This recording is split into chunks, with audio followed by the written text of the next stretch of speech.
theory is just putting the cart before the horse.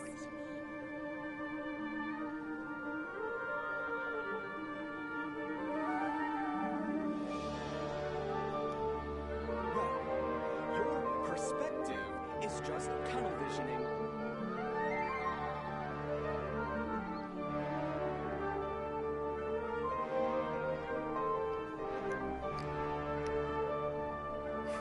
Your theory is just putting the cart before the horse. Alright, test it 1, 2. Sure. Alright. How's it going, everybody? It's K-Wolf here, and today I can finally stream Genshin since Overwatch 2. Your theory is Yeah.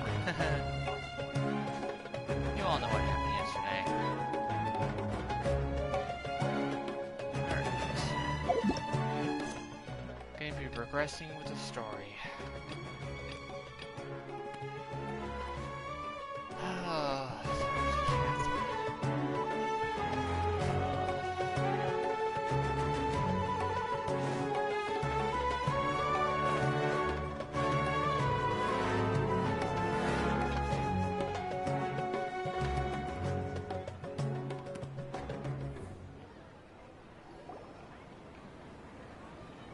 Catherine! Ad Astra Avisosk. We meet again, you two. Hi, Catherine. Do you have any commissions for us today? Okay, I can't turn the volume down. Commissions, huh? Oh, how about this? Please attend the Academia's Academic Symposium this afternoon and recite a love poem on stage. Wait, say what now? What? And if possible, please also use your camera to capture the reaction of the audience upon finishing the poem. Huh? What kind of commission is that? I see.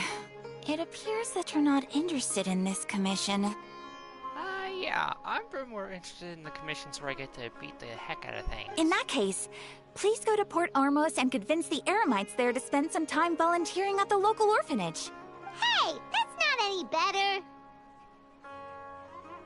I'm sure the mercenaries will have some interesting reactions as well. Yeah, because I'm pretty sure that would, get me beaten up. Paimon's gotta ask. Just who exactly has been submitting these commissions to the... Oh, the commissioner? Well, actually, I just wanted to see the two of you in action. Of course. Was it so obvious? I was hoping you would actually take one of those commissions. That kind of chance to observe humans doesn't come by often. Gosh, she's so adorable. I really hope I get her when she's eventually in the band. Ah, so it's Nahida. Paimon just knew Catherine wouldn't crack those kinds of jokes. From when she said, Ad Astra Abisosk? So it's been you this whole time? Are you done resting up, Nahida? Yes. I've been sleeping ever since we parted ways, and I even had a really, really long dream. It was another dream about the Sumeru festival, except it was a happy one. In my dream, I was sitting in the middle of a flower terrace, and everyone in Sumeru City was holding hands as they danced in circles around me. They danced round and round, and everyone looked really happy. I also got to sit on a gigantic flower carriage. Fairs, the night of flowers, raised me really, really high above the ground, and I was throwing an endless amount of Yalda candies at the children. You know, Nahida, maybe your dream is how the Sumeru's festival really should be. It's meant to be a joyous time where everyone gets together to celebrate your birthday. Huh? Wasn't I describing a really happy dream? Why are you both looking at me like that? Wait, could this be an example of the emotion known as pity? No, we aren't pitying you. That would only make everything worse. We just don't want you to feel too sad. What Paimon said. By the way, have you had a chance to visit Dunyarzad? How's she doing? The Homiyanis haven't allowed any visitors after the festival, so we haven't been able to check on her. Yes, I paid her a visit right after I woke up. On the human body, we can only cure it by finding a way to take care of Irminsul's own wither. For the moment, our top focus should still be figuring out what the sages are up to and what they're planning. Oh, I just saw that happen on the stream.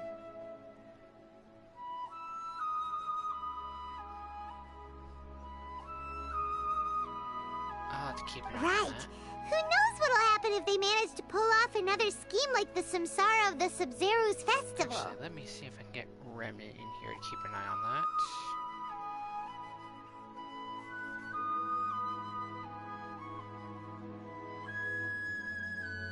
Give me one moment, everyone.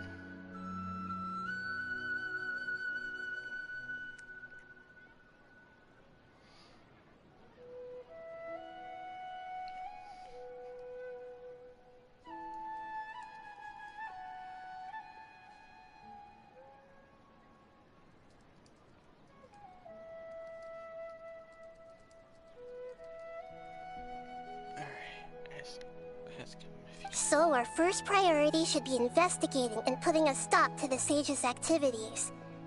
As for how we should pull that off, let's discuss it somewhere else. There are too many adventurers around here. Yeah, there's a lot of adventures here these days. Wonder why. Oh, good point. Sorry adventurers! We're gonna be borrowing Catherine for a little while. Why does she have that face? And the traveler's face.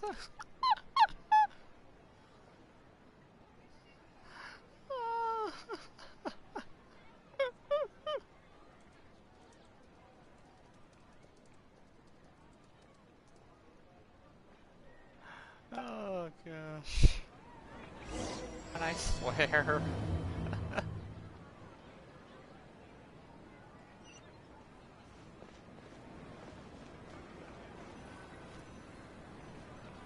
Let's continue our chat here. This is literally like 5 feet away. Okay, so do you have any ideas on how we can investigate the sages, Nahida? Actually, I've already done a little bit of work on that. But for now, I want to hear your thoughts. Hey, Remnant. Yeah, I actually help because the stream bugged out a little bit, like 3 minutes ago.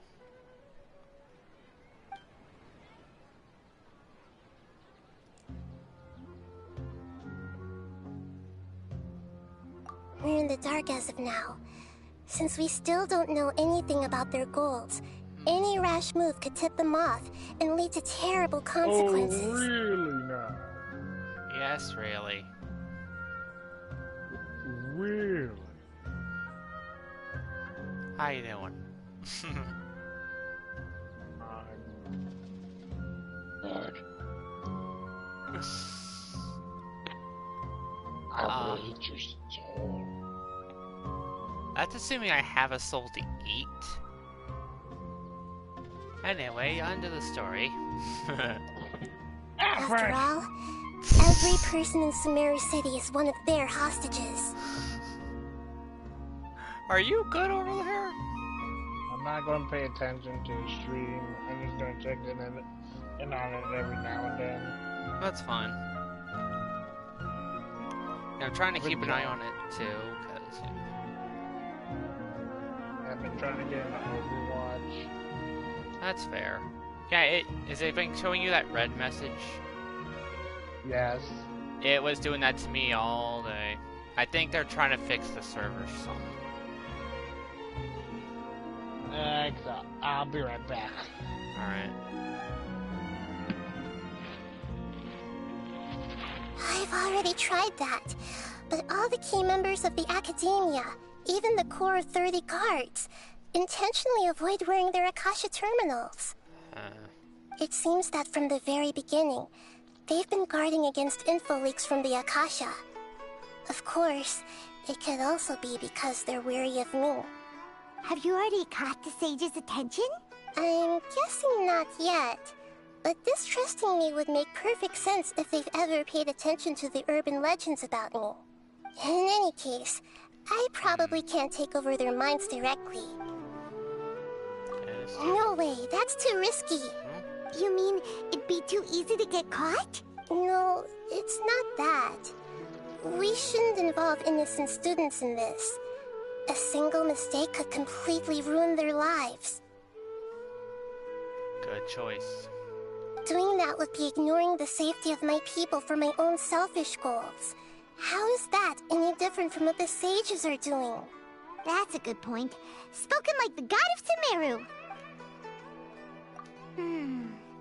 Are we really out of ideas? Actually, no, I have another idea.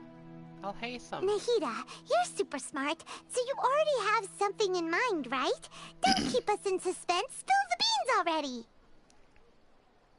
According to a popular theory from the Vahumana Darshan of the Academia, rejecting impractical motions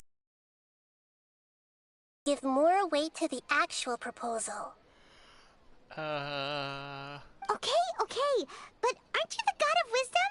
You don't have to use that kind of gimmick to make us take your ideas seriously. Well, I've been thinking that if I can't directly possess the leaders, and if I can't get ordinary people involved, then I should find someone who's already involved, but hasn't decided to side with the sages. You're saying we should recruit a spy? That does sound like it could work. Oh, before coming back, we met someone named Alhaitham.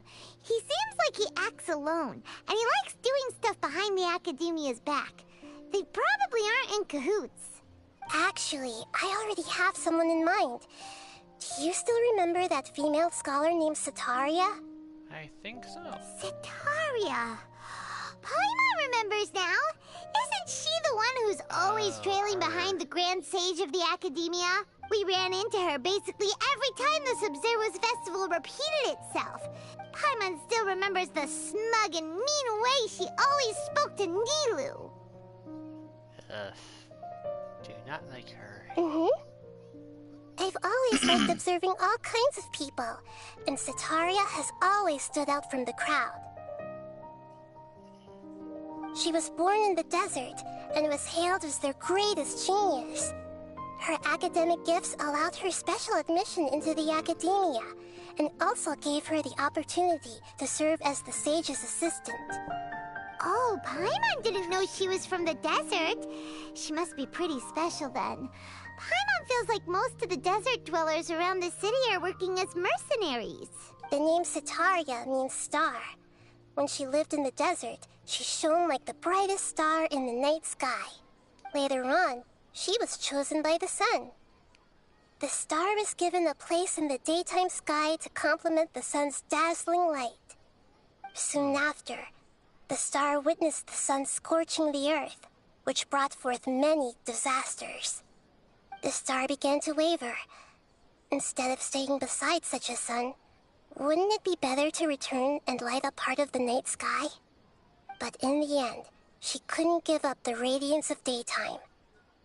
To cope with her shame, the star buried her guilt and closed her eyes. From the sound of it, Setaria's just hung up on the research opportunities here. But she doesn't really support the Academia. She still feels guilty about not doing more for the desert, right? She's just running away from her problems. Indeed. When they are presented with complex moral issues, many people will simply plug their ears and go with the flow until the problem can't be fixed anymore. Yeah, that's pretty accurate. She's suppressing a lot of guilt, but before she realized it, she had already become the sage's accomplice. Right. We must somehow make her face her problems again. That way, not only can we get useful intel from her, but she can also use it as an opportunity to redeem herself. No wonder you're the god of wisdom. From my past observations, Setaria will take a day off from the Academia every 10 days to do some shopping in the city. Tomorrow afternoon just happens to be a shopping day for her. That'll be our chance. To prepare, let's go check out some of her favorite spots. and to have a quick chat with a few of the vendors there. Alright. First, my audio's a bit low, so...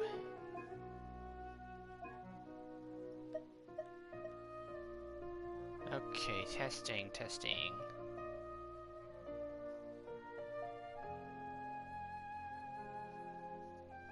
Alright.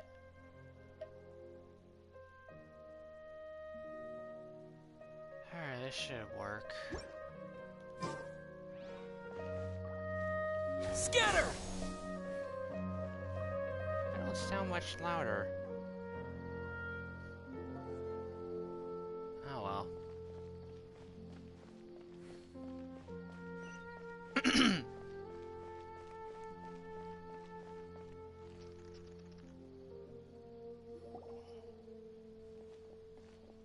This should be Sataria's favorite fortune-telling spot.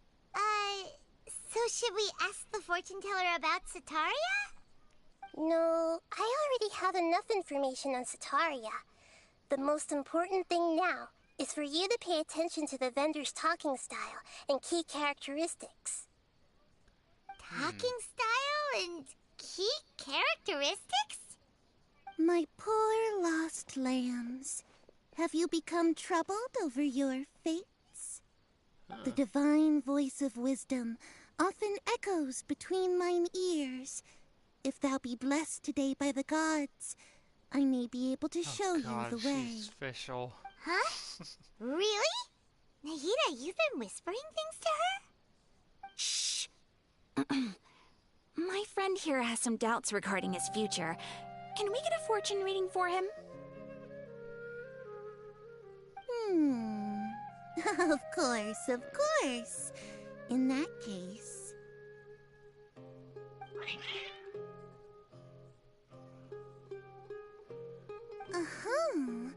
It would seem that Harut and Marut are quite wary of you. Perhaps, at some time in the past, you have somehow offended the gods. Maybe? Only mocking the god of Animo, questioning the lord of Geo's financial savviness, and brawling with the god of Electro. Do those count?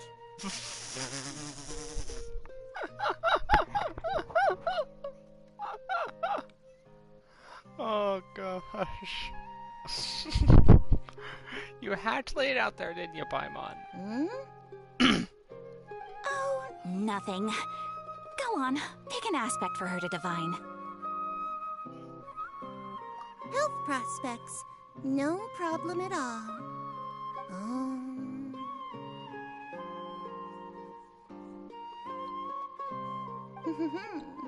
The gods have spoken. The truth shall be revealed. Your life shall continue on for many tens of thousands of years. Impossible. Harut, Marut, did you two spoil my divination? I've never read a fortune so absurd. It's not absurd. Actually, Paimon thinks this is probably the most accurate fortune-telling you've ever done. I admit that the orientation of today's celestial matrix is, suboptimal. As such, there will be no charge. Okay, so this confirms a theory I've been having. The two siblings are basically almost immortals?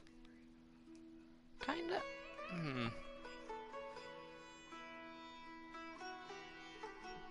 Is that so? Interesting. Well, that can't be helped. If you were to bring some food offerings for Harut and Marut on your next visit, perhaps they could help you reverse the wheels of fate. Alright, I'm back. Welcome back. Pikachu. Yeah, I believe I just learned something that confirms a theory of mine. What was your theory? The twins are, well, not gods, but They have a very, very long lifespan. Well, of course they have a very long lifespan. Well, you know what I mean, though. Just look at what. What's up, motherfuckers? Hello. Howdy, I'm streaming. Say hi to YouTube. Hello. Hello. Alright. I'm Is not this another reviewing one the of stream Sataria's because I don't favorite want stuff? spoilers. Oh, you're streaming the The Genshin, Sumeru story, yeah. I'm not gonna watch either because I don't want to freaking spoil it either. I was gonna stream Overwatch 2, but I couldn't get in. Yep. Let me guess, It it's belongs still to a like the king. game's still freaking No, going like, it's- oh, you're queuing Sataria a up. lot when she first moved to Well, Sumeru that City. and So she it's still comes showing by that whenever message she they has kept time. telling everyone about. They're trying to work on it. When I start talking So it's with not her, a queue problem, listen it's just carefully to the servers. details of our conversation.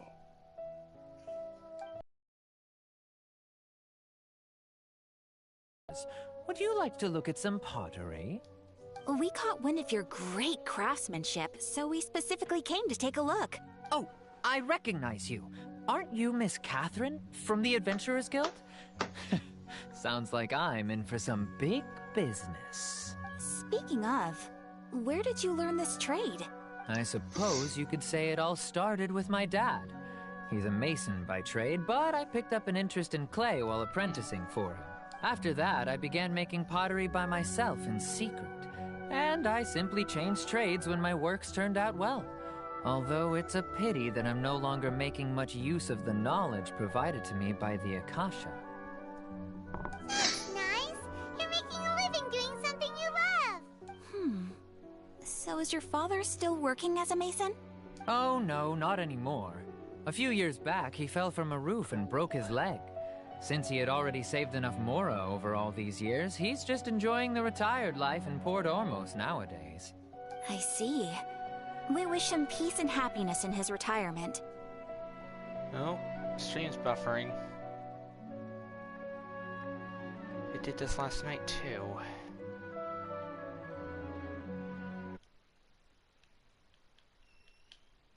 Can you guys hear me? Yeah, Okay. So it's just a stream doing this. yeah. I better wait till it stops. It looks alright on my end. It does? So it's... So you can still hear like me talking?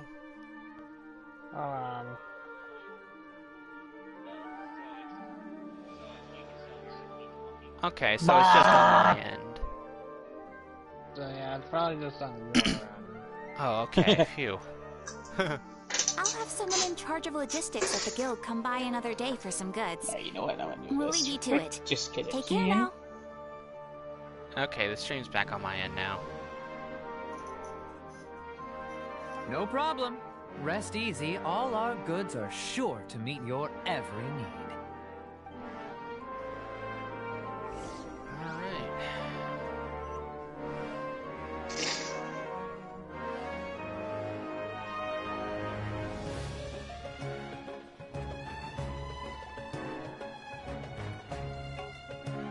This should be our final stop.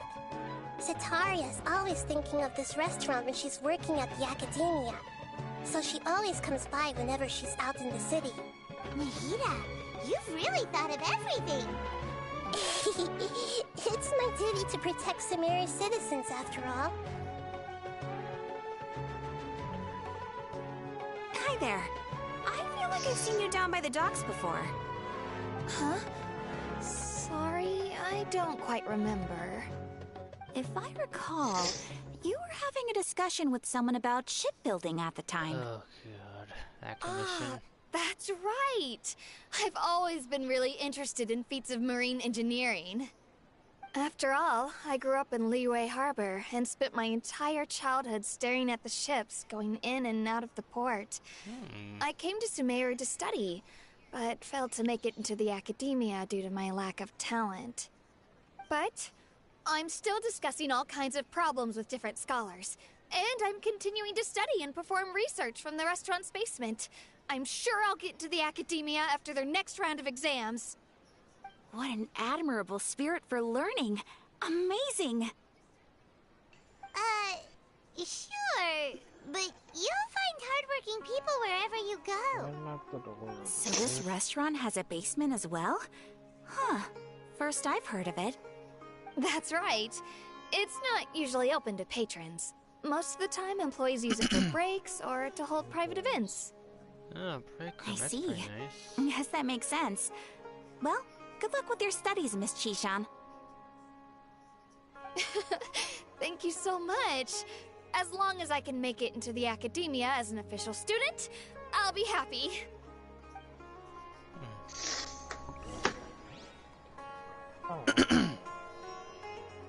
Talk to Nahida.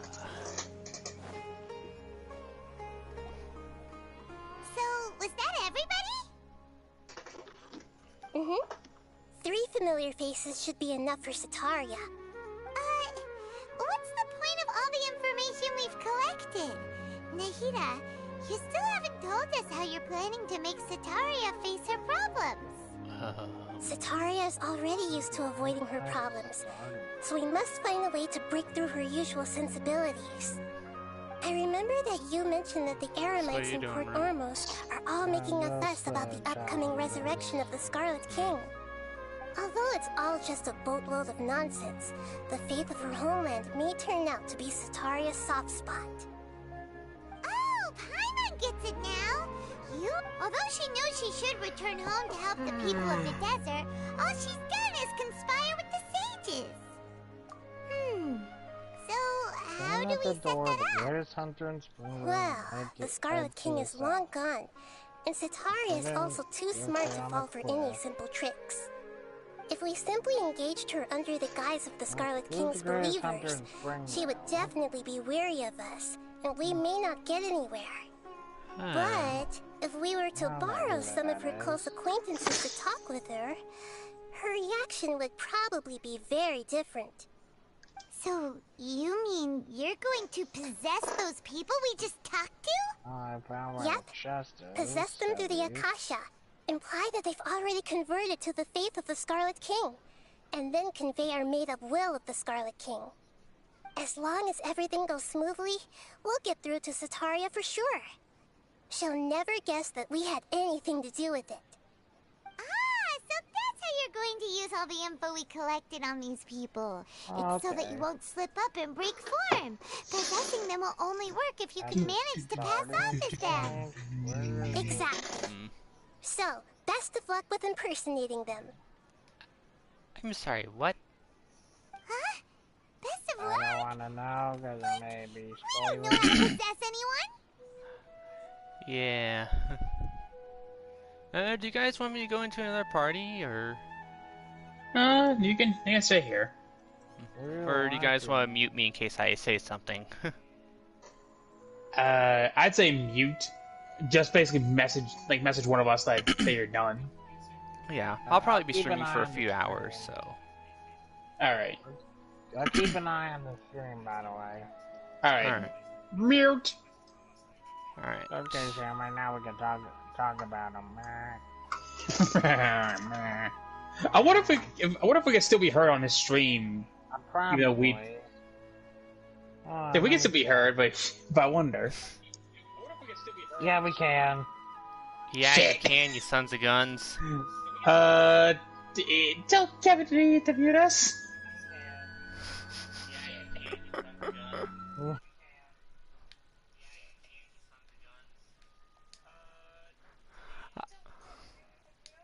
Mute Samurai and Mute Remnant. Ah, finally, peace and quiet. Those two are so loud. That's no problem at all. I'll just share all their senses with you once I've possessed them. As long as you're also wearing an Akasha Okay, so terminal, I have. the effect will Oh basically god, be this as is if you gonna be a possessed them nightmare. yourself. Huh. That is pretty convenient. But why does he have to do this? Can't you do it yourself? Although I've been observing humans for a while, I've never been good at imitating them. You're not wrong. It's always been painfully obvious whenever you try to pass as Catherine. You don't need to be so blunt, Paimon. If it was at all possible, I would have preferred to leave these people alone. But seeing how things are now, I probably should just accept it and push on. Oh, I thought I had autoplay. Don't beat yourself up over it. We're only doing this to help everyone, and we'll only be borrowing them for a little while anyway. Yep. Alright, then let's give it a go tomorrow afternoon.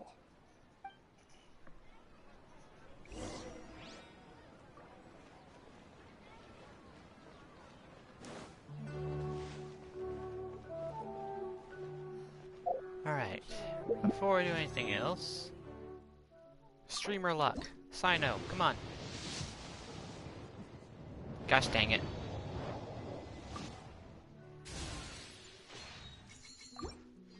I got the opposite of streamer luck.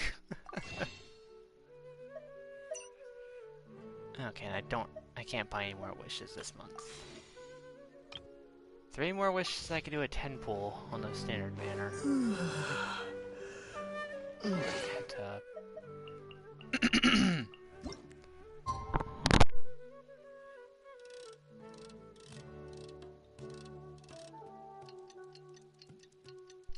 Alright.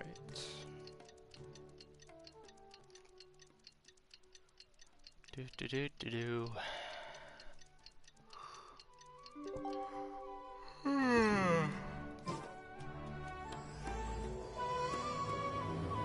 Oh.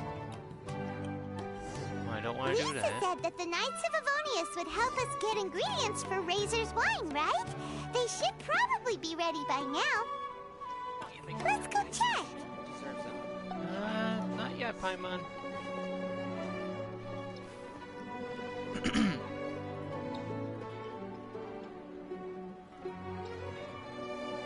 There she is. Oh, here she comes. Satori is here. Let's quietly follow her. When she starts talking to her acquaintances, we'll find a safe spot to begin possessing them. As for how we'll sway her to our side, I'll leave that to you. I trust you'll know what to say. Paimon's starting to feel kind of nervous. Okay, let's go. Looks like they've already started talking. Let's find a hiding spot and get started. Alright.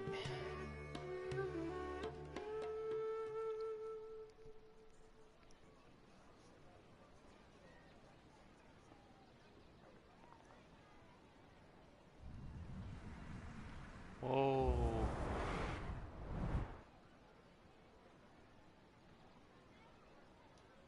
That's right. You really can't force anything when it comes to love. And besides, everyone around me has a very different background and outlook. Are you still listening to me, Nabia? Oh, of course I'm listening. You were talking about troubles with your love life, right? Okay then. You just seemed a little distracted for a moment there. Strange. Your cats seem pretty worked up. Is something wrong? I always thought they were quiet, happy kitties. Oh, what are their names again? Ah, that's right. They are just little darlings, aren't they? Harut and Marut. So, which fortune do you want me to read for you today? You must have come for another echo of the divine voice of wisdom. I'd like to get another reading on my love prospects, but to be perfectly honest with you, I feel like I've been a real mess recently. A mess? Well, could you do a reading on how long it'll take me to finish my current project at work? I really just want to get it over with. I hear you. No problem at all. The gods will reveal the truth.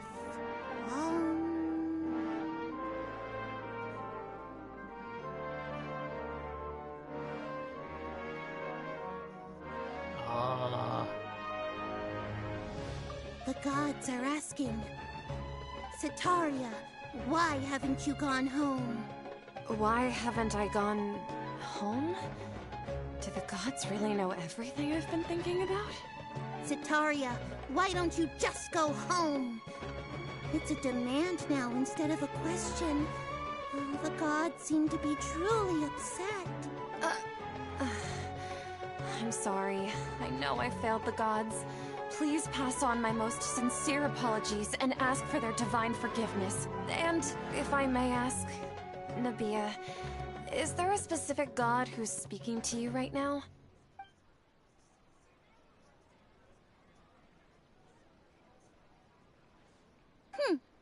What an inconsiderate and naive question. The god who is speaking to me is, of course, the wisest and mightiest of all, the Scarlet King. A smug look. The Scarlet King? No wonder he would make such a demand of me. Oh, wait a second. The Scarlet King passed away a long time ago. Even though news of the Scarlet King's resurrection has been spreading like wildfire, it's all just a misinformation campaign from the academia. How can the Scarlet King still exist in real life? What insolence! I am the Scarlet King's most loyal believer. Do you wish to refute his voice of wisdom? Oh, no. As a child of the desert, I am only reveling in his power upon learning that his divine glory has touched even this city. I will think very carefully about his demand of me. I'm sorry. I must go now. Wait!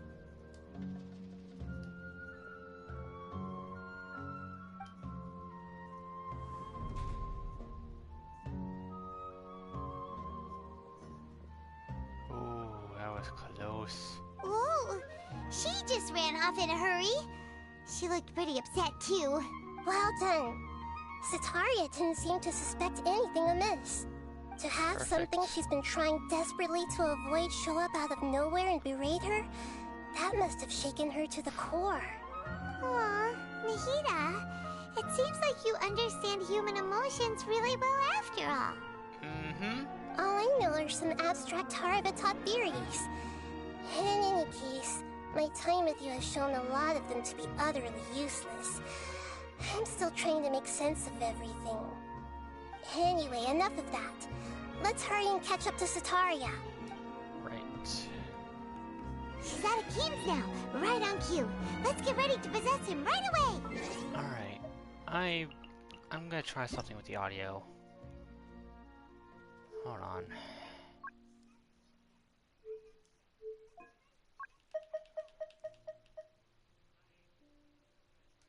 Alright, there we go.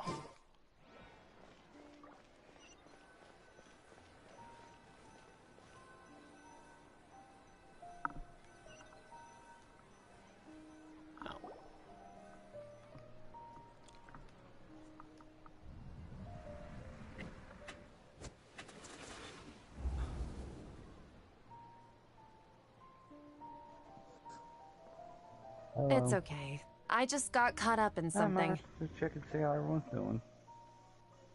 Hey, Mob. Just so you know, those two have me muted.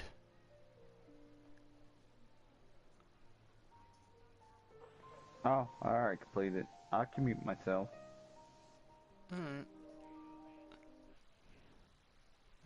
Well, you don't have to mute yourself, but I'll just mute you, so, yeah. Alright. Oh, actually, didn't you ask me to help you look for work? What kind of work were you looking for again? Masonry work. Right. Your old man's craft. How could I forget? Speaking of, how's he doing? Is he feeling any better?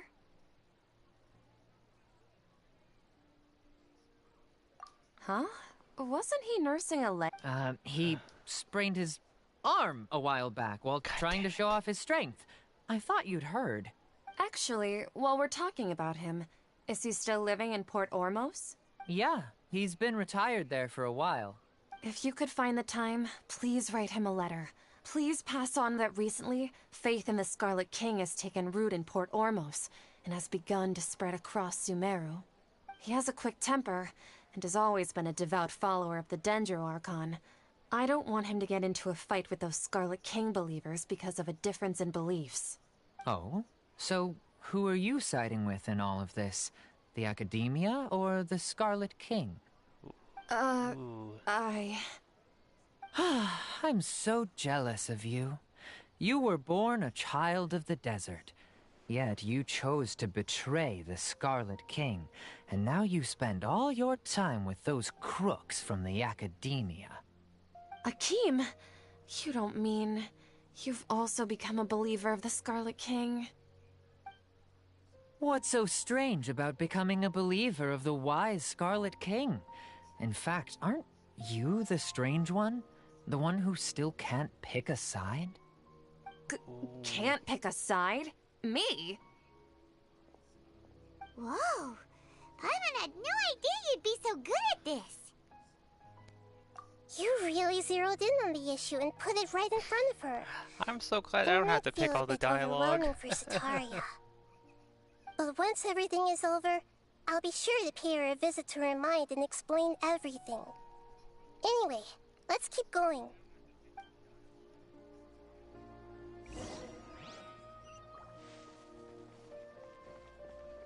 Come on! Setaria's already started talking with Shishan.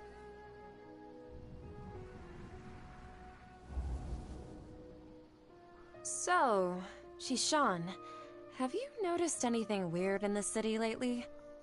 Like, as if someone was trying to preach to you about something? Oh, right. Speaking of strange things, I celebrated the Sub-Zerus festival so many times that I lost count. That was really weird. Wait, how could you be aware of that? That should be impossible. Nothing in the report indicated anything like that. Are you still failing to realize that the Academia's lowly tricks could never deceive all of Sumeru's citizens?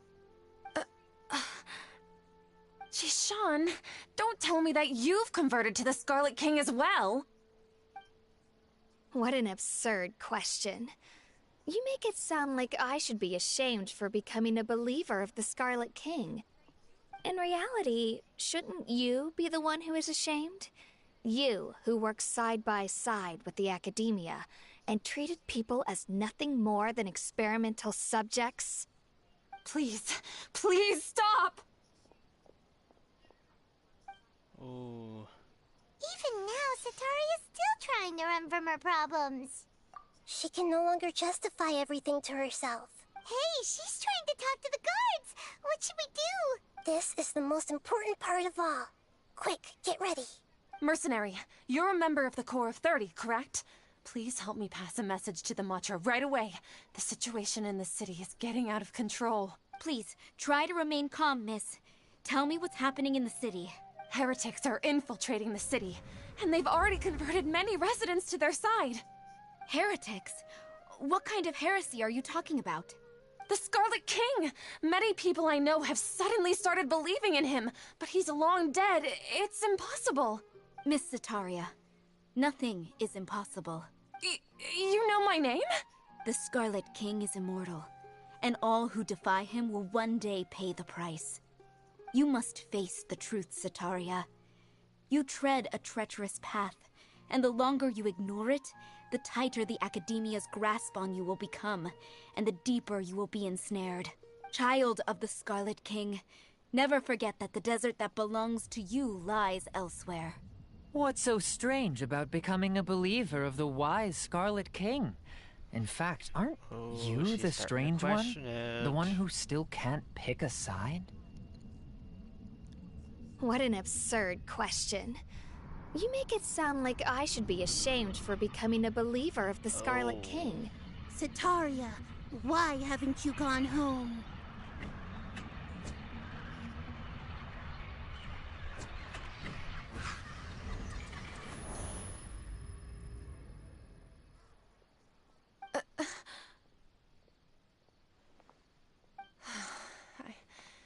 It seems that no matter where I run, I only keep finding more believers of the Scarlet King. I have to say, this is a familiar feeling. I've also been running from my guilt this whole time. Guilt over my part in the Sage's plans, and from ignoring the letters from the children of my homeland. But no matter how much I may try to ignore or get rid of it, my guilt always comes back. You won't necessarily lose your research opportunities by facing the truth. Besides, did you really want to conduct your research while carrying such heavy feelings of guilt? How do you know me so well? Are you truly just a believer of the Scarlet King? Or are you the god himself? That's not important. The important thing is to pass judgment on the academia and its sages, and to correct their mistakes. If you could provide some assistance in this matter, perhaps it could serve as a form of atonement. I've actually never believed in the gods, but I've always believed in serendipity. Your appearance must be a fated opportunity for me to get out of this wretched situation. Please tell me, what can I do for you? How much do you know about the sage's current activities? I was just one of the designers for the massed dream harvest scheme, which is what happened around the Sumeru's festival. But I know very little about the full scope of the overall project. I'd assume that only staff with the highest clearance would have access to those confidential documents. I've just been working to meet the Grand Sage's specified requirements. However, there's something that's been really bothering me. I heard that a scholar who was previously expelled has returned to the city, and even the sages are still quite wary of him. Ooh, that must be him. To fight against the academia, we will need to figure out the nature and the purpose of their work. Is there a way for us to get access to the confidential documents you mentioned? It should be possible if we're willing to take some risks. After all, I'm an assistant to the Grand Sage, and I've been working on many tasks outside of the project. One thing, though, I won't be able to transfer the documents to you through the Akasha once I get my hands on them. The sages have always closely monitored all activities within the Akasha. Let me see... let's use the most primitive method. Send someone to pick up the documents tomorrow evening at the Academia entrance. Was primitive method?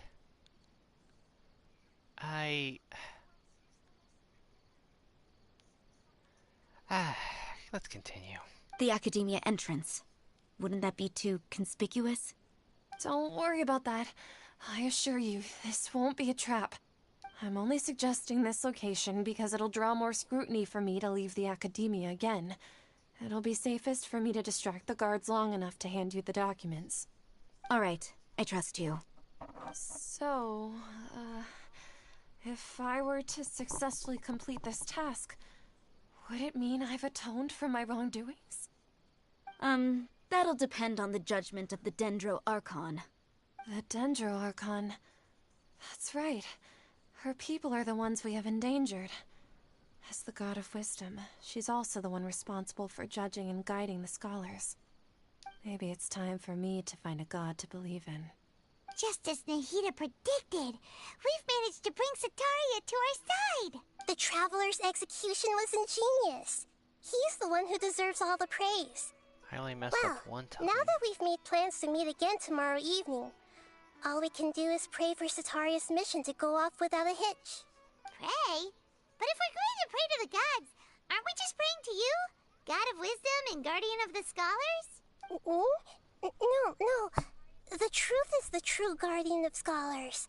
I've always believed that. Anyway... Let's go. Can I collect this achievement?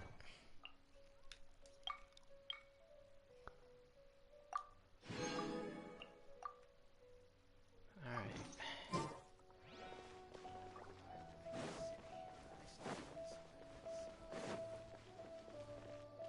What am I doing?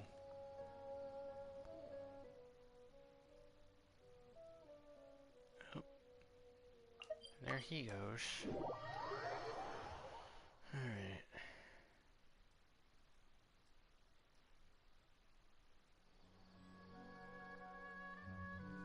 Let's see here. Wait until the following week. 1900. So I'll go 20.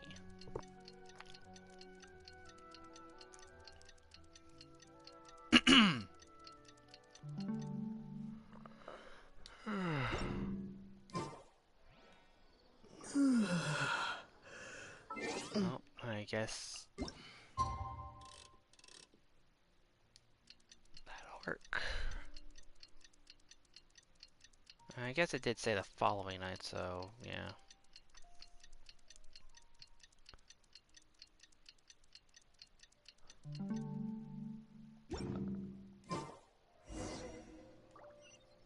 Oh, meet up with Nahida. Oh, okay.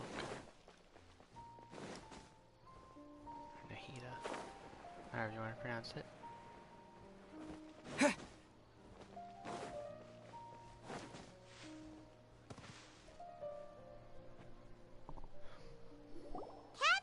we're here!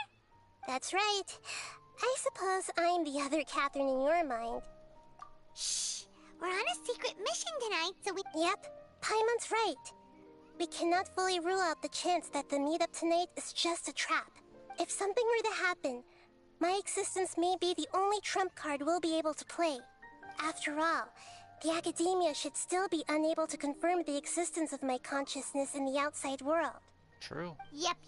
Exactly. Just what Paimon was thinking. Paimon, you were thinking about food and Mora. Let's be real. Anyway, enough about that. Let's just make sure to be on our guard. Off? What do you feel is off? Oh no. It's the middle of the night. Of course it's quiet. No, I think he's right. It really is a lot quieter than usual. If you look around, there seems to be fewer people on the streets. I'm not sure if this is the case for the entire city, though. Huh. Maybe it's just a coincidence. Maybe Sataria figured out a way to not only distract the guards, but also to get everyone to go to sleep early, just so we can exchange the documents in peace. What did we say about trying to use all your brain juice? I also can't quite figure out why things feel a little off. But now that we're here, let's go ahead and meet her as we planned. Well, regardless, as long as you're here with us, Paimon feels a little safer. So, what do I count as?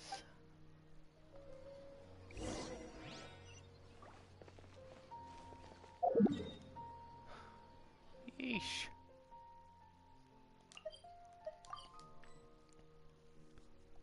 Oh, I can't teleport there. Huh. There really aren't many people out right now. Let's hope it'll be this quiet in front of the academia, and that Sataria managed to distract all the guards. Hey, Victor.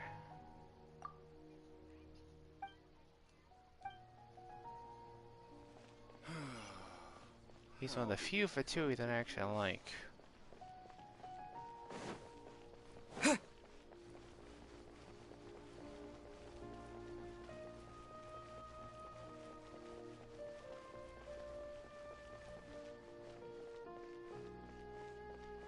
But I have a sinking feeling that I'm about to hate the Fatui very soon.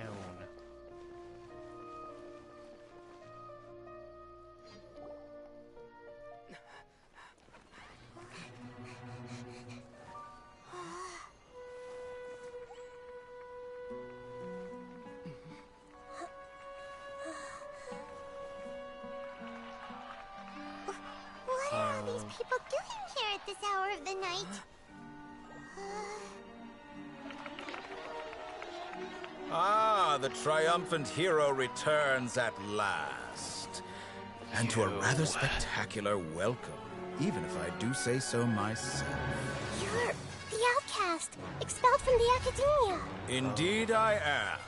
Although these days they tend to call me the Doctor.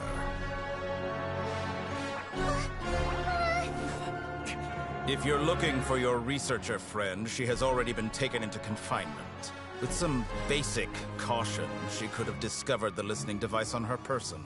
Clearly, she lacks the degree of rigor expected of a true scholar.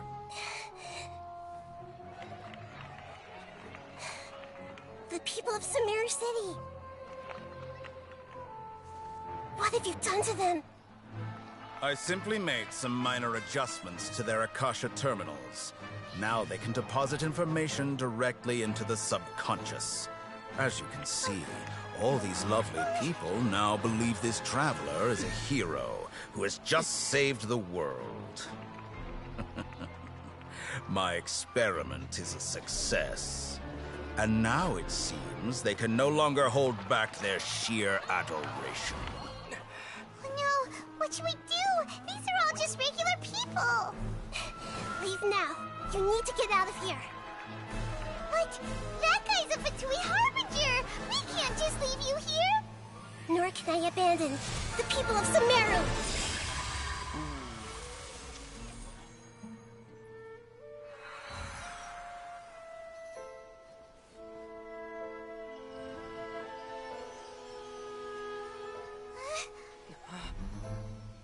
Don't worry. We'll meet again outside of the city.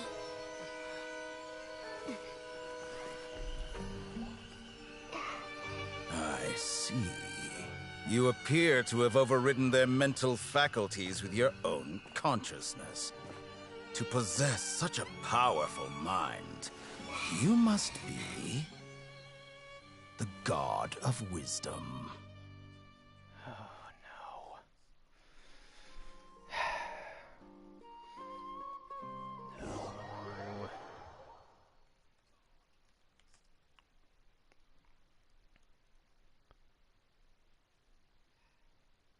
I'm going to look forward to beating his ass.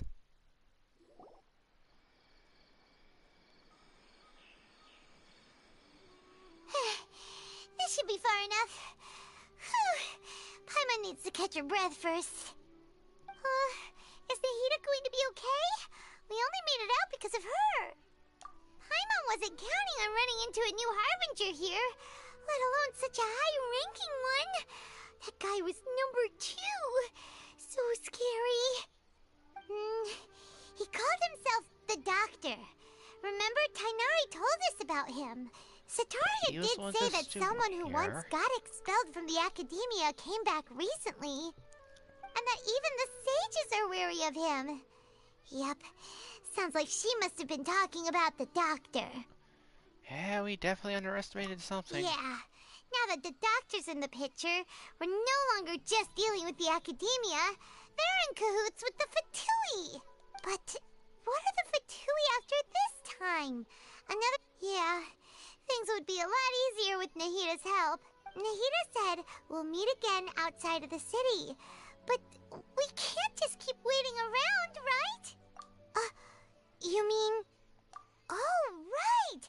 Wasn't he invited by the sages to work on some project when we were staying with him in the Vidia forest? Even though he turned it down at the time, there's no time to lose. Let's go to Gandharvaville. Right.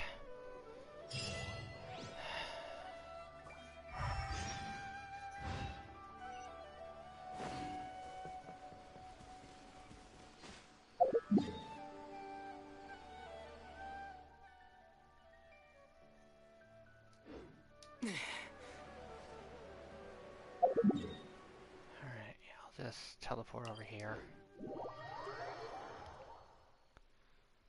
Oh.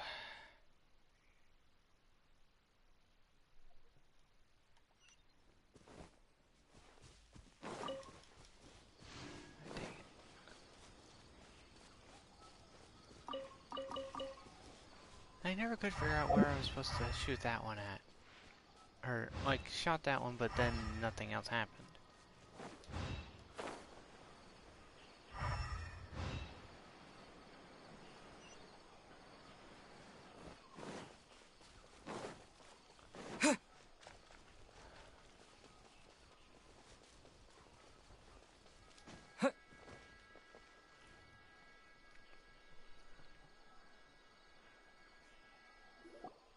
Hold it right there. A blonde-haired traveler and a floating fairy. We've got you all right. Take a look around. Oh, You've fallen right into our trap. Are you mercenaries from the Corps of 30? Corps of 30? We're nothing like those government lapdogs who don't even get scraps for their work. We are an elite brigade that commands the highest commission rate in all of Sumeru. We're here on the orders of a client known the only doctor. as Of the course he Outcast. sent him after The us. outcast? But why wouldn't the doctor just send the Fatui after us? Still wasting time on idle chit-chat. We'll shut you up soon Oh, enough. it doesn't matter how Get many them! of you there are. You're up, traveler! I am going to beat the living hell out of you. Germinate! Shine down! Stabilize! Propagate! One down.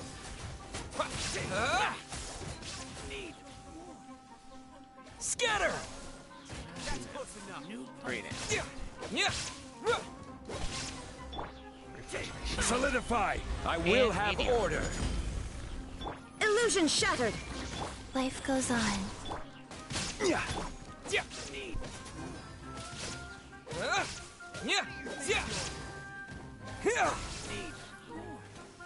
You're next.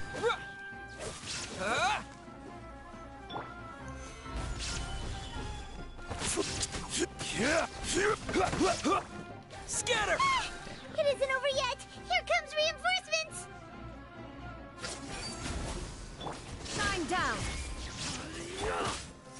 Gather! This is order.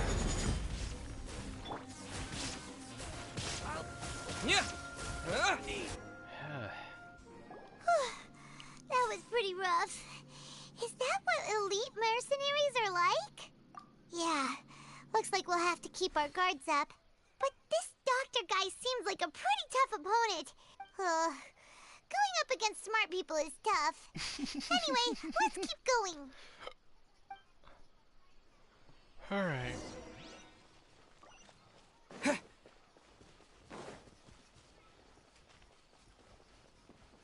I'll have to grab a drink with Flame May when I'm back in the city.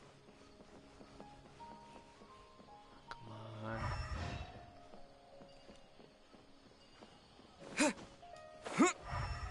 Tainari!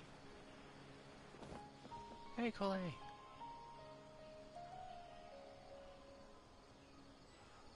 Oh no. Oh, it's the Traveler and Paimon. What are you two doing back here? Kale, it's nice to see you again.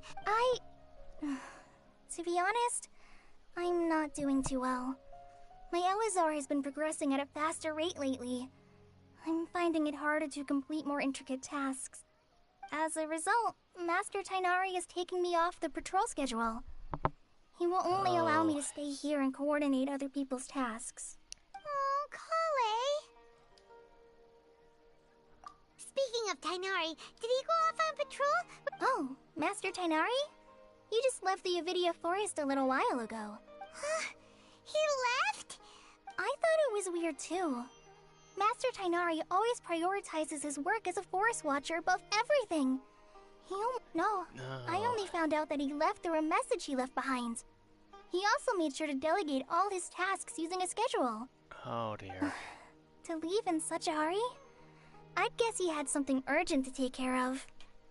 I'm guessing he somehow Master knew about the Tainari doctor. originally studied in the Amorta Darshan of the Academia, and Pardis Di is something like the Amorta's research base.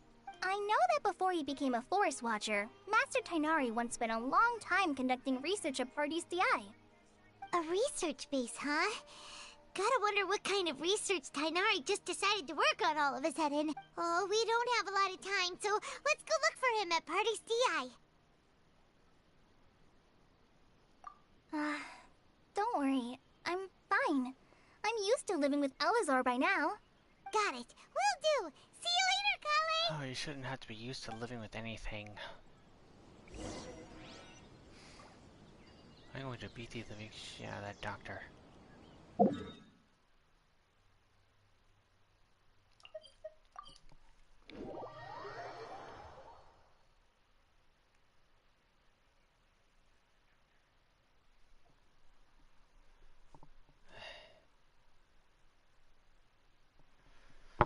Alright.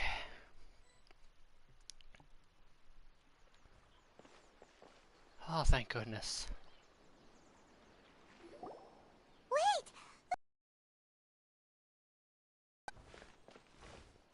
Thank goodness you're okay. We were so worried about you. Hey, this was supposed to be a touching reunion, but you're ruining the moment. Actually, it's very smart of the Traveler to be wary of me right now. After all, the Doctor has shown that his technology can apparently even control human minds. Plus, it's not like you could have known what happened after we split up and I was facing the Doctor by myself. Even a pool of stagnant water after a torrential storm can occasionally pass as a patch of sky. Paimon feels like only the real Nahida could come up with such an obscure analogy. Huh? But I wasn't trying to win your trust or anything. Well, we understand that point now. Please, Nahida, tell us more about what happened. Are those poor people all right? When you left, I was still in the middle of restoring everyone's minds. Thankfully, when the Doctor mentioned depositing information into the subconscious, he didn't mean engraving information into their minds. Phew. Instead, he did something closer to creating hallucinations. That was still within my power to fix. That makes sense. That's what we were Luckily, working on the I managed to finish my restorations and mind jump away from him just as he was about to capture me. Whew. What a relief. The Doctor sure pulled out some hidden cards, but good thing we had Nahida with us. I wouldn't be relieved just yet. I gave away my true identity when I restored everyone's minds, which means we've lost another one of our trump cards. Also, the Doctor is already an expert at modifying Akasha terminals. Maybe it's only a matter of time until he captures my consciousness inside the Akasha. Would that mean you'd no longer be able to jump between minds? Then, how do we stop him? He's still at the Ugh. It feels like he's toying with us. What a nasty piece of work. Nasty is one word. The Doctor's combat ability alone is apparently enough to make him worthy of being number 2 of the Fatui. Number 2 or number 1? I'll beat We the shouldn't crap out give of up him either hope way. just yet. Let's try to find another way to attack this problem. Actually, Nahida, how did you know we were trying to get to Party's DI? Have you been waiting for us? Yes, I have. I can see the Traveler's elemental energy, so I deduced your destination by looking at the direction you were moving in. Oh, okay. You didn't come here for sightseeing, right? Did you find any leads?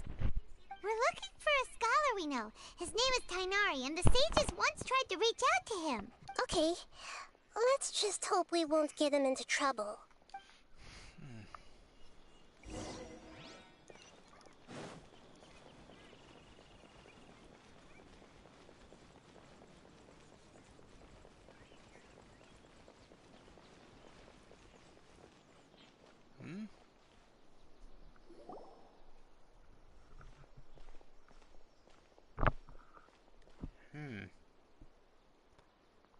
Traveler?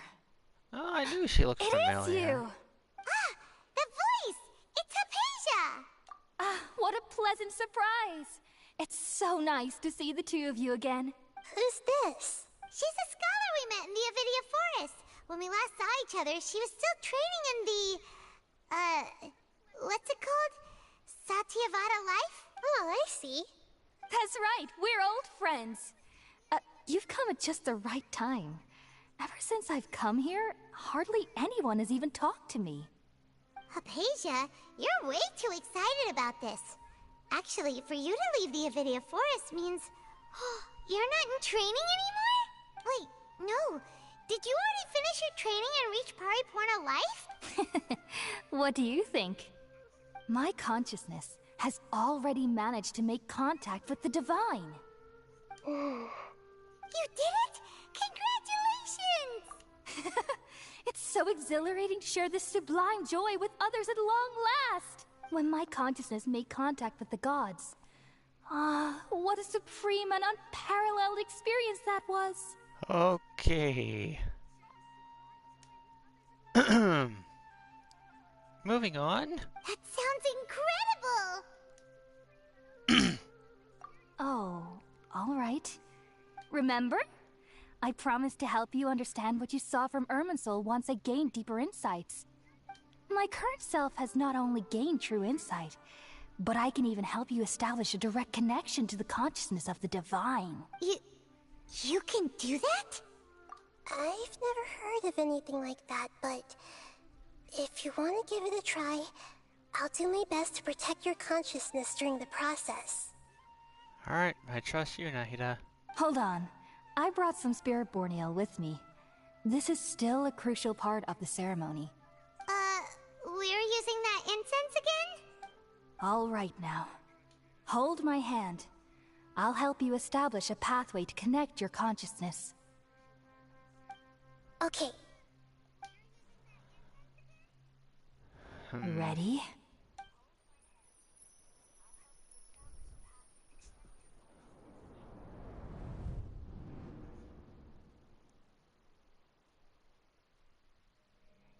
It took 3 betrayals for me to finally understand. The world is just an elaborate tapestry of lies. My fury will never be quelled. The first to betray me was a god. My creator. My mother.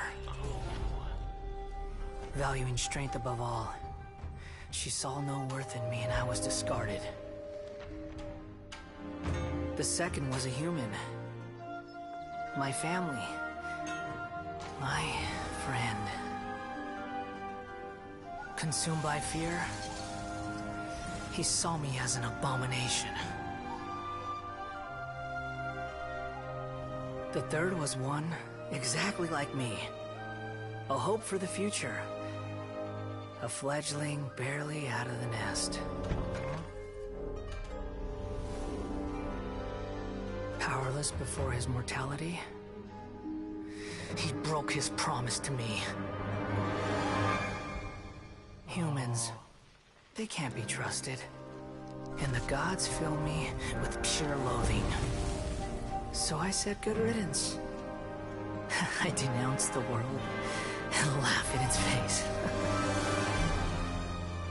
My chest will never again be defiled by worldly filth. I will scrub away every last trace of human emotion. Then it will be empty, a blank slate, and ready to receive a supreme gnosis, brimming with pure divinity.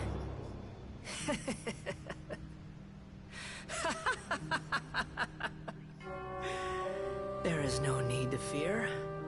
The pain will be brief. Your era is coming to an end.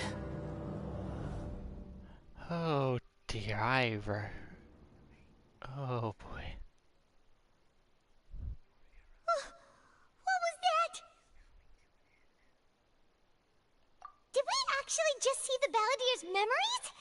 Everything matches what we know about him. But how is he connected to the divine consciousness that Hypatia was talking about? He has a gnosis. You saw it, right? You felt it, right? Such a majestic god!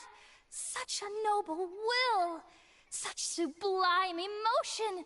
Alas, shame. If only that which beats within my chest wasn't a filthy mortal heart. No. Oh, great and merciful God! Please. Do you understand now? I'm afraid this is no Purna life, but rather... You! Why are you so mean to me? Why is everyone hiding from me? I found divine wisdom. Shouldn't I receive praise and honor? Haven't I uncovered that light in the darkness? Hypatia? That's how I always thought everything should be. Wait. Have I already lost my mind?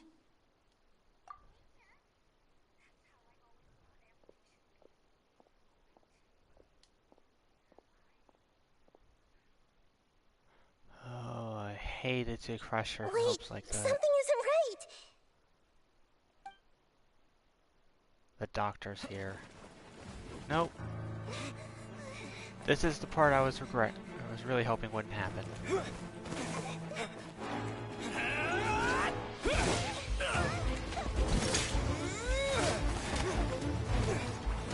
he's brainwashed everyone again.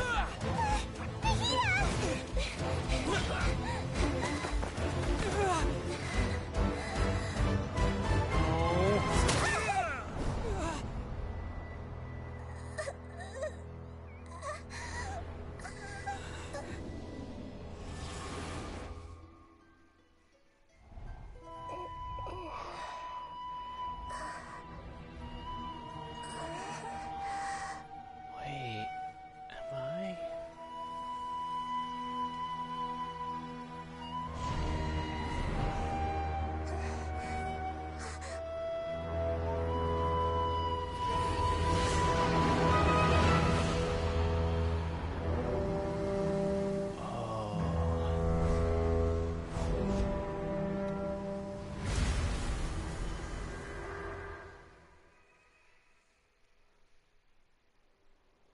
Oh dear.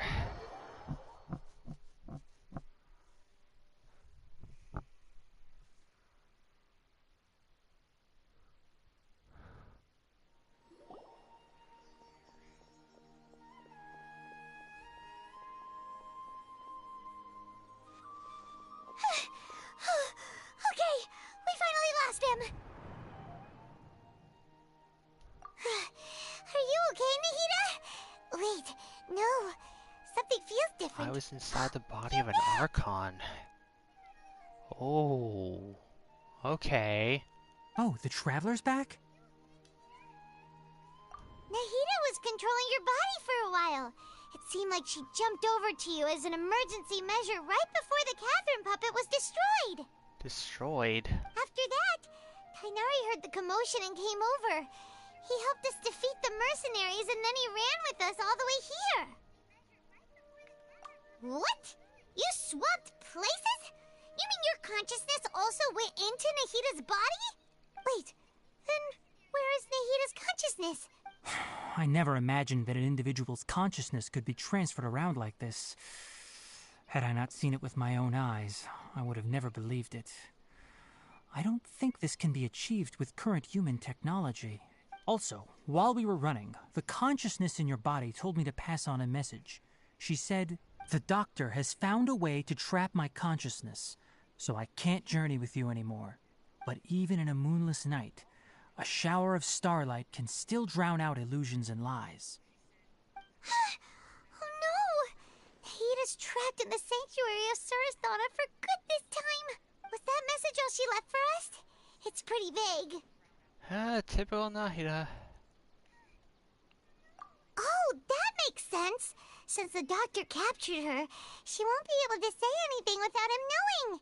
She's being extra careful. Even in a moonless night, a shower of starlight can still drown out illusions and lies. Huh. Paimon knows the moon illusions and lies are from that alchemical divination at the Sub-Zeru's festival. Didn't Nahida use a starlight analogy before? It had something to do with Sataria.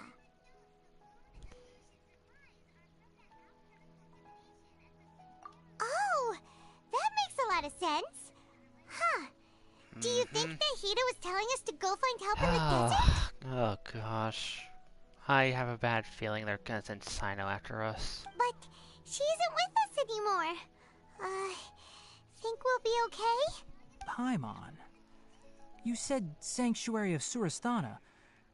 Does this mean that this Nahida you're talking about, the consciousness who was occupying the Traveler's body, is the Dendro Archon? Your guess is correct, but the situation's a bit complicated, so it's really hard for us to explain right now. That's all right. A scholar's curiosity doesn't need to be appeased right away. As for the complicated nature of the situation, safe to say I have witnessed that for myself. I've spent some time with you, and it looks like the Dendro Archon's also on your side, so I trust you. Thank you, Tainari. Oh, actually, we came here to ask you a question. What do you know about the project that the sages have been working on? Ah, that. While I was indeed invited to join that project, the sages were always secretive about its scope and goals. All I know is that that project has something to do with the restoration of Irminsul. Huh? Did you see something when you were in Nahida's body? What? Do you have any evidence?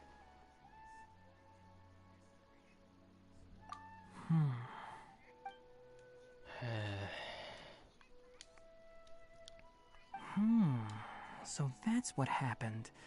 That explains why Hypatia's symptoms were different from those of the other scholars who went mad. It's because she made contact with the consciousness of a new god who is still in the process of being born. Tighnari, did you leave the Avidia Forest because of Hypatia? I did.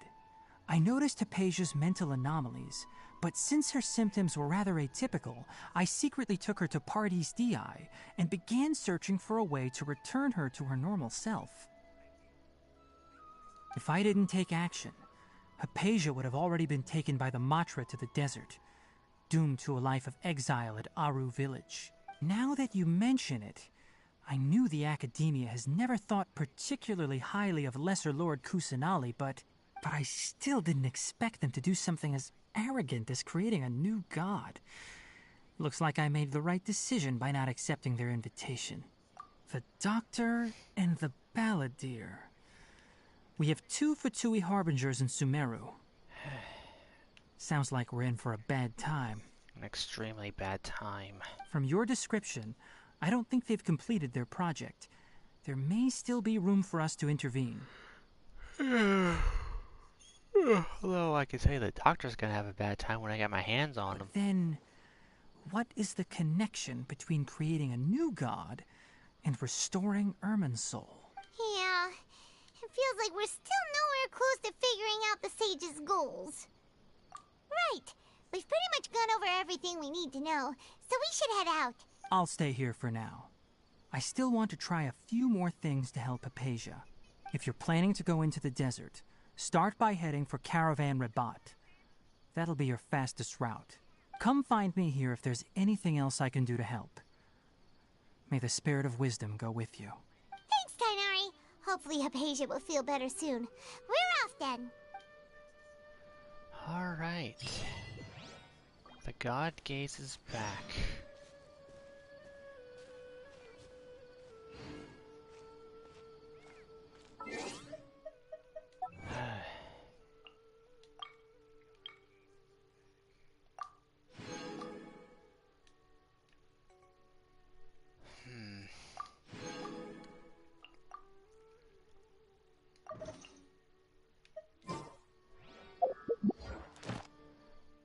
No, not that.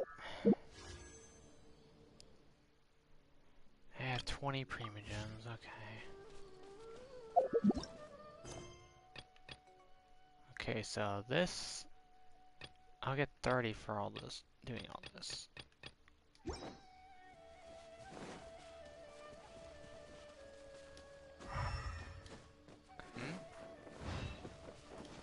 What's that? Oh.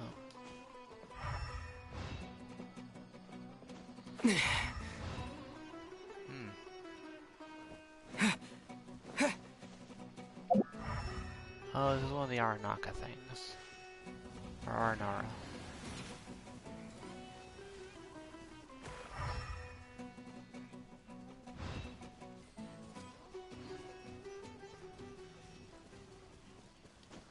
Alright. Offer the Dendroculus I currently have.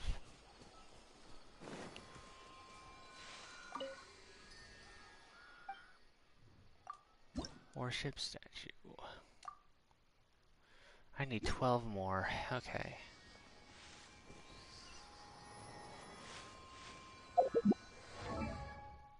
No, not character. Map. Whew.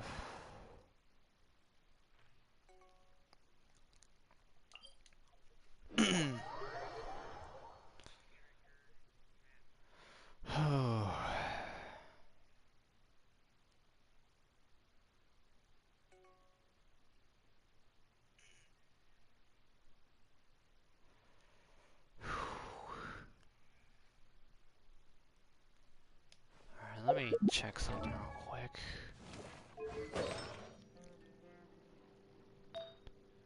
Do I have anything here from the Noblesse that I can use?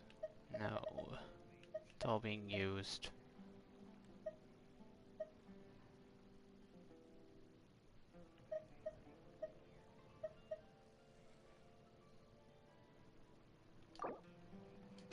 Sorry, Yoimiya, I'll give you something else later.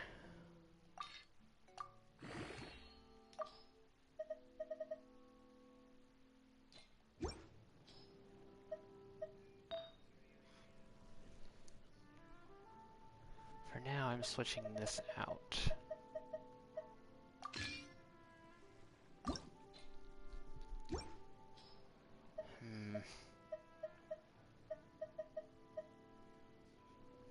Do I have anything I can really use?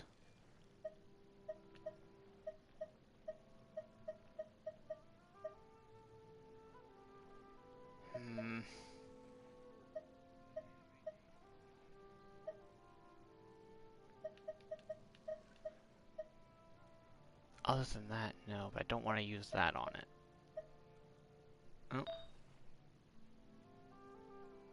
Oh. Everything's going good, Rem. I'm still doing the quest, but now I'm going to the desert. I'm not going to say much more, because I don't want to spoil you on it. Just trying to increase this artifact real quick. Maybe see if I can make my traveler stronger.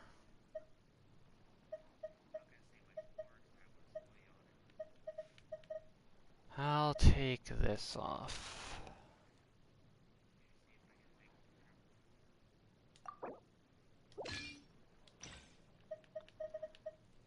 Alright, now...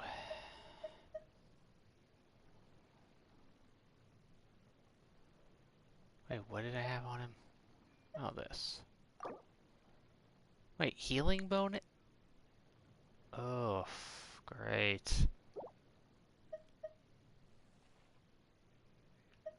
Oh, wait a minute. That'll help out with that. But, sorry, yeah.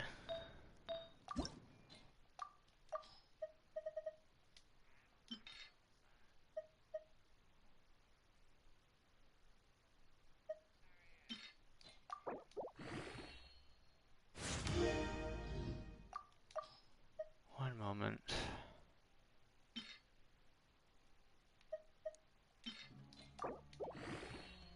There we go. That's good enough.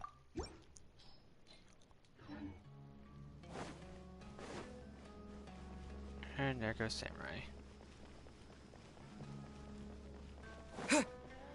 Oh boy.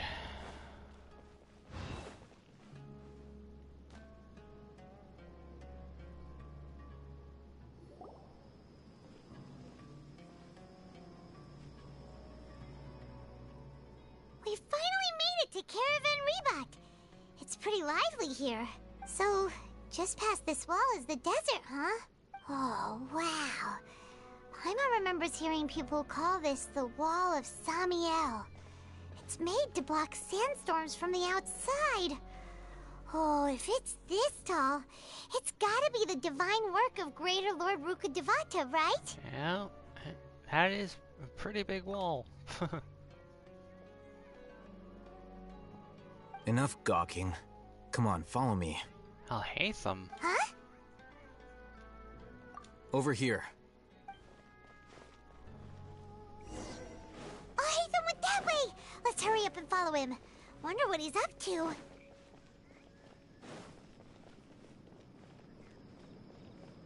Okay, no, he is not as tall as Ito. That is my question answered. He's barely taller than me. Oh, that's why he had us follow him. What the... Where did he go? How did we lose him? They were just here a second ago. More Aramite mercenaries? Who are they working for this time? Anyway, Traveler, it seems like we were being followed again. So, Remnant, if I know you're gonna be watching this later, you are wrong. We are being hunted like criminals. Every single nation. You were too careless. You should have noticed those hopeless amateurs trailing you a long time ago. There's no need to thank me. I've never cared to keep track of personal favors. All I did was correct a mistake I happened to come across. It's a habit I developed at the academia. You really gave Paimon a scare, Alhaitham. We never thought we'd run into you here.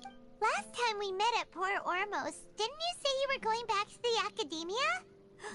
Wait, don't tell Paimon that you're here to take us back on their orders. Oh, so you've already landed yourselves on the academia's hit list. I can't say that I didn't expect it. However, had I wished to turn you over to the academia, don't you think you'd already be the Eremites' honored guests by now? Facts. Oh, right. You do have a point. Paimon, you really need to find a way to get more brain juice. I have no interest in running errands for that project. As a scholar, I've always belonged to the camp that promotes researcher autonomy. And these days, you're more fascinating than anything the sages can offer. Not quite.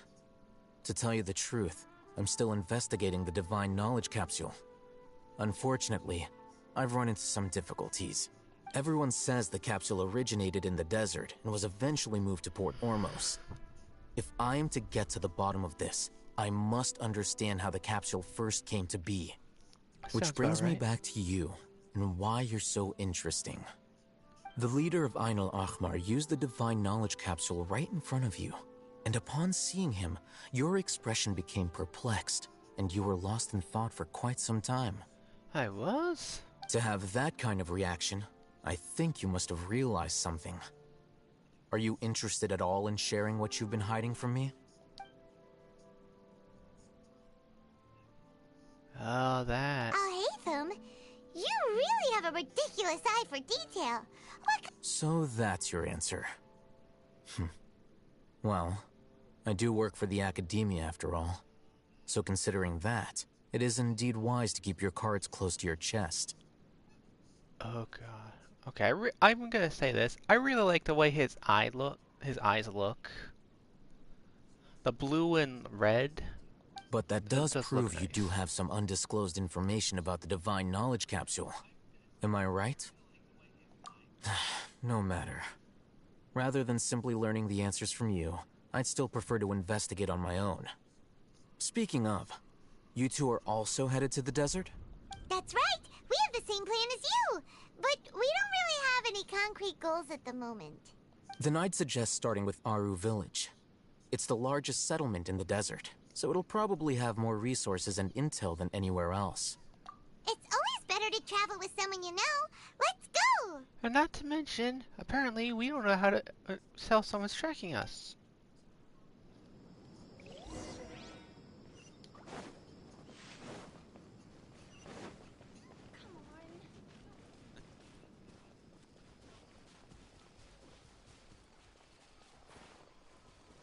Okay, you know what? Oh, I can't even go into co-op, so I definitely can't stop right here. Alright. Give me 1 second, everyone. I'm gonna type something real quick.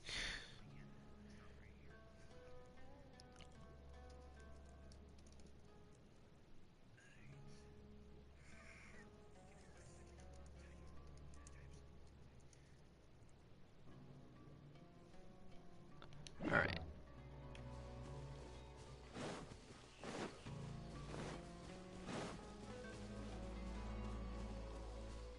Yep. Let's go.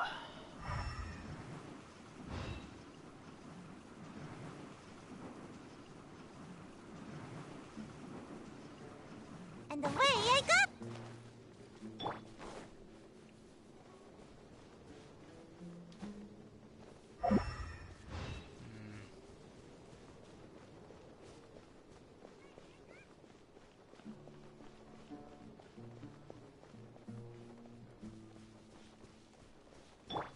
Sayu, away! Come here.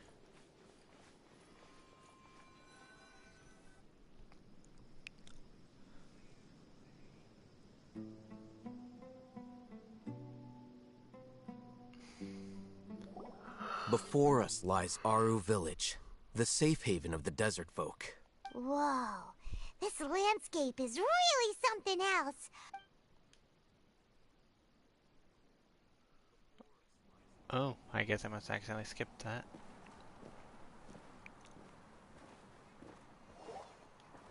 Oh, oh,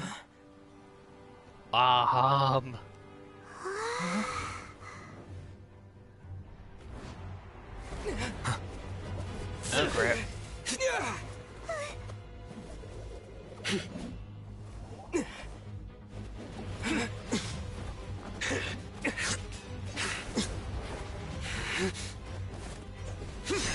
You all see that Paimon there, right?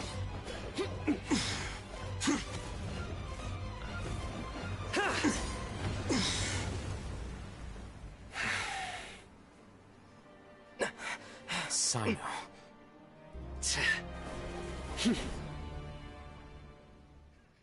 Unless my memory fails me, we have barely spoken 2 words to each other before now at the Academia. Would you care to enlighten me as to when and how I invited the General Mahamatra's wrath? Alhaitham, do not think you can escape my judgment just because you managed to escape my attack. Judgment? So that's how you'd characterize your actions here, is it? Or would elimination perhaps be a more accurate description? Had I used my full strength, not even this traveler would have been able to stop me. Okay, yeah, right back there. Right back there by the Statue of the Seven. Do you all see that Paimon? Also, I can definitely tell Kagi voices Sino. I can hear it. I can hear the voice. I really want Sino. Mostly because of the Kagi thing, but also he just looks amazing. Though styled like an assassination, I sought only to ensure that my target would be unable to flee or resist. Standard practice for the Matra, as well you know. Seemed to me more like your own personal touch. Who is that, Alhaitham? Did you call him General Mahamatra? Yes. General Mahamatra Sino, head of all the Matra at the Academia. He's a formidable hunter, and the ultimate nightmare for any who have committed academic crimes. You seem to have placed a lot of trust in Alhaitham, to the point of blocking an attack for him. If I were you, I'd never choose to side with him. I wouldn't believe a single word that comes out of his mouth. I have been pursuing this scribe for a long time. I urge you, stand back and do not seek to defend him any longer. Otherwise, there will be consequences.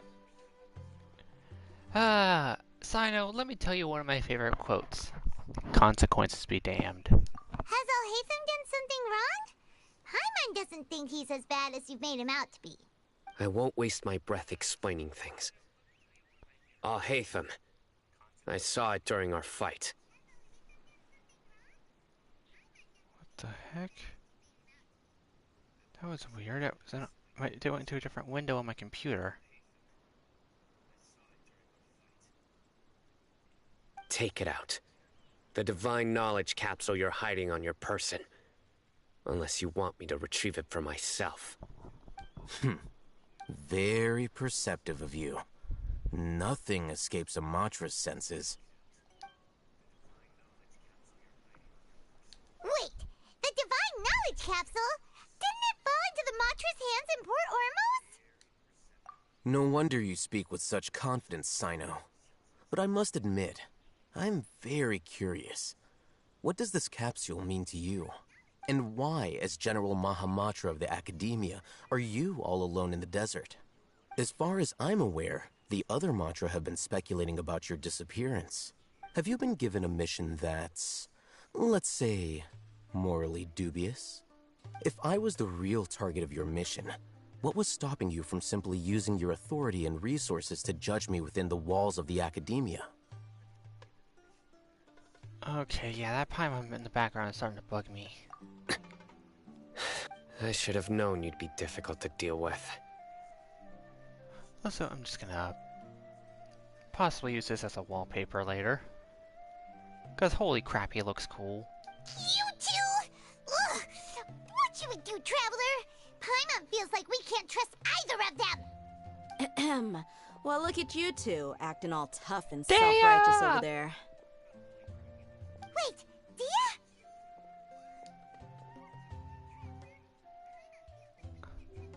Great! Finally, someone that we can trust!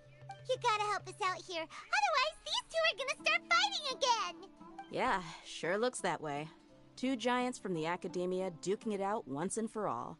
Not something you get to see every day, that's for sure.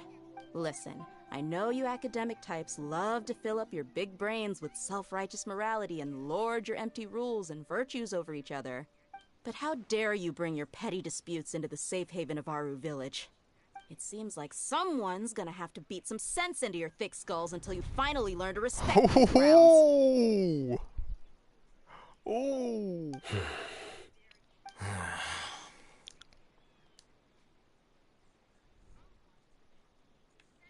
Hey, did either of you hear a word I just said? Whoa, what's going on? The wind's so strong! Is this a sandstorm? Paimon's gonna get blown away! Another sandstorm? What's up with these recently? Candace! Hey! All of you, over here, quickly! We have to take cover! Someone's calling for us! Oh, this wind is too strong! Let's get over there! That sounded like Candace. Come on, you two. Jeez, are all of you academia folks such hard work? Move it! All right. Oh.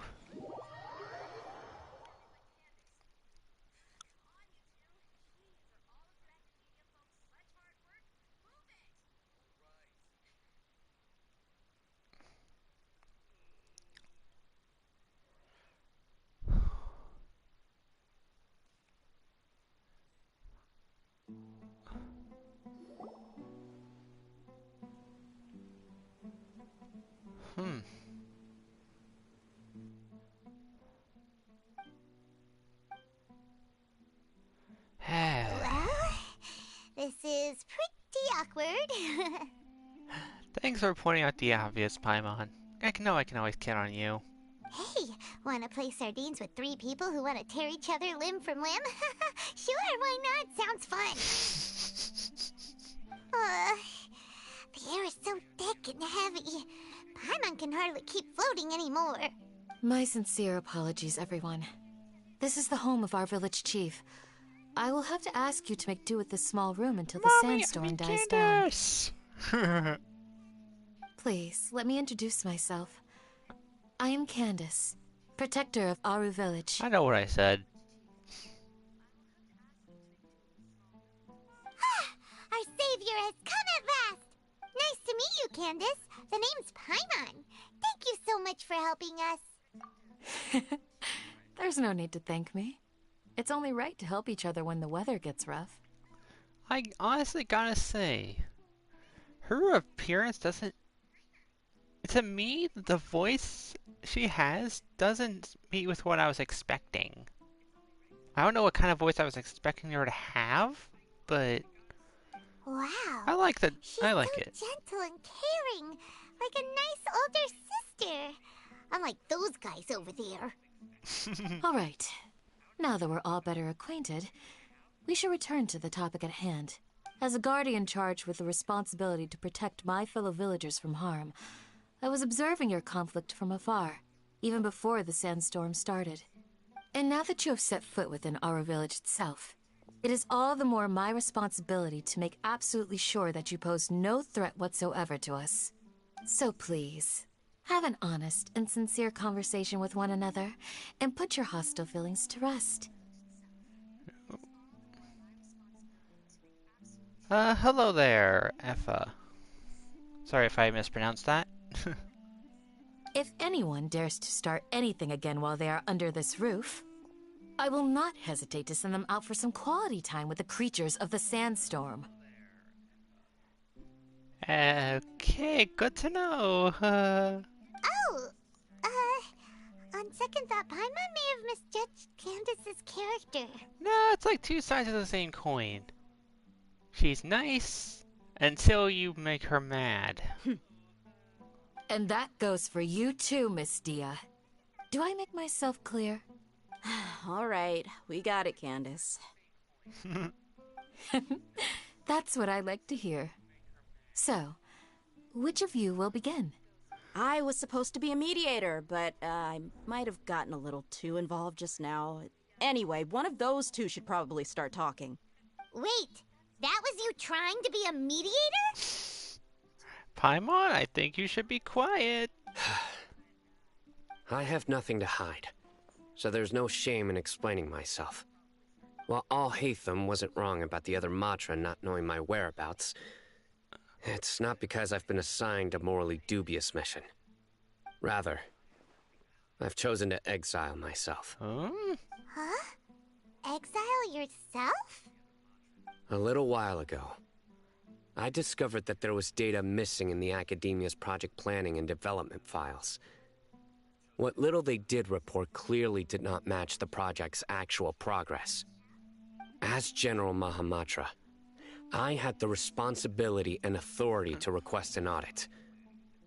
However, to my surprise, the person responsible for the erroneous data was none other than Grand Sage Azar Yeah, himself. honestly, I really like Alhaitham. His design and attitude, I really like it. And I can't wait until he's in the banner. I tried to investigate the issue myself before submitting a formal audit request.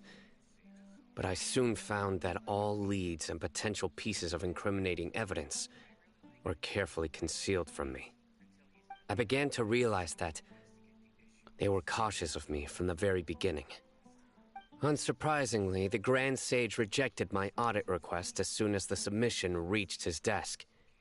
He even said to me, "The power of the General Mahamatra is granted by the sages. You have no right to judge us." Ooh. So they really are up to no good. I realized then that to the Grand Sage, the Matra are nothing more than tools for the sages to assert and maintain their control over knowledge. The vows that we took, the principles that we strive to uphold, they are meaningless to the academia of today. Yep, the Academia are kind of scumbags. I believed it would be wise to flee the academia before the sages had a chance to take action against me. This way, they can no longer see nor predict my actions. I will never give up on this investigation. There's no need for someone else to give me power or authority. Once I find the truth, I will administer judgment by my own name. I mean, if you need someone to help you out, you can always join my team. Please. Please join my team, Sino. Sino seems to have the same goal as us. We're all investigating the sages. Plus, now that he's no longer the General Mahamatra, he somehow feels a lot less scary. Well, Sino, if that's your story, then why did you see Alhaitham as a target? When I was investigating the matter in the academia, I overheard a conversation between Alhaitham and a sage. The sages asked you to investigate a blonde-haired traveler. Do you dispute this, Alhaitham? What? Like many parts of the project, this assignment was undocumented. Now throw in your suspicious behavior with the Divine Knowledge Capsule, and I think we deserve an explanation. Yeah, the sages. Yes. I was indeed tasked with investigating the Traveler. Alhaitham! After all, the promised reward was so great that hardly any scholar could have refused. The sage told me, once you've completed this assignment, I can give you a glimpse of divine knowledge. A most enticing offer. Unfortunately, those academics don't know me at all. Their words contained one key piece of information, namely that divine knowledge indeed exists. That gave me all I needed to know. Oh, so you were From playing my perspective, the sages are far from trustworthy. Think about it.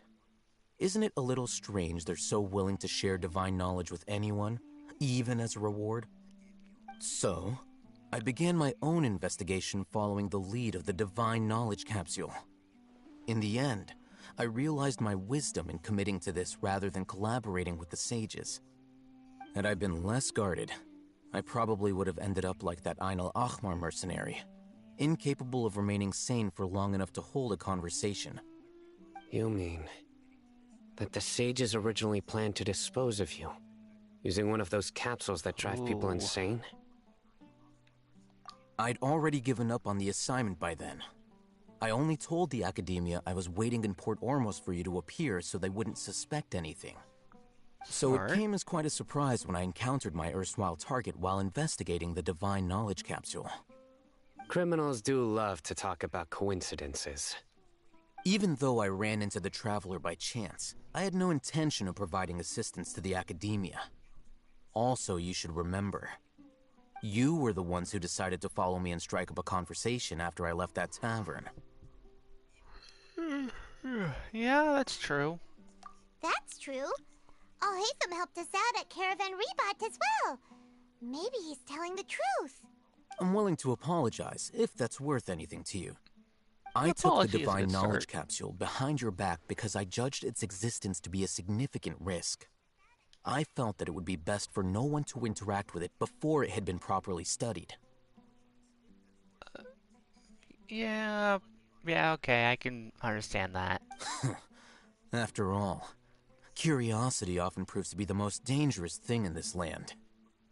You should be well aware, Scribe Alhaitham, that curiosity can also lead you to danger and suspicion. Answer me this. Did the sages share any information about their project with you?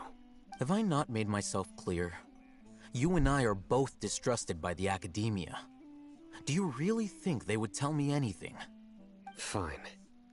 Although you haven't completely proven your innocence, I won't regard you as an enemy, for now. As you wish. Good. I'm glad to see you two clearing up your misunderstandings. And she's back to being the older sister type. And now you, Dia. I believe it's your turn. Oh, sorry. Whatever the boys were talking about must have been so boring that I spaced out. My situation is pretty straightforward. My employer, Dunyarzad of the Homayani family, is friends with the Traveler and is currently recovering from her illness at home. I had nothing going on, so I decided to return to Aru Village for a visit. I was actually looking forward to a pretty exciting time getting back together with everyone here. But then I saw these two random guys in the middle of a pointless argument. It ticked me off, and things went downhill from there. Is that all? Well, I will admit that definitely sounds like your style. In that case, I can't tell if that was just a fact or a burn. That's more like it. I missed you all so much, Candace. Whoa! What was that sound? No need to worry. Now that you're no longer at each other's throats, please make yourselves at home. I'll take a quick trip outside to clear out some of those creatures in the sandstorm. Creatures? In the sandstorm? Are you sure you don't want some backup? Yeah, she doesn't need backup. Fighting in a sandstorm is not for the faint-hearted. Anyone without extensive training in these conditions is at a disadvantage. You needn't worry.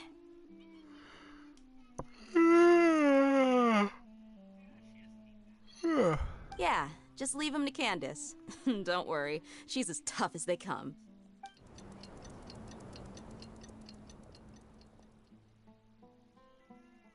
The wind's died down. That means the sandstorm's over, right? Candace still isn't back yet, though. Is she alright? Maybe we should go out and check on her. When you put it that way, even I'm starting to feel a little worried. Alright, let's go. We've been here long enough, and the boys are as chatty as the floor.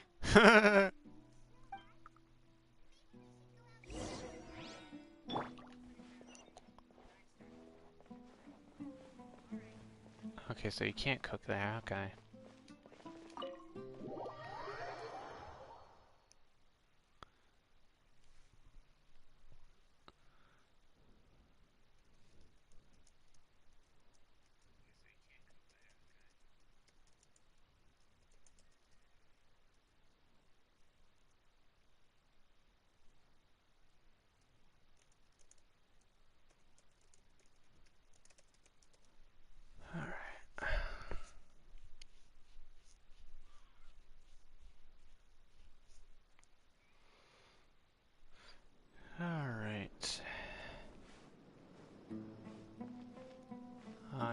for the map to load.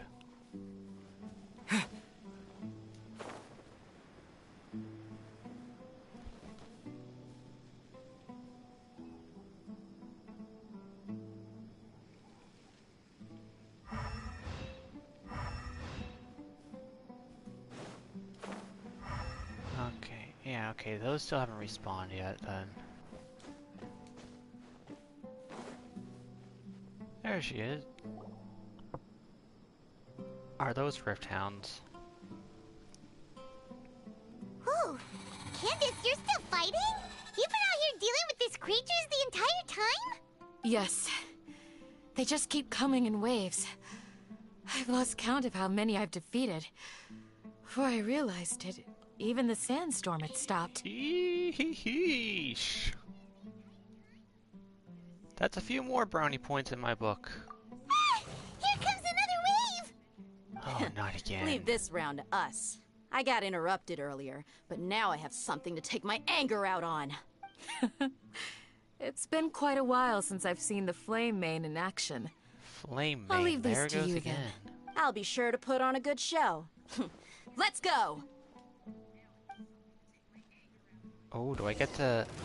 Oh, I was hoping I would get to There use is her. no escape!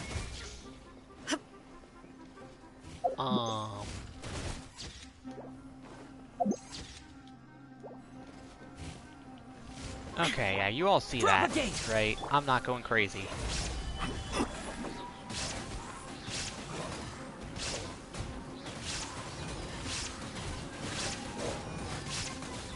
Can't catch me! Okay, that pillar was in the way.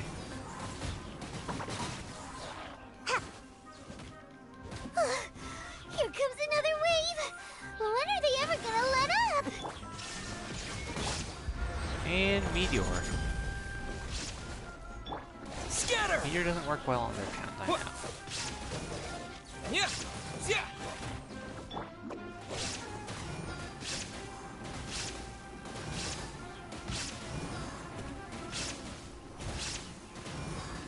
I'm out of here!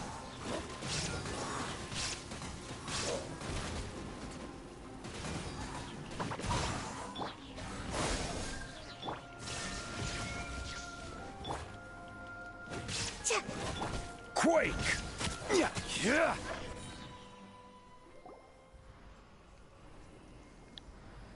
The creatures stopped appearing. Was that the last of them? What we fought just now was probably the aftermath of the sandstorm.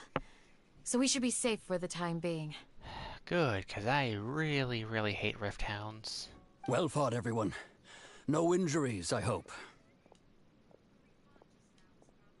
Huh? Who are you? Ah, my apologies. I haven't had a chance to greet you yet. I had my hands full taking care of the village's elderly and children. I am the chief of Aru village. Everyone usually calls me Uncle Anpu. Sir, I am also originally from the desert, but I have not been back for some time now. May I ask if such sandstorms are common?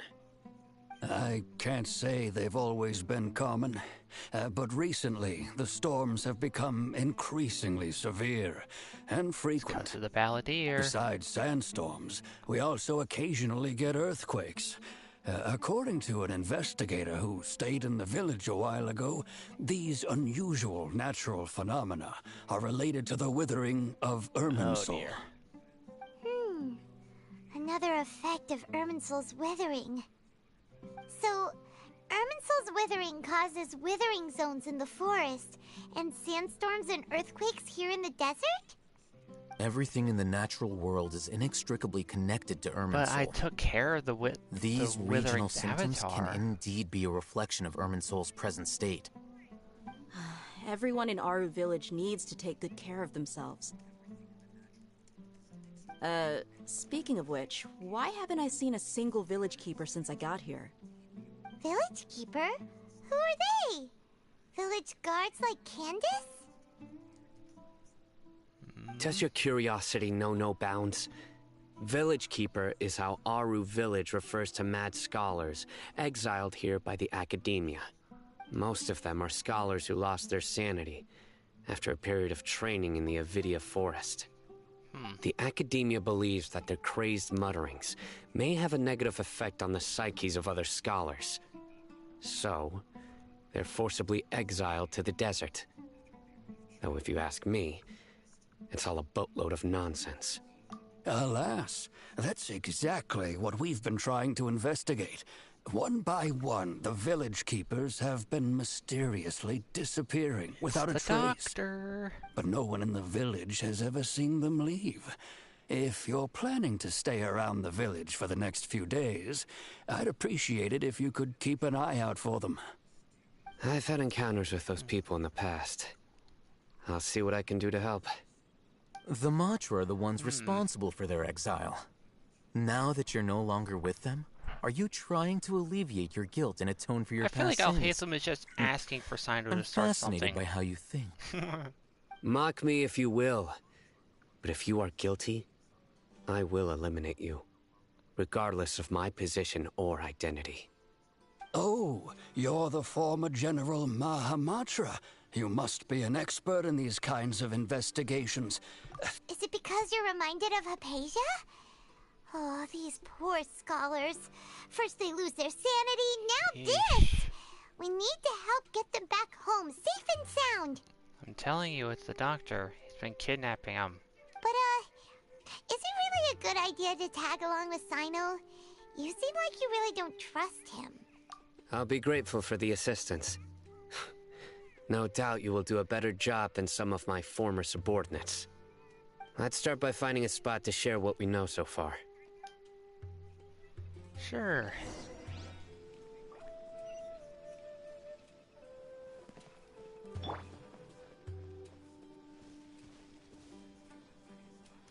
Sorry, I'm just looking around for some of those red crests.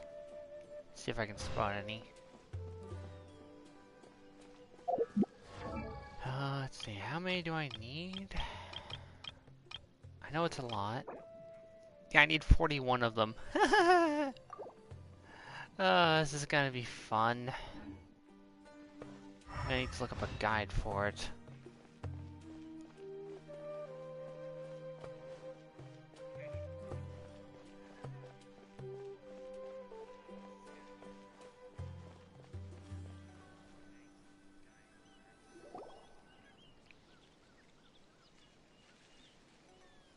Although I've sent myself into exile, I'm still doing essentially the same things as before. Do you still have any questions for me before we start our investigation? One of my former subordinates told me that this title has its origins in a strange incident. The academia has long exiled mad scholars to Aru village. A mysterious phenomenon exists here. When mad scholars first arrive, they are as incoherent and deranged as before. But after spending some time here, they invariably begin to calm down.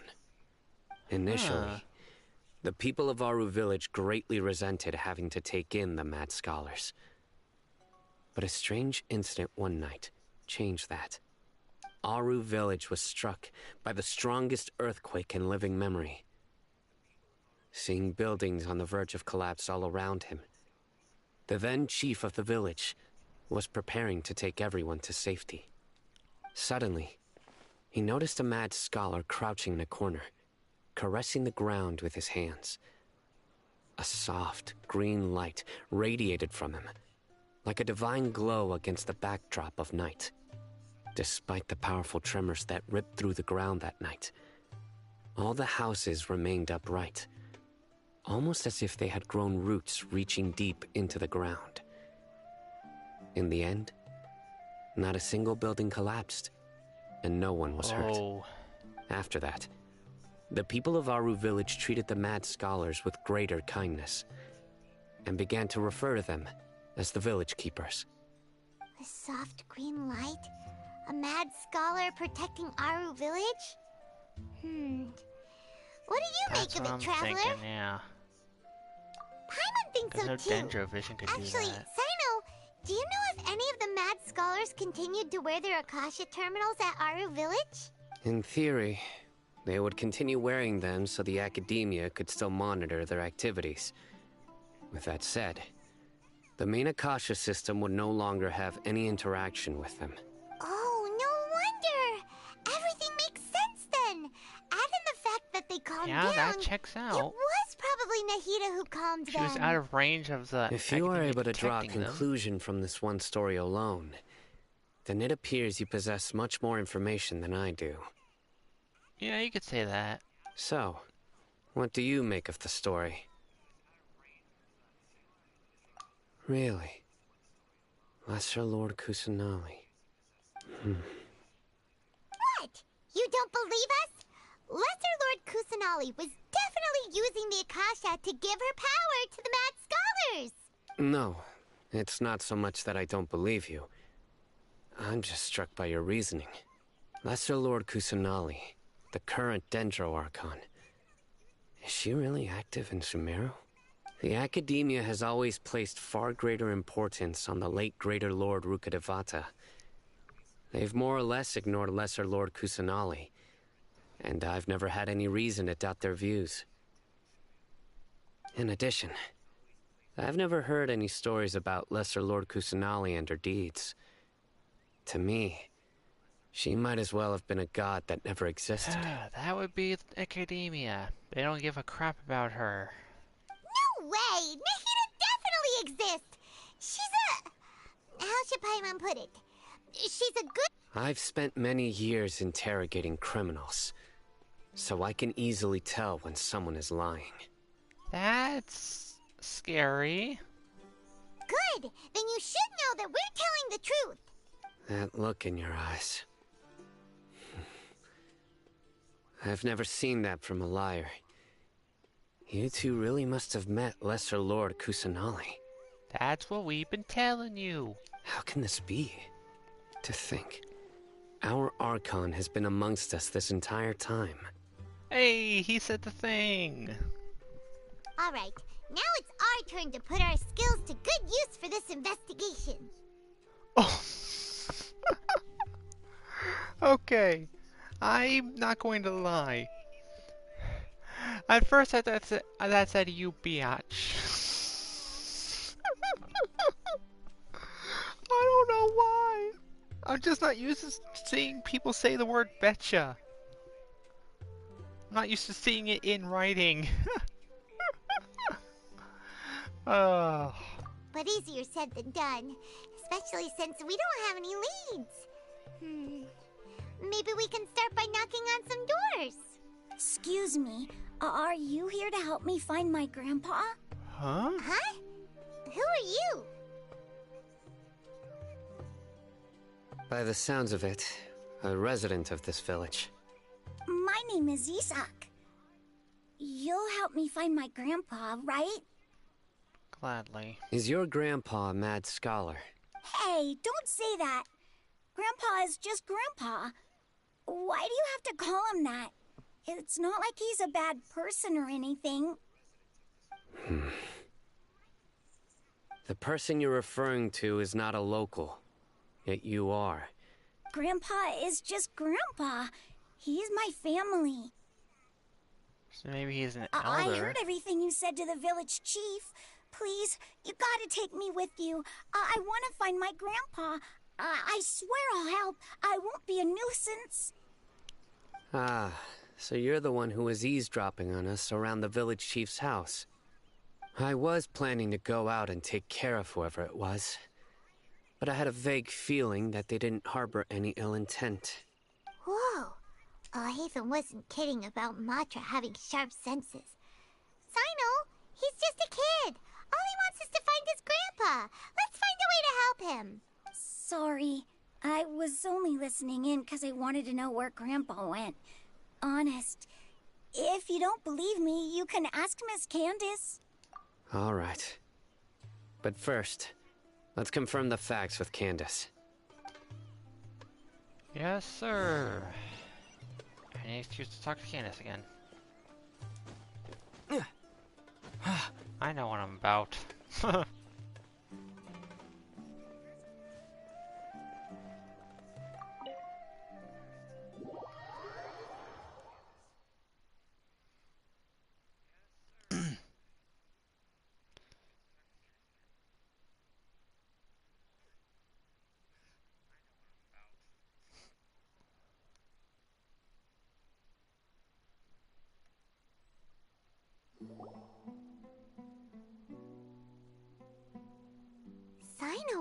super vigilant.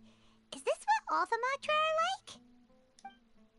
Ah, you're back already. We just wanted to confirm something with you.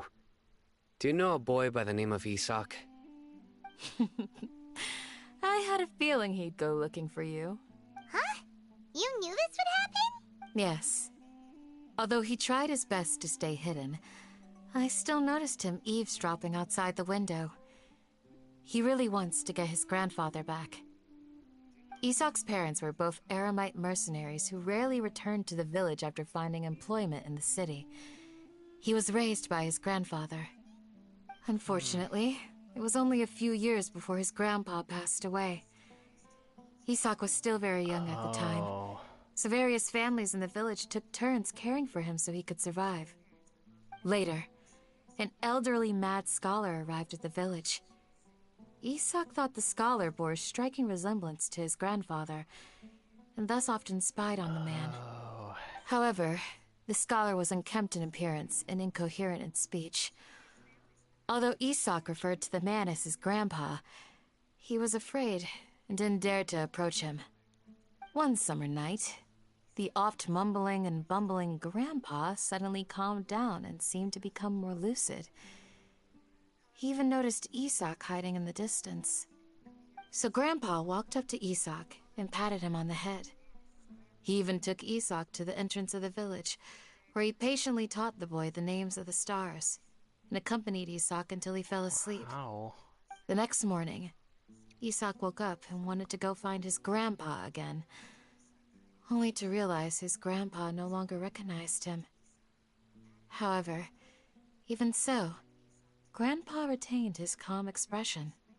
It's said that those who saw the scholar claimed he no longer appeared to be crazy, but appeared to be living in his own world, almost as if he were sleepwalking. Isak was thrilled that his grandpa was able to find peace, and would follow him all the time, asking him things like, "Grandpa, want me to take you somewhere fun?" Or, "Grandpa, could you tell me stories about the stars again?" All this somehow just makes Paimon feel really sad. It seems like they both deserve so much better. Perhaps. Nearly everyone who lives in the desert has some form of hardship or regret. But even so, we must still continue on with our lives. It's also my reason for fighting. I must continue to protect this land.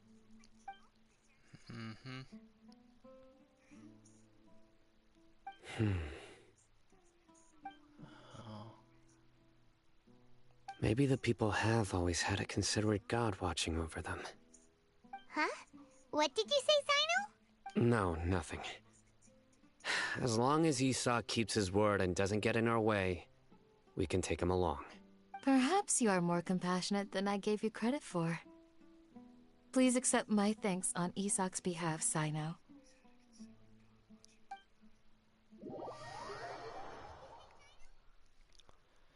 Well then.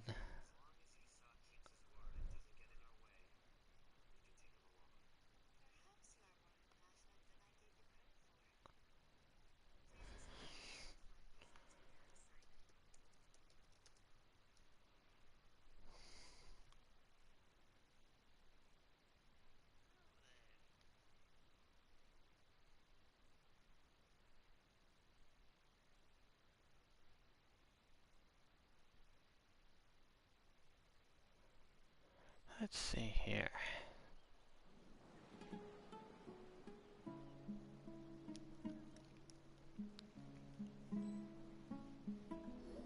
Hey, Isak!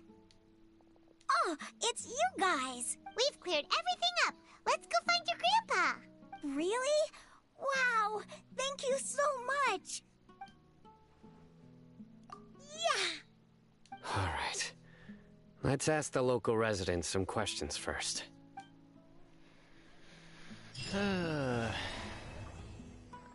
Oh, okay.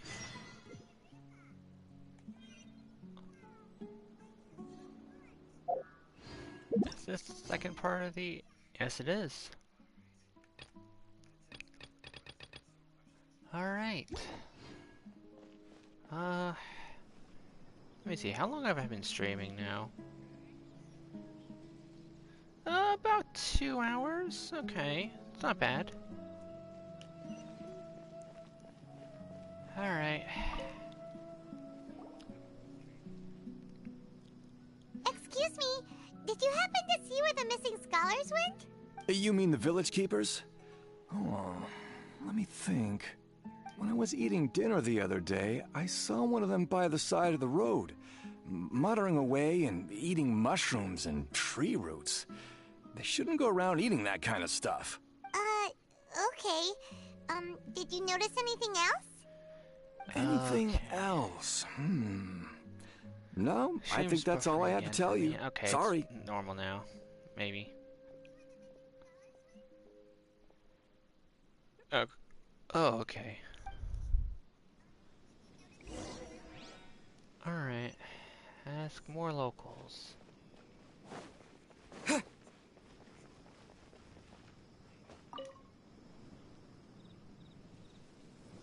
The scholars that have gone missing. Have you seen them? Ooh, there's something there on the left for me. Those eyes. Those fierce eyes. Don't change the subject. Right. You were asking about the the mad scholars. I think it's been a few days since I last saw them, but honestly, I feel quite sympathetic towards them. Even though they act a little strange, they've helped me in the past. If it weren't for them, my house would... Do you also think Grandpa and the others are good people? Grandpa? Oh, hello there. It's little Isak. You mean that nice man who looks like your grandpa's long-lost twin, right? He was actually the one who protected my house. I saw it with my own eyes. He happened to be staying near my house that day and was doing something with his hands on the ground. It still feels pretty surreal now that I think back on it. Did someone teach them how to do that? I think you could say that. Well, whatever the case, I'll always be thankful to him and whoever taught him to look out for others. I'm pretty sure that if I ever went mad, I wouldn't be able to do anything like that. Gotcha. Thank you.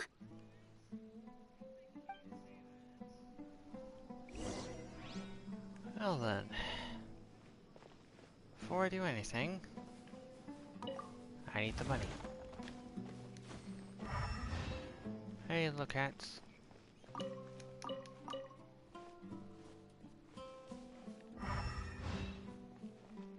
safe and don't get hurt. Oh, I go down.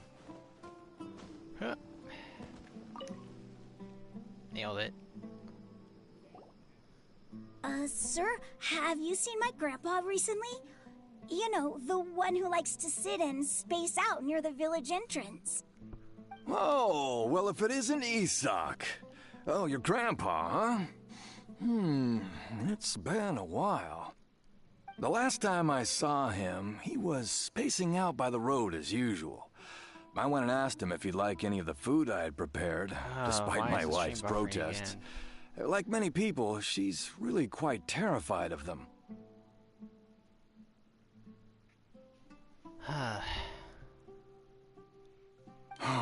And speaking of my wife, she's still always complaining about how I don't make enough mora.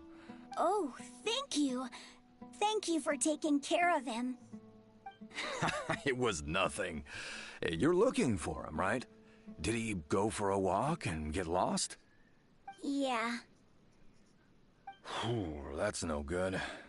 Well, once you found him, come by my place again and I'll cook a little something for the both of you. I have a bad feeling about this. I've known you since you were very young. So as far as I'm concerned, you're family. Wow, what a nice guy! Okay, thank you, sir. Huh? Don't say anything for now. Isak, stay here. Let's head over there. Stay quiet as you move.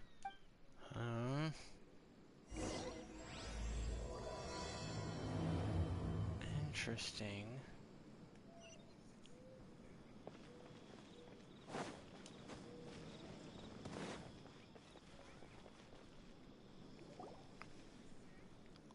Listen, see if you can make out what they're saying.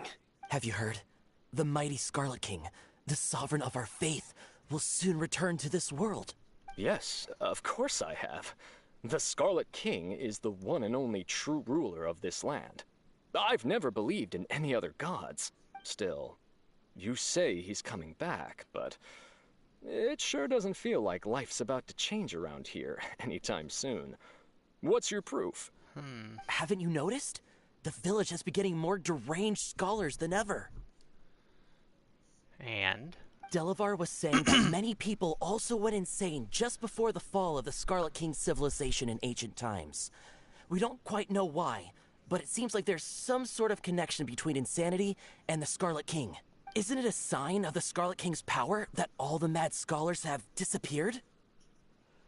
If you ask me, they must have been chosen as the final sacrifice for the Scarlet King's resurrection. Oh no. Huh. Now that you say it, that does make some sense. Exactly. Those city folks will get what's coming to them. Okay, can I please beat the crap out of him? Now, repeat everything you've just said from the very beginning. Huh? Who are you? Where did you come from? My patience is running thin. You heard what I asked. Okay. Yeah, bro, this guy's something else. Just look at his eyes. One wrong move, and he's gonna flay us alive. Let's not get on his bad side, okay? I am no match for this guy. Oh, okay, good sir. What is it you would like to know? Tell me about the Scarlet King's resurrection. Well, I only know a few things from hearsay. I went for a drink the other day and heard others talking about a rumor that the madmen will disappear, and that the Scarlet King will return to this land. I'm not making this up, I swear! Hey, go on, keep talking. It's true. Oh, it's all true, sir. We desert folk have had more than enough of those people at the academia. Oh, hey, it's They keep sending us all their mad scholars and won't let us have a good life. Hello? Hey, just so you know I'm streaming, so say hi to YouTube.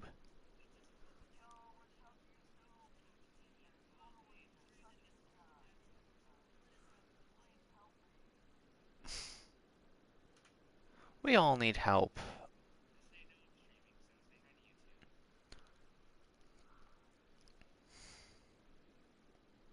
I'm gonna continue on with the story now. Would you want to live like this if you were in our place? The radicals were even more thrilled than me when they heard the news. We're all praying for the Scarlet King's speedy return. Oh, Scarlet King's return. Delavar also said that once the Scarlet King returns to our side, it's only a matter of time before we conquer the land on the other side of the wall. Is that so? Seems like he still wants to know more. Got it! At first, I told myself it was just the drink talking. But then all the mad scholars vanished without a trace, just as the rumor said.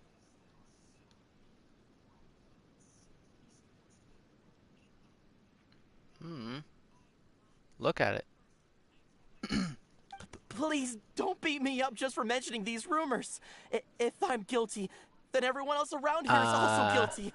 I'm just saying what the others said.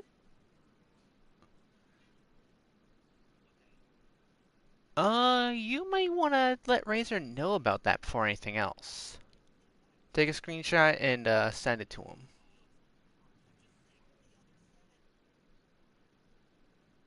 I don't know.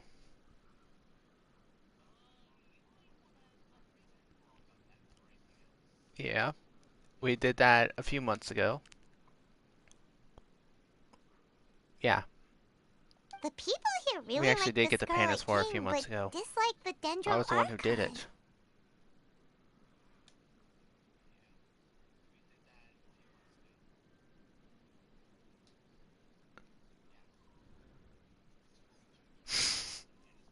Where is this radical person you talked about? Alright, one second. I'm gonna turn you down a little bit. Just so, yeah, the stream can hear the story. Alright, there you go. I haven't run into him over the past few days, so he probably hasn't been around the village. What about you, no, man? No Have one's you really seen him at in all? it at the moment, but in case they watch it later, they'll be able to hear what the people in the game are saying. No, not at all. We wouldn't dare lie to you. He's really not here right now. No, and if you go into my Minecraft house without permission, I will take you to court.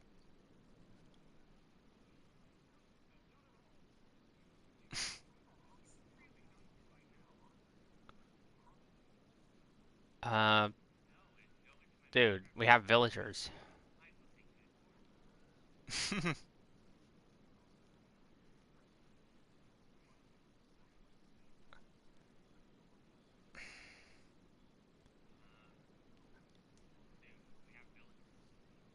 Yeah.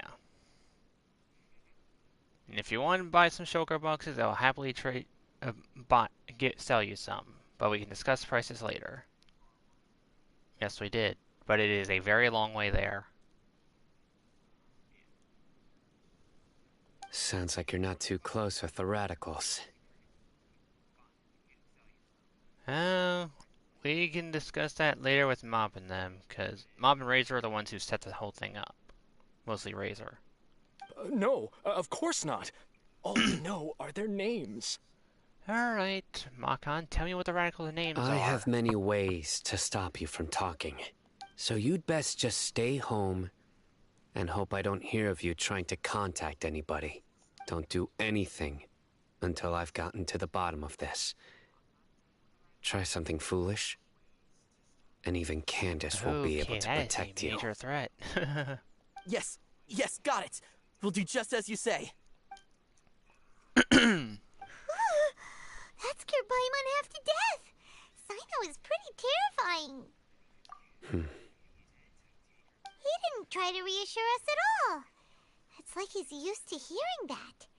Oh, Paimon bets lots of people have told him that before. I heard that. Shut up, Bryson.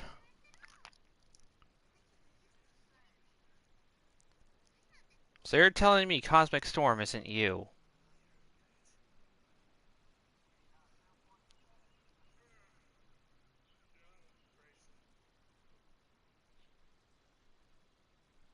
Moving on. Sorry. It's part of being a Matra.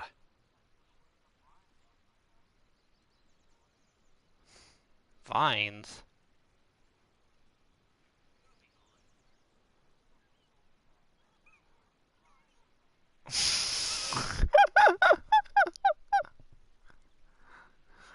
Okay. To be fair, I haven't been on in a while either, but that's mostly just because I've had other stuff to do, game-wise. The rumor we heard just now seems like a strong lead. But we need to check a few more places. Very well. Shut up. I'm here. Where's your grandpa's house? Well, I can take you there. Just follow me. Just make sure you bring some shears.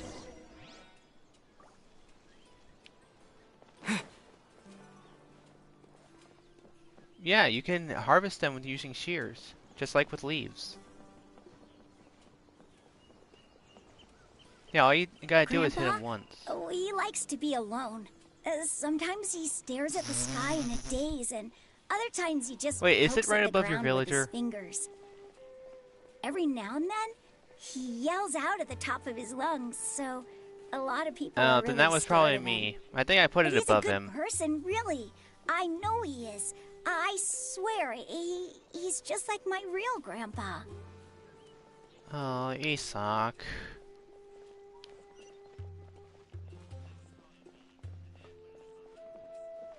You can craft them, that's how.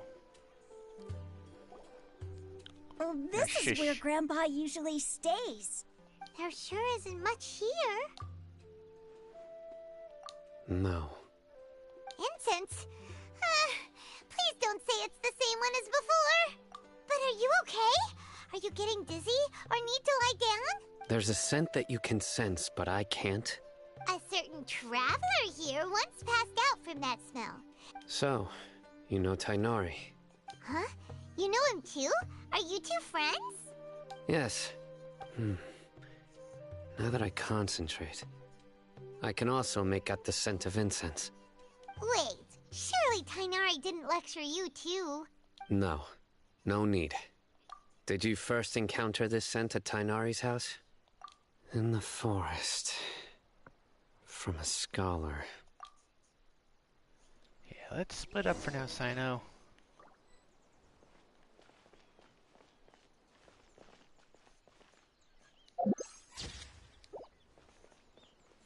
I do want to take a picture.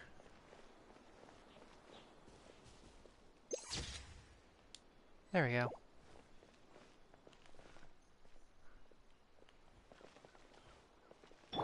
Ah, footprints.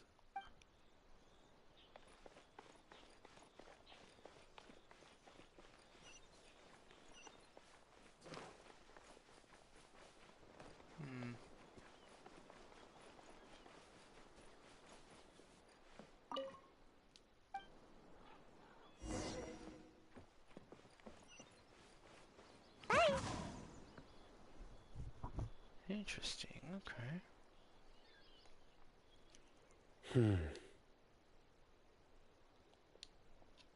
Oh, I think he found something. What are you looking for, Sino? Here it is. Take a look right here. Paimon doesn't see anything. Although the traces have been completely buried in the sand, there are footprints here, from the size and shape. They belong to an adult male. This pattern is a common one from this area. The scent is quite faint, but still extant. The footprints head in the direction of the door. But who would come looking for Grandpa? He doesn't have any friends. Someone coming to take him away, then. We'd have to ask whoever lured him away with the incense. Huh? So you can lure someone away with just a scent? Hey! What's wrong with liking good food? Everyone's got something they love in life. Exactly. Most scholars are fond of incense, since the smell supposedly helps them clear their minds and discover new knowledge. Even deep within the clutches of madness, they still yearn for their knowledge-seeking days, and will follow the scent whenever it presents itself. No, Grandpa. So, someone's taking advantage of their weakness? Huh, are the rumors really true? Could That's the the only disappearance way- of all the mad scholars have something to do with the radicals? It's highly likely. Please, Oh, boy. you have to save my Grandpa. Grandpa's never done anything wrong. Please I'll try, help kid. him. Sounds like we'd better help get him back. Don't you worry, Isak. We won't let whoever took him get away with it. Let's head to Aru Village and inform Candace and the others about what we learned here. Got it.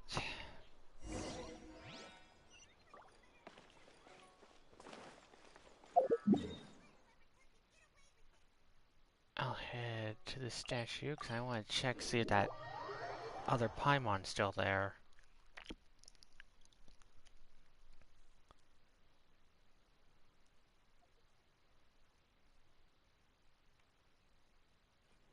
Oh.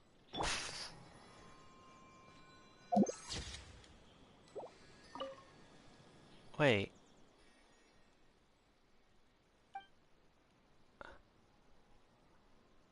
Oh, it was a quest.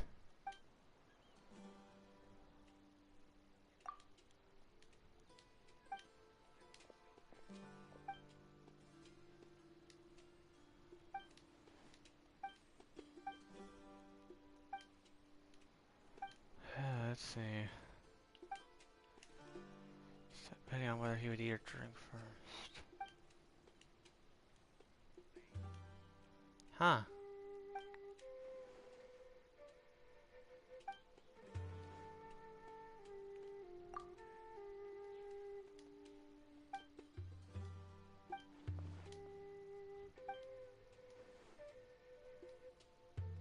Something tells me he didn't thank us.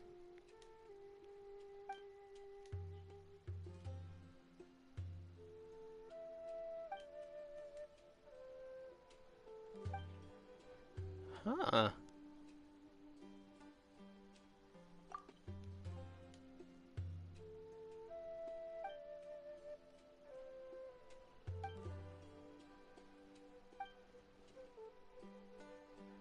Interesting.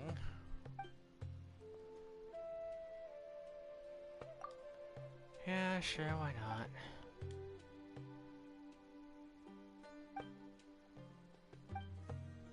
Of course, delicious food and more. Old notes and new friends. Nani the heck?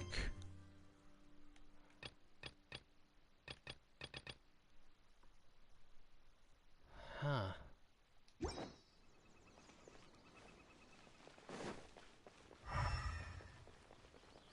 I have a feeling I should avoid that area. Wait, so is that Paimon gone? Yep, okay. When in Aru village, please respect the local customs. Okay, so that wasn't like a glitch. It's just because of the quest thing.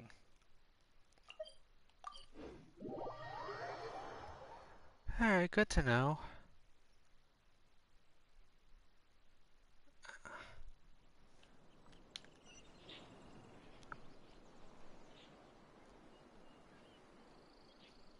Let's see. Right. The darker fabric definitely looks a lot better. That'd be my choice, too. We're back, Candace! We've got a lot to tell you. Ah, welcome back. Sounds like everyone's friends already. I really hope Day is a 4-star, not a 5-star. Oh, Dia's here too! I really want to get her. You bet. So, everything goes smoothly? Reasonably. Alhaitham didn't go with you? We haven't seen him at all. Huh. I saw him around the village entrance earlier and figured he was investigating with you. Did you find out anything useful? You could say we found something useful. I see. So someone used a kind of incense to lead the exiled scholars away from the village.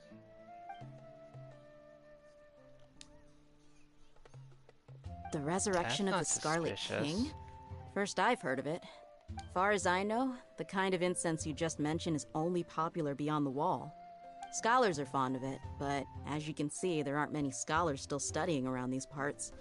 No seller would be able to make a profit here. Not to mention, making incense is a labor-intensive process.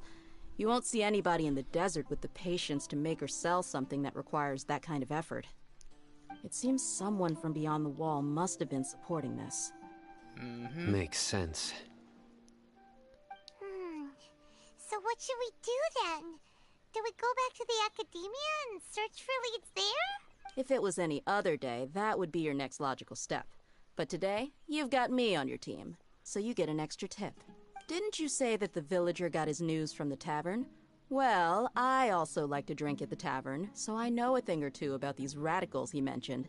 If Paimon remembers correctly, the leader of the radicals is some guy called Delavar. Ah, yeah. Delavar, the scar-riddled bandit, Engur, the wide-eyed butcher, and Jabari, the duck-tailed bearded crook. The whole lot of them are known around these parts. These guys have one thing in common, and that's being broke. The rougher life gets, the more they want to believe in the Scarlet King. Way they see it, the Scarlet King's resurrection is their only chance at overthrowing the academia. Throwing all of Sumeru into chaos is the only way to change the way of life here in the desert. Tia! You're amazing! You really know this place inside and out!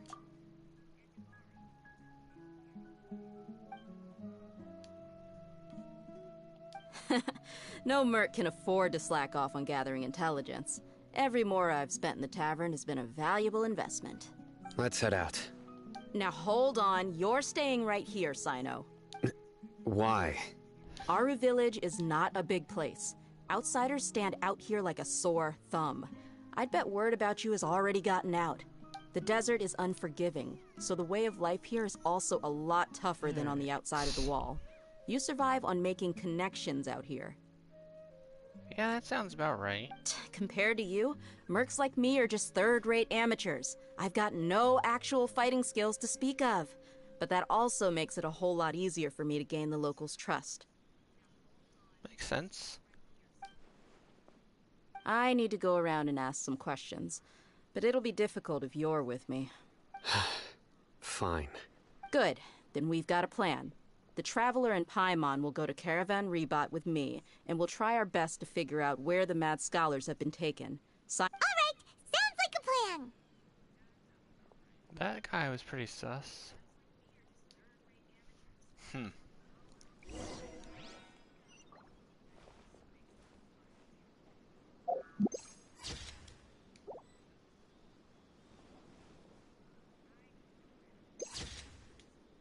Just get a few pictures with them.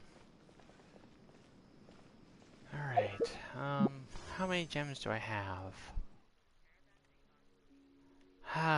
Only 50.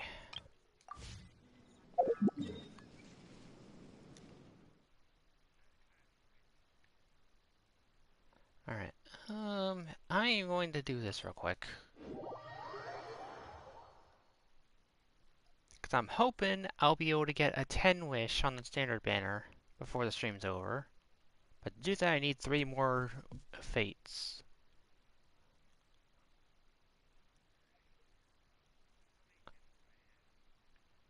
I can get some easily by doing this. I need my heavy hitter.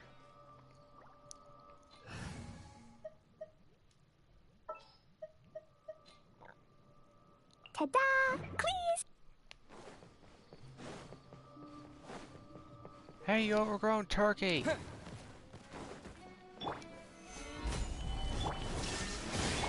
Propagate! Germinate! Jumpy Dumpty go! Boing boing boom! Hi-ya! Boom! Yeah! Ha!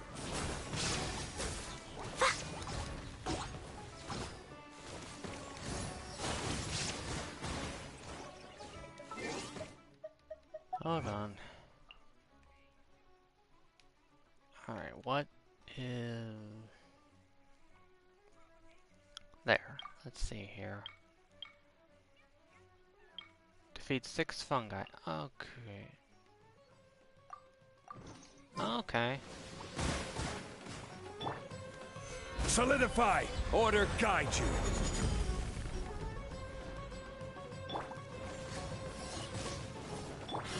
Shine down! Scatter!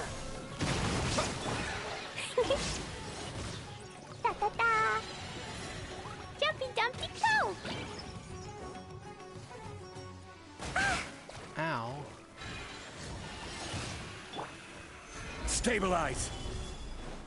There is no escape! Okay, 3 strikes. What?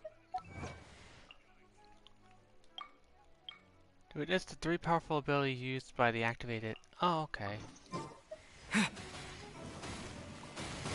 Oh, okay. So that makes sense. Solidify! Ooh, ah! Yeah! Yeah! Hi-ya! Come on, get up. I need you to do that again.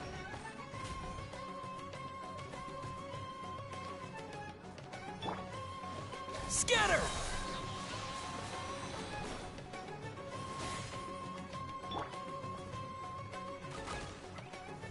Stabilize! This is order!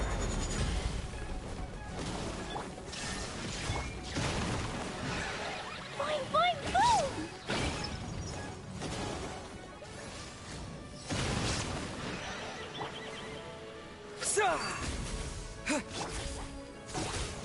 Boom! Pew!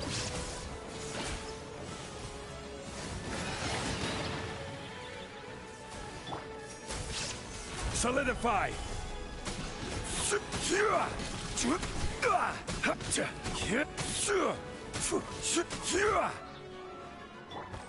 Illusion shattered! Fine, fine, fine! Order guide you.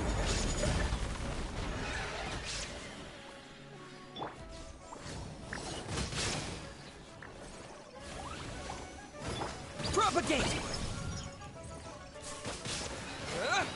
Yeah. Smell of grilled shrooms in the morning? Is that what it's called? Okay, so that's that. Defeats. Okay, so I need to activate it again. There is no escape!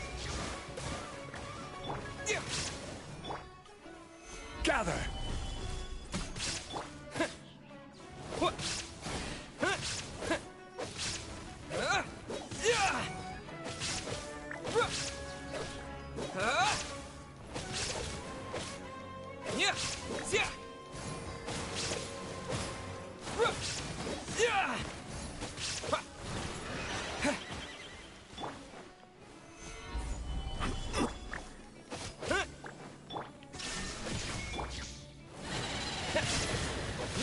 It's activated, yes. Come on. This is order.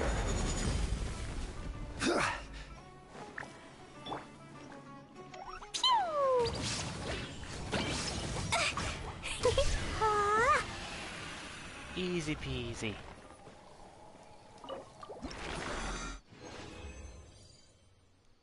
I only got 2, that's not bad. Alright.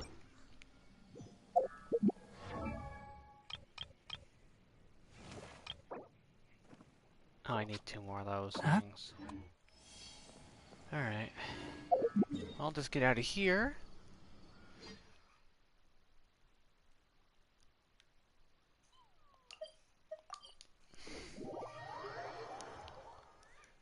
Yeah, I did that so I'd be able to level up Tainari easier.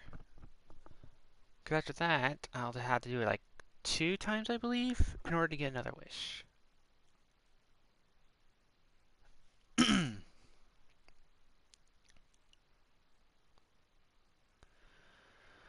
Well,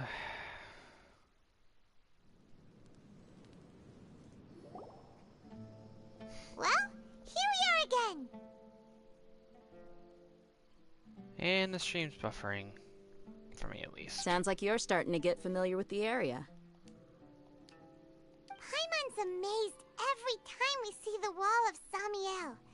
How can a wall this tall even exist? It's almost unreal. I know what you mean. I had the same question every time I walked this way when I was a kid.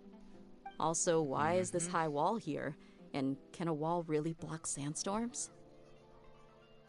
It was only after I grew up that I realized the Wall of Samiel isn't just there to keep out the sandstorms. It serves a more important purpose, keeping out people like us. Huh? Sumeru is run by wise and mighty sages. To them, us desert dwellers are nothing but tools that can be used and discarded at their whim. I'm getting real sick and tired of hearing that. We're cheap labor, like livestock, but easier to control. Nothing more. Even if a child from the desert got the chance to obtain an Akasha terminal, almost all their requests for knowledge would be denied. The academia believes we're underserving.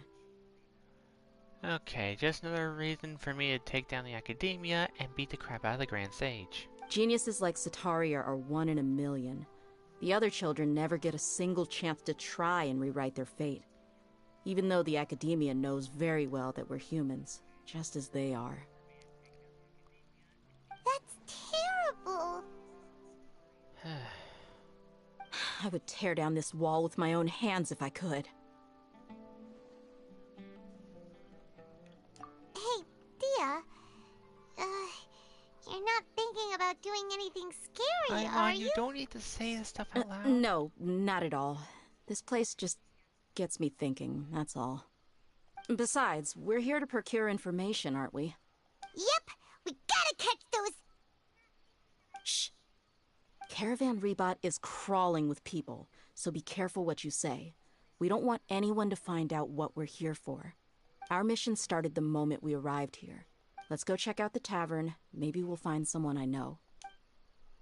With any luck.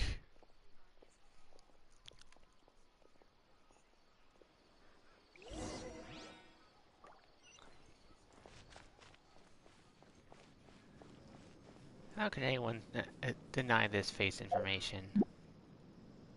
I mean, if they did deny it, that.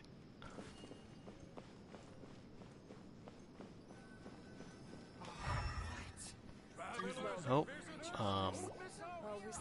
Just our luck. None of them are here sorry, BS Fred. I don't know who you are, but welcome to YouTube. Dia, is that you? What a coincidence. You here for a drink too? Zaki. Finally, a friendly face. Oh, and who do you have with you here? I forgot I didn't have you muted.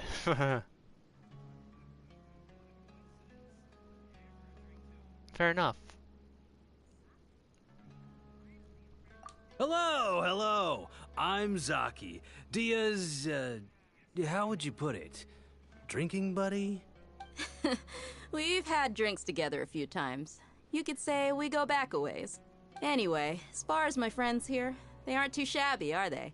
You rarely see any Outlanders so friendly and respectful nowadays. Absolutely. Much better than those people on the other side of the wall. So, Dia, are you looking for someone? Yeah. Have you seen Edgar, Delavar, or Jabari recently? Of course I have. Matter of fact, we were all here drinking together just a few days ago. I've got a spice trading deal from another nation. I thought maybe Delavar and his friends might be interested. Know where I could find him? Ah, how thoughtful of you. Then I assume you also know that Delavar's been having a hard time making ends meet these days. Hey, keep it down. Let's just say I prefer to keep this deal a secret. Y'all at Caravan Rebot are like family. If there's more to be made, why not do it together? Besides, Delavar and his friends have muscle. They'd be a good fit for escorting the goods. I was not expecting a character in Genshin to say y'all. Yes, how considerate of you. Delavar's my friend too, so of course I can take you to him. Come with me.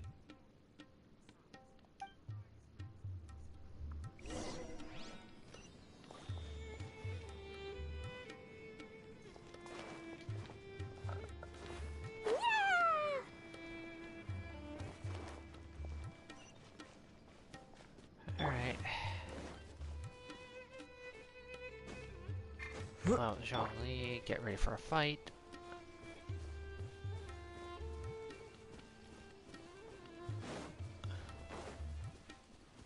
I forgot about this little spot.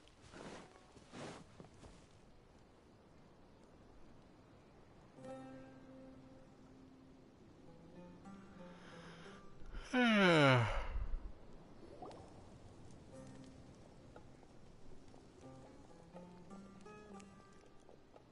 we there yet?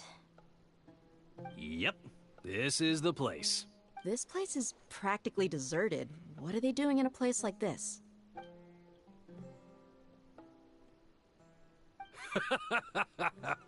Why don't you take a guess? Go on, a wild stab in the dark. You're like lambs to the slaughter. Oh, you're a slaughter pal.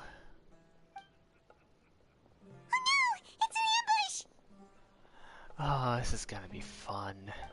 What's this all about, Zaki? Come on, Dia. You really think we didn't hear about what you said back in Aru Village?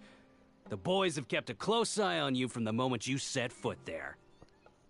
Not only do I know that you're looking for Delavar, I also know that you've teamed up with people from the Academia to look for the missing scholars. Ah, so you do know something about the missing scholars. Good to know. So, you've been watching us from the very beginning? Okay. Time to beat the crap out of him. And beat the answers out of him. I knew leaving Sino behind was a mistake! And you left the strongest one in the village, didn't you? Who do you think you are? You really thought we'd fall for your little business deal nonsense? Oh,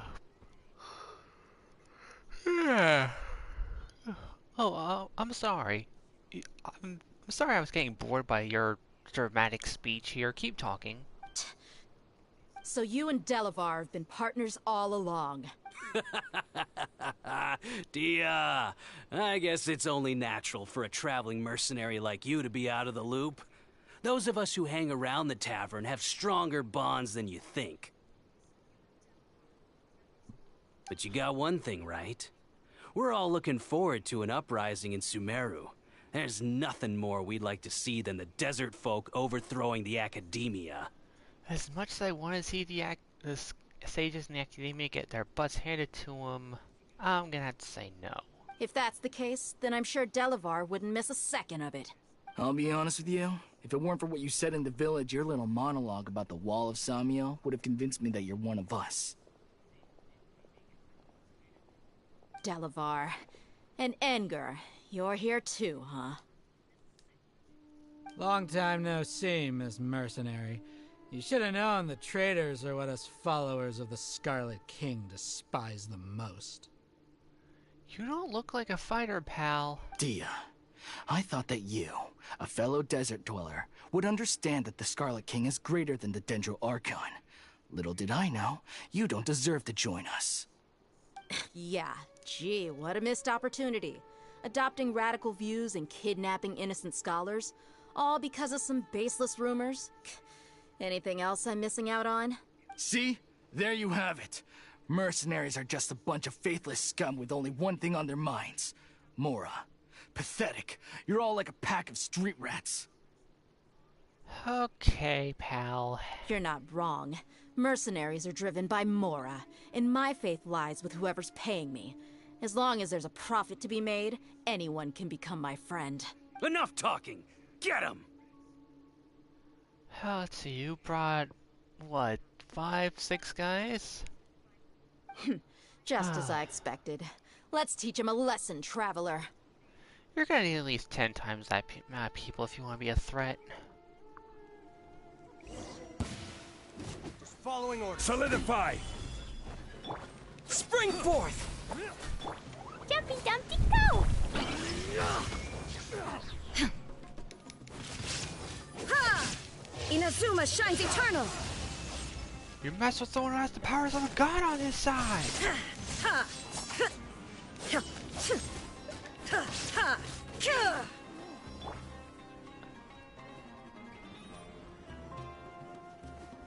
Also, I have a cleave.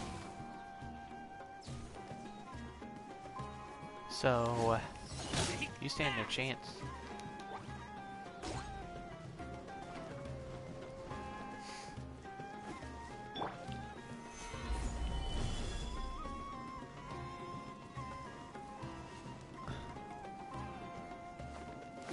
Alright. Jumpty Dumpty.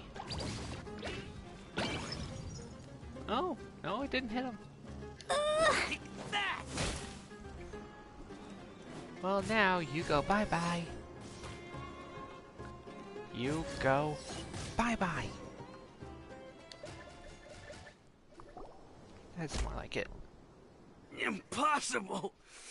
How could you?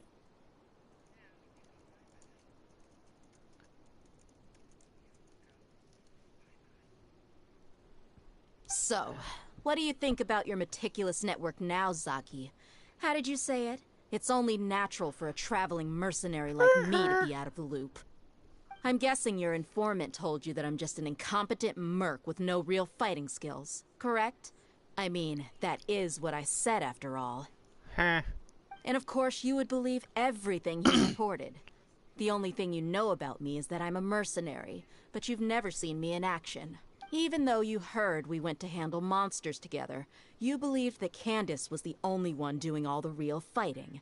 That so-called Flame Mane is just a fraud. She admitted it herself. She just uses her connections to gain the trust of others. That's what you thought, right? You lied in the village because you figured that we'd have people watching you. And you were stupid enough to fall for it. I figured as much the first time we drank together. You all thought you were so smart. Pathetic. Okay, that should be all of them. Whoa! So you've been planning this since we were in Aru Village? Don't underestimate No task her. can be done without preparation. I just happened to notice a couple suspicious-looking people while you were out investigating. Oh, but instead of catching them right away, you let them report back. Those two who were snooping around were just a couple small fries. If we want to get the real catch, we have to be patient and give it some time. Oh, you mean the funny name she mentioned back in Uncle Ampu's house? The wide-eyed butcher, scar-riddled bandit? Paimon can't remember them all. That's just a bunch of drunk talk. Edgar and Delavar like to talk. Hello, Queen. Delavar the Scar-Riddled Bandit are the nicknames they came up with for themselves. Hey. Alcohol has a way of making people share what they really think. So Edgar and Delavar are always rambling in the tavern about how the Scarlet King is a superior deity. You really know how to plan ahead.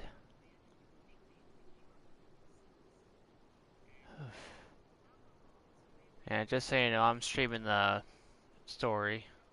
What about Zaki? So if you hear me talking, that's, yeah. He's just a numbskull who fell right into our trap. Zaki was probably the best hidden of them all. My initial plan was to find Delavar first, and then try to track him down. That's what you wanted to ask when we were at Uncle Anpu's house, right? Jabari's one of the villagers you talked to. You know, the one who wanted to treat Isak and his grandpa to some food. Wait, so he's a radical too? No, he isn't. I just needed to tack on a random villager name to make the eavesdropper think that I was making some wild guesses based on my impressions. Wow, what a genius idea! Well, that's an expert mercenary for ya. Remind me never to piss off Dia. Ah, you're too kind. It was straight from the usual playbook, if I'm honest. So, that thing you were saying before, is it really true? About what? About how mercenaries only care about Mora. Does that bother you? What makes you so sure? Dia, do you dislike the Dendro Archon like the other desert folk? You two are pretty sharp. No, I don't have anything against the Dendro Archon. I've heard a lot of nice things about the Lesser Lord from Dunyarzad. I can understand her devotion and gratitude. Dunyarzad's just an ordinary person. There's no way a god would be so involved in the lives of everyday people, unless they were truly compassionate. I've begun to realize that the sages are behind everything that's happened recently. The radicals' blind belief in the Scarlet King, making the Dendro Archon out to be an enemy. It's all the Academia's trickery. But I see through it all. And unlike them, I can never be hostile towards anyone who's never done anything wrong. Dia. Anyway, looks like we're done with business here. Traveler, lend me a hand. Let's tie him up and bring him to the village.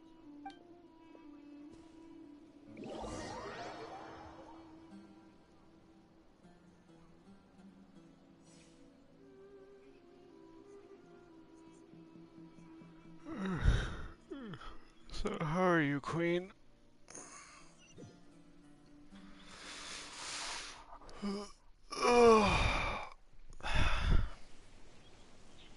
This should be all of them.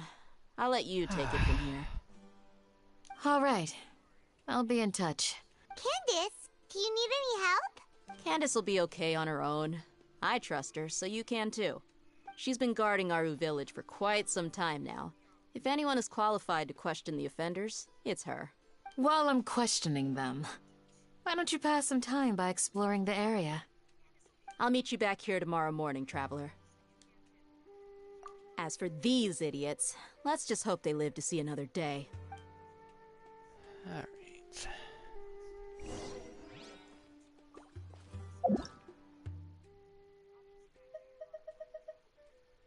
Okay,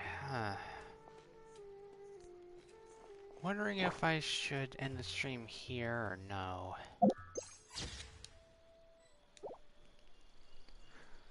Let's see, how long have I been streaming for? About 3 hours. You need to watch out for this. I'll keep going. It shouldn't be this. There shouldn't be too much more to do.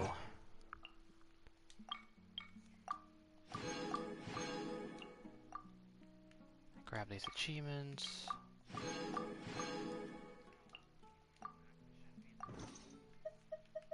See if I can make a wish. Nowhere close. Let's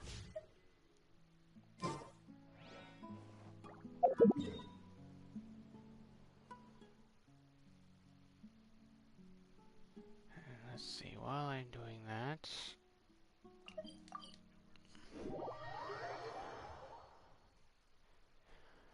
Before I continue with the quest, I'll level up Tainari.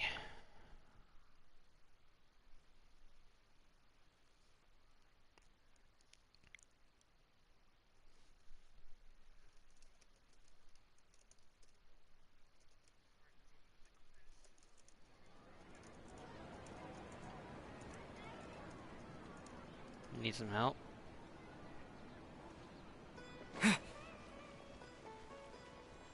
Oh, which one? There are a lot of ones that suck.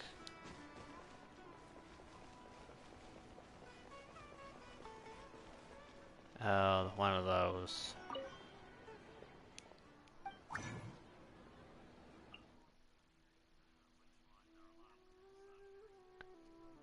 Oh, that. Okay, here's a little tip I know. Use amber for some of it. And then try to time destroying the other dummies with their bomb. That's the tip for the one where they're like 3 on one side and 3 on the other.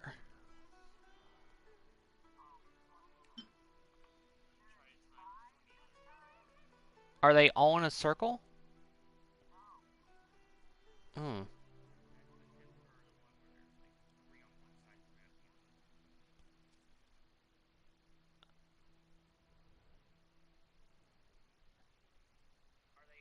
Send me a screenshot. I can try to help that.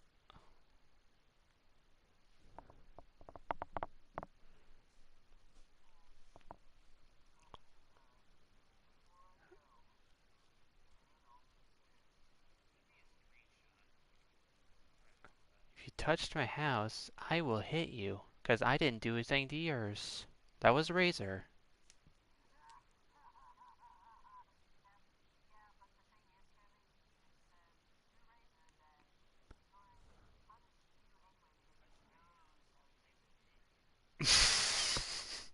I mean, that's true. How much you want to bet he covered my entire house with the vines Razor used?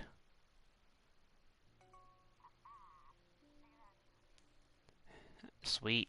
I shouldn't have told him how to harvest the vines.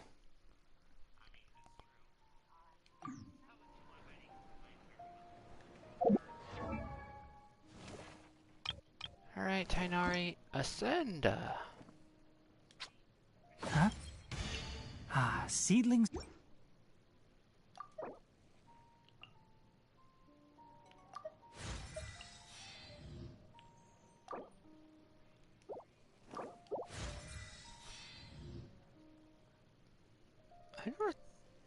I never thought of using Saya for any of those.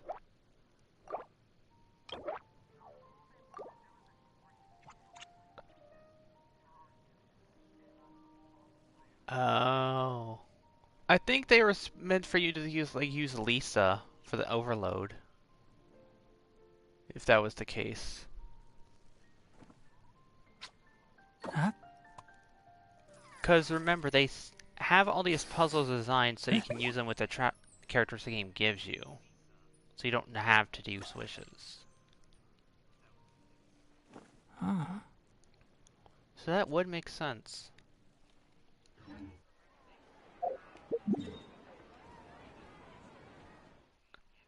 Alright, time to fight this bird boss again. I gotta fight this thing 2 times to get Tainari up. 50. I need to send him so I can get another wish.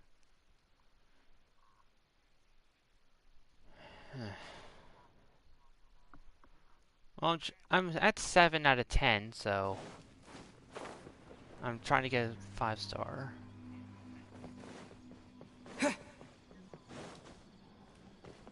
That's fair.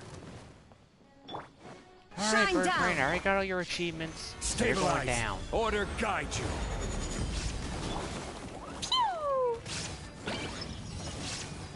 Scatter! Die, die, die, die, die, die.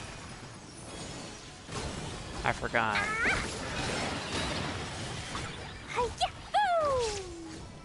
Nice. Yeah, Rosaria's a pretty fun character to use, honestly. La la la. Solidify. Yeah. Illusion shattered. Her, Lisa, and Noelle are 3 characters that use strawberries.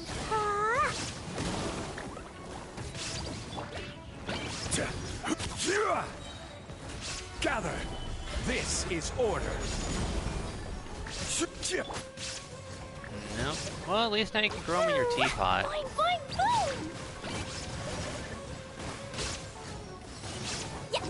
Yeah, it's just those 3. I've looked it up. Shine down. Now you shall perish.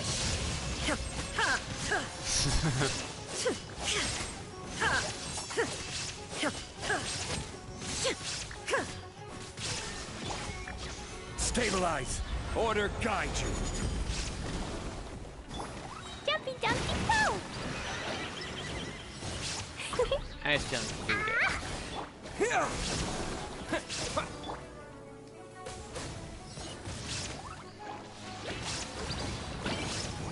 Please destroy it.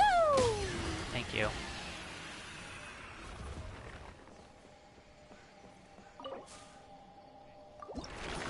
Thank you.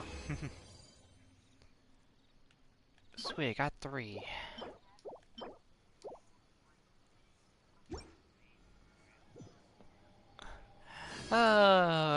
I just want to point this out on the record, especially since I'm saying this on stream. Karma's a bitch person. Remember that.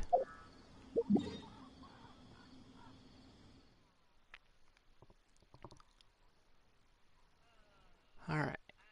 Now get this. See how much TNT I have to use.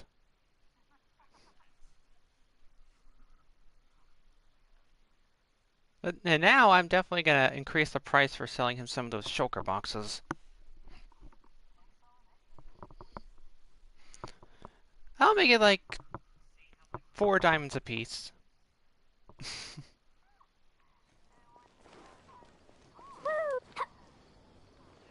I didn't even tell him where the farm was. I just told him we had one. That took... I just told him it takes ages to get there. I know.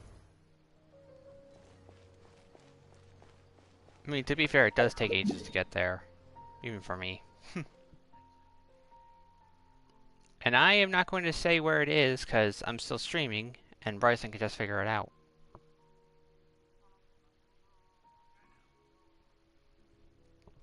Alright.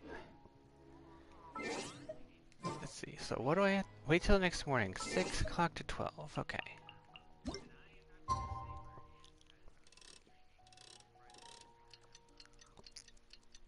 Hmm.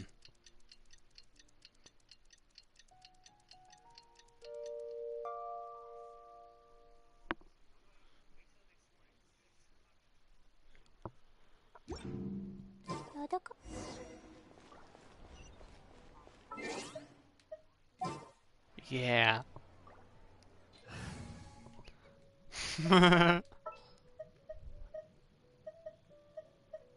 Alright, put Candace on my team. Stay close.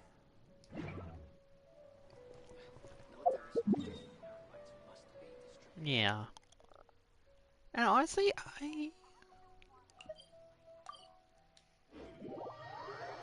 yeah, that's fair.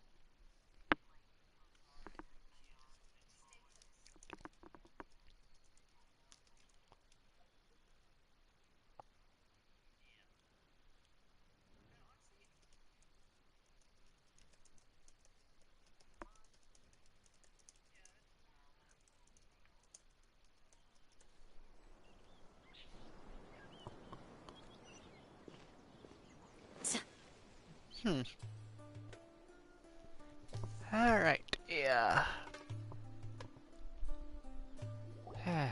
like I said earlier in the stream, I hope Day is a 4-star.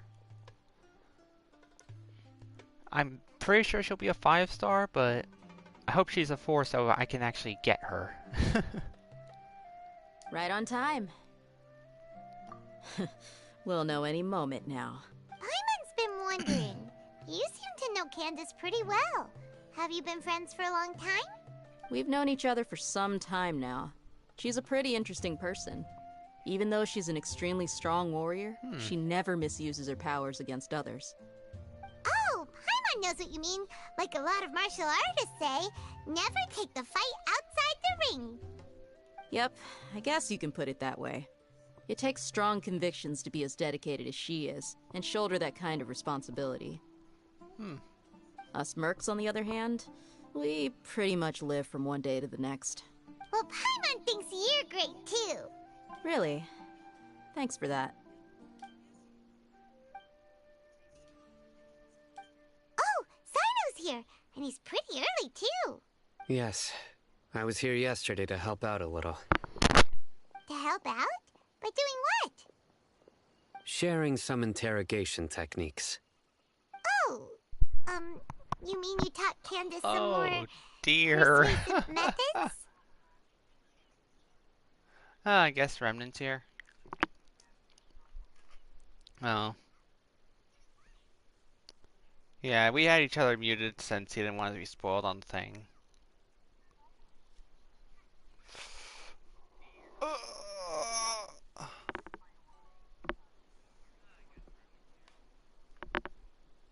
Right.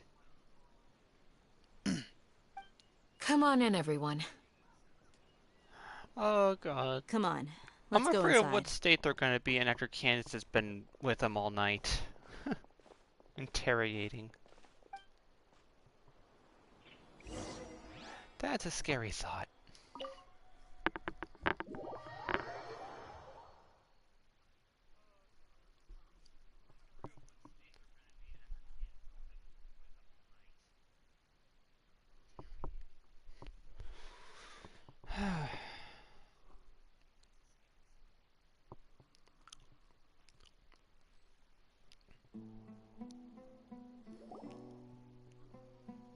Candace, where? Whoa, you look furious. Do I? Huh. What gave it away? Oh, there's no mask that can hide true bloodlust. Cover up your eyes, and it'll still show itself at the corners of your mouth. Perhaps I need to work on my composure. Say hello to you too, Lock On. I can't let you join my world though. Still, it's perfectly understandable why I'm angry. I'm sure everyone present would agree.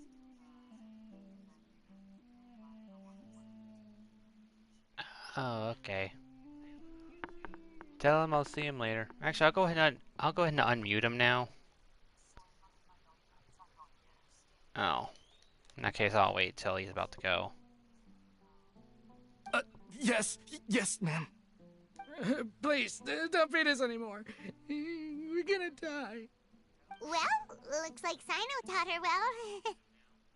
You fear death yourselves, yet you do not hesitate to place the lives of others at risk. The absurdity is mind-boggling.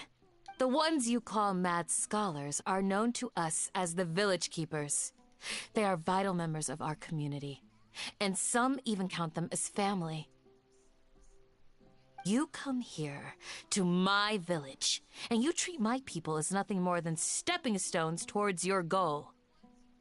Tell me, what would you Candace do is to terrifying you in my when she's position? angry. Mercy! Please, have mercy! You've made your bed. We may both be desert dwellers, but there is one thing that I understand better than you. The resurrection of the Scarlet King will only result in war. And war serves no one. The people of Aru Village care little about which god is in power. Life may be tough and tiring, but we wish to preserve our way of life. A war would only cause us to lose all that we have. And that is not a responsibility that you can afford to shoulder. We understand. We're sorry. I'll tell you everything I know. Please, just let us go. I'm listening. You might not believe this, but it wasn't us who came up with this idea. Someone was spreading rumors in the tavern. That's how we ended up hearing about the Scarlet King's resurrection. The rumor.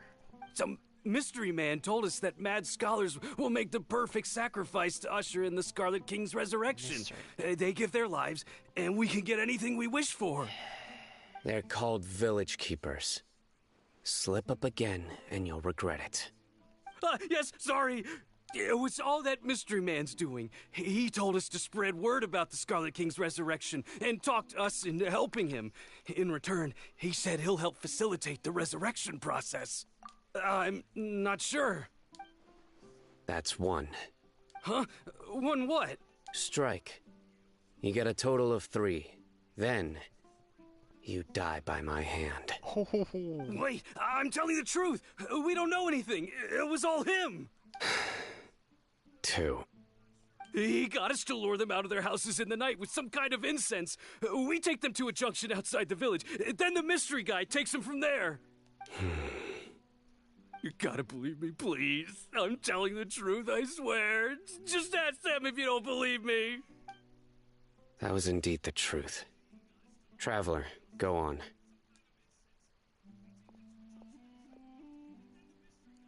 You have to believe me. If I knew that, I would have told you his name right away. I'm not risking another beating to keep his secrets. No way.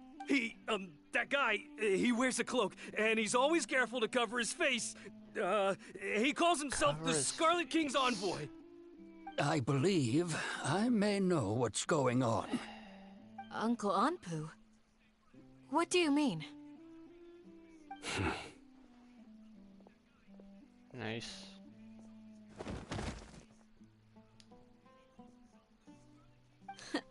Smooth. Okay, speak. If my suspicions are correct, this mystery man they speak of could be from the Academia. Some time ago, people from the Academia attempted to take the village keepers away. I refused, insisting that they are part of our community.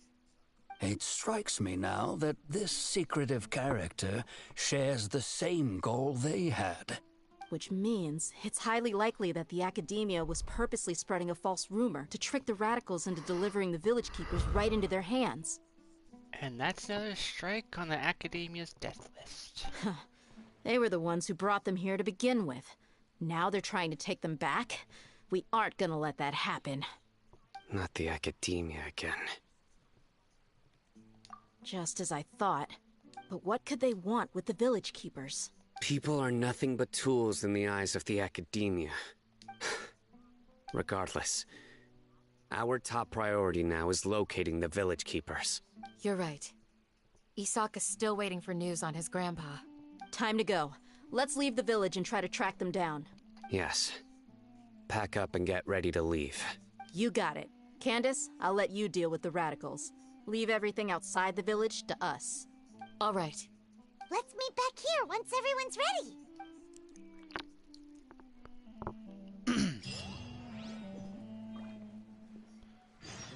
Alright.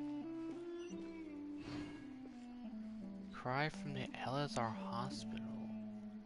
Oh god, I do not like the sound of that.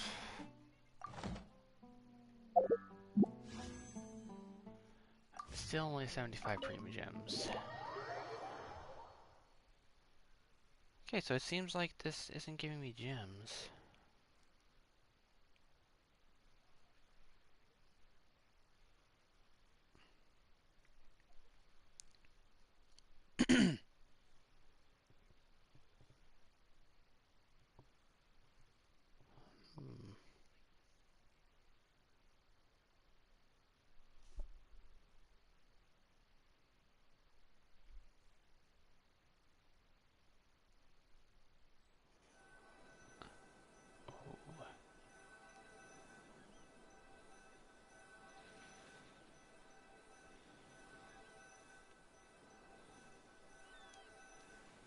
Come on, game. There we go. Let's get come from? Well, as you can see, I am merely sitting here and reviewing what we have deduced thus far. You were gone for ages, and now you're suddenly sitting here musing to yourself? Hey, what's with the silence? You never think things through before asking questions. I'm giving you some time to make up for that. Paimon's so mad! Paimon's gonna give you an ugly nickname!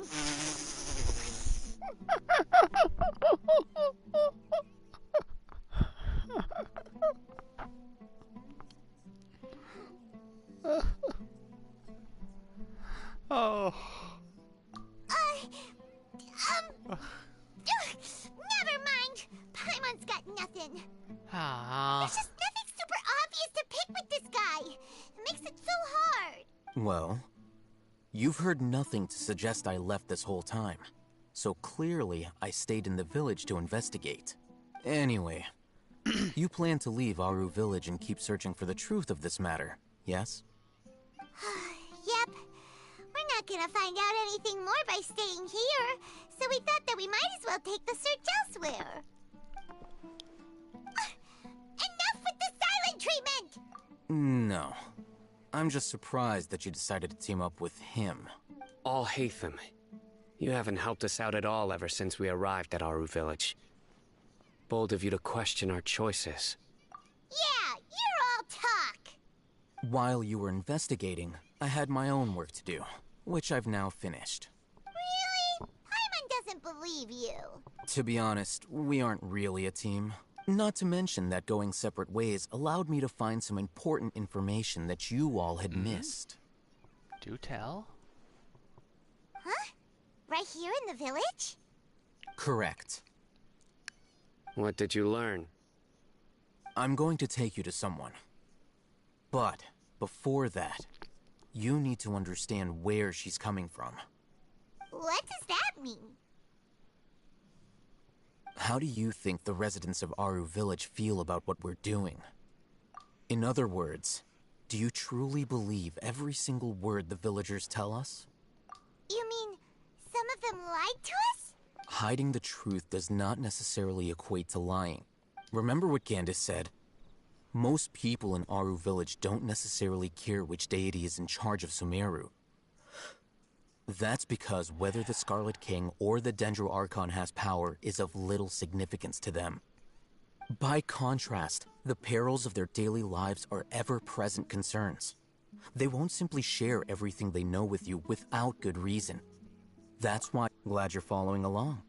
Among those you have talked to, there's someone who was consciously keeping you out of the loop. In fact, she's been observing your every move since you arrived.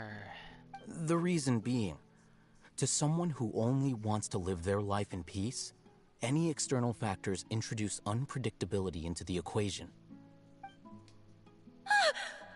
Those eyes. Those fierce eyes. Don't change the subject. It's quite obvious that she's intimidated by Sino's authority and strength. Right. You were asking about the the mad scholars. She corrected herself mid-sentence because she's aware that there are Scarlet King fanatics in the village. If she sounds too friendly towards the village keepers, she could easily make herself the radicals' next target. I think it's been a few days since I last saw them. I usually go to bed pretty early, so I'm not too familiar with what goes on at night. Remember? She made a point of denying her involvement in anything that occurs at night. But honestly, I feel quite sympathetic towards them. Even though they act a little strange, they've helped me in the past. If it weren't for them, my house would have collapsed long ago. After speaking to the village chief, it became clear that the village keepers had protected Aru Village at night.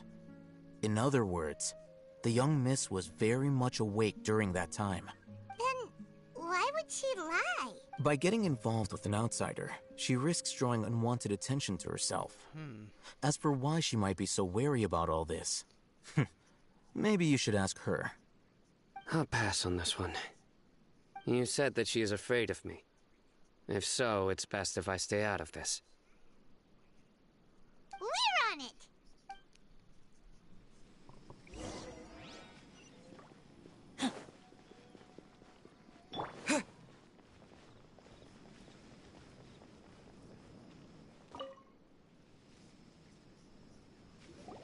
Miss Shawnee, as we discussed earlier, I've brought someone with me. Mr. Alhaitham, I'm aware of where you stand, but how can I make sure that your friends think the same as you? Huh? What do you mean? We need to clarify our stance or something? Go ahead and talk to her. You'll get the answers you want. Go on. Earn her trust. Is it really that simple? May I call you Traveler? Hi, Traveler. I want to ask you something. Do you think the resurrection of the Scarlet King can truly change Sumeru for the better? Why's that? That's very similar to what Miss Candace says. I know you two are friends. That's why I'm willing to talk to you, even though I do have some reservations. Before, I wouldn't even have the courage to ask something like this. Traveler, do you believe our lives will get better? Yeah! We came here from another nation, so it isn't wrong of you to be weary. And we aren't really residents of any one nation. But even so, we've met lots of people from different places, and we've always fought for what we believed in. We have friends in Sumeru, and we want to help them. That's why we decided to stay here for a while.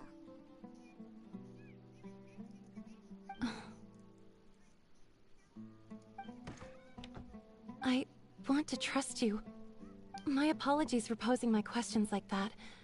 To be honest, I didn't expect you to come back for more information. Alhaitham told us you have your reasons.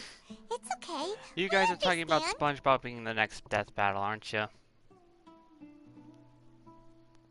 That's all everyone talks about these days.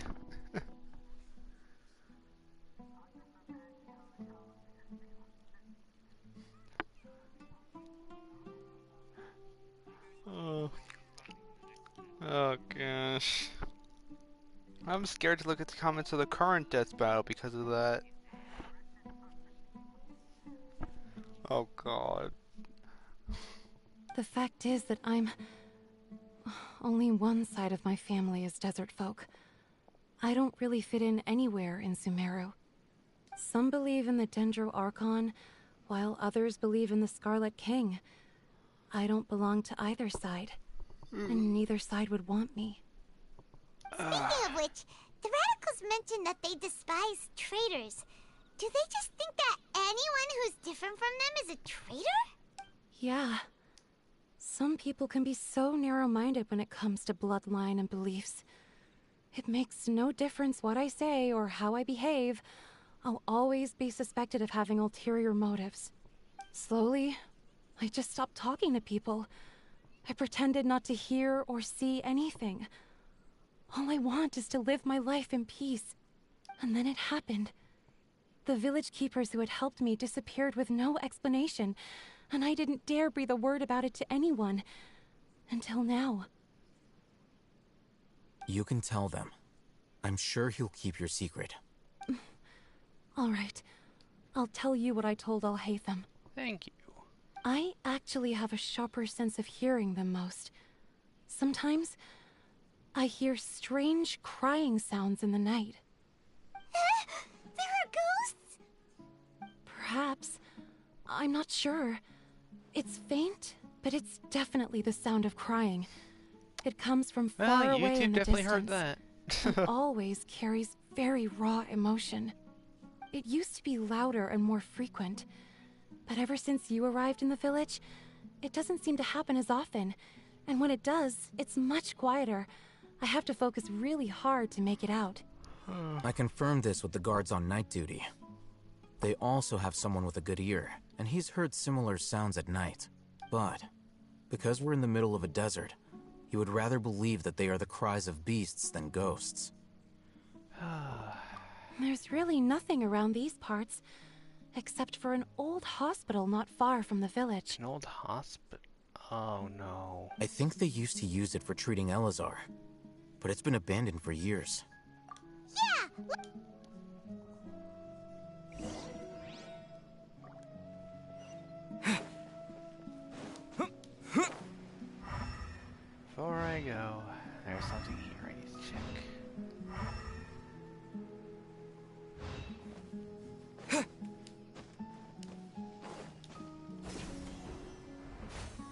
Yep, just as I thought. There's a time trial thing here.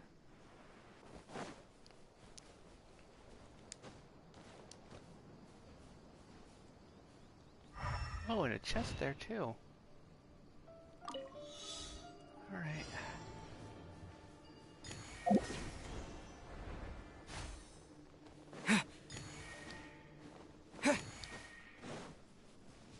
Sorry, birds, I don't have time to mess with you.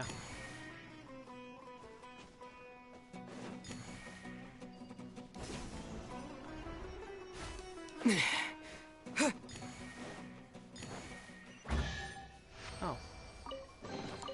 I'll keep this close. Alright. Go beat up those enemies. What?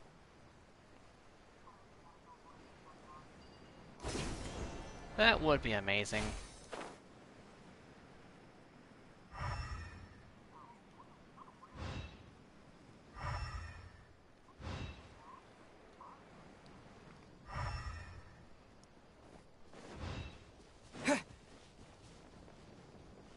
Let's see here. Where is that Celia at? I should be getting...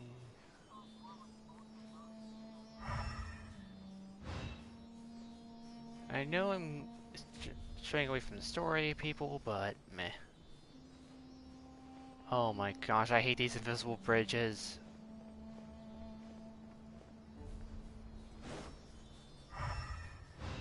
Alright. Follow you there.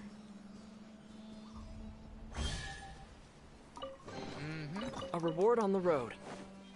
And he's the only thing you really need right there. Oh.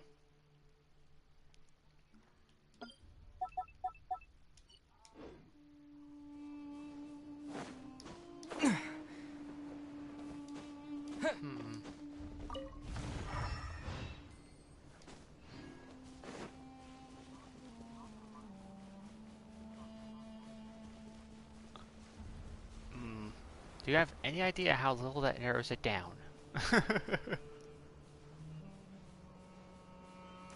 Oh, Inuyasha? That makes sense. Illusion shattered! Hear my prayer! Yeah, Inuyasha. That makes sense, actually, considering they're both similar personalities. Yeah. Flee!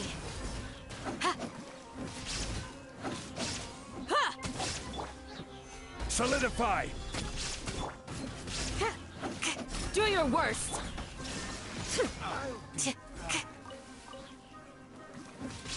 Yeah, you learn a little bit more about her.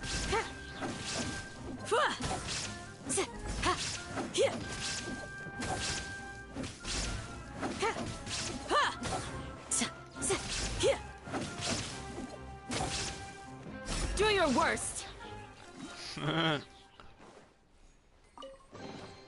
What do you think? Anything catch your eye?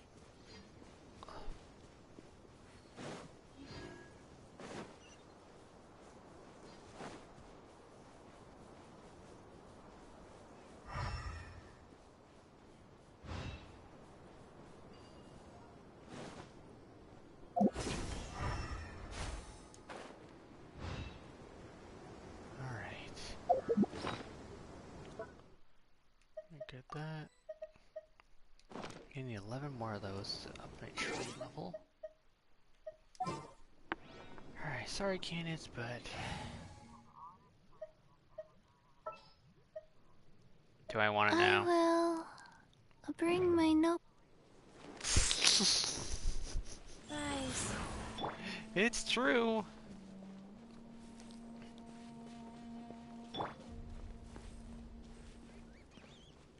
Oh, way out here.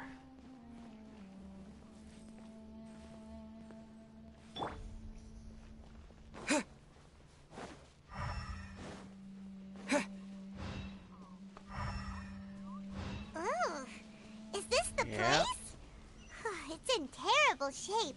And there's sand everywhere. Ah, monsters, watch out! Order. Gather. There is no escape. Go. Propagate!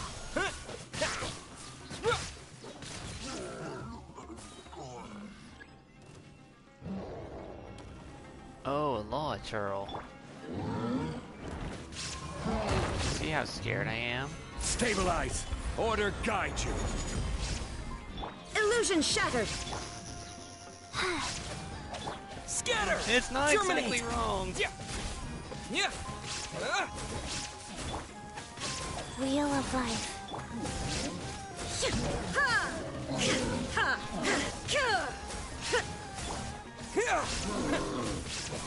This is order. Meteor. Solidify. Can't see shit. There is no escape.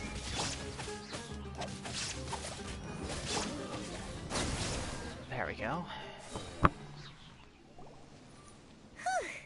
They were easier to deal with than Paimon had expected. Super strong bandits? Or monsters taller than buildings dropping out of the sky?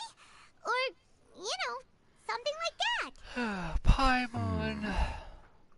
He looks super serious. We gotta stay on our A game too. Oh. This is the one.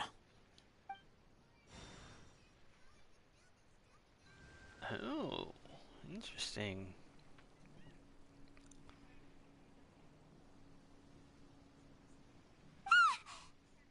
Let's go in and take a look. Sure thing.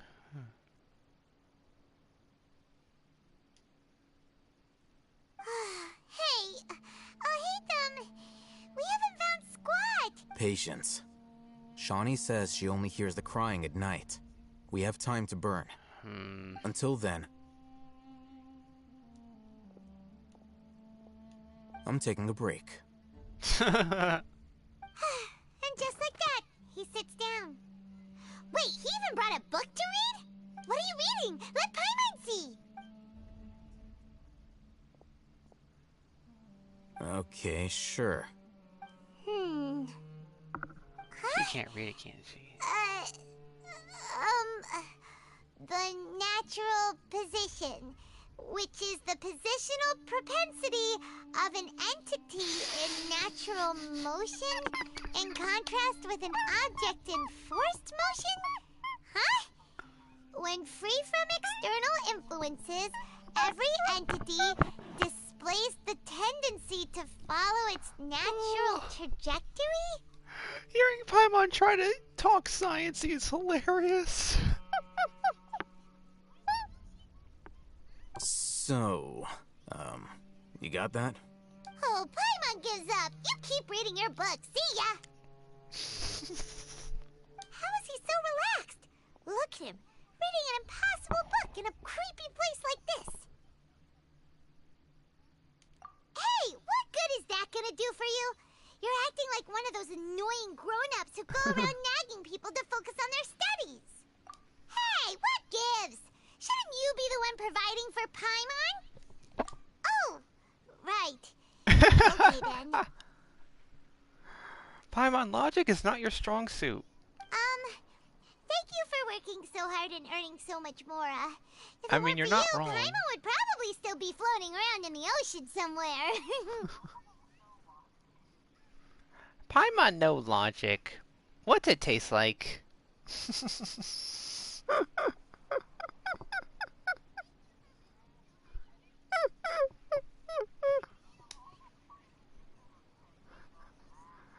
Uh-huh. Thank you.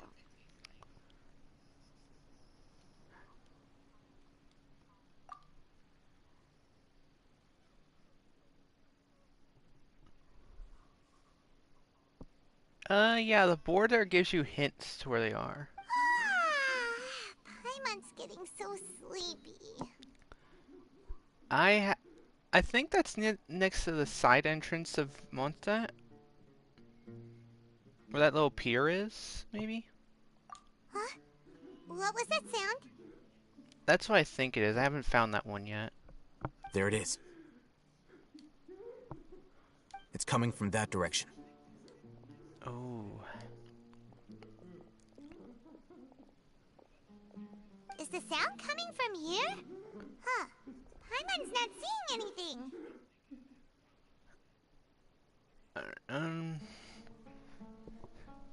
I might mute you for a minute or two, because it's getting interesting. Is that right? Alright. I will be back shortly. And if you want to mute me, you can. That way it doesn't sound like I'm just... yeah. Alright, there we go. It's from below. A trapdoor. Something is off about the interior here.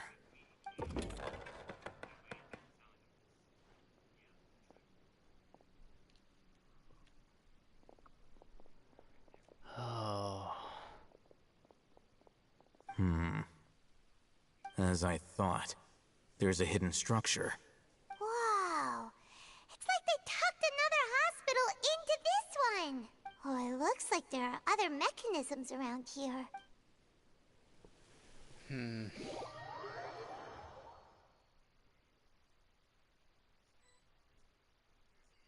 Wait. Alright, hold on. Ancient key? Oh.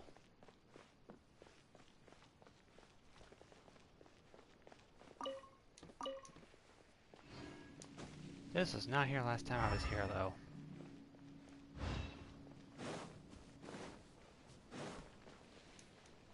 Ah, gosh, diddly dang it.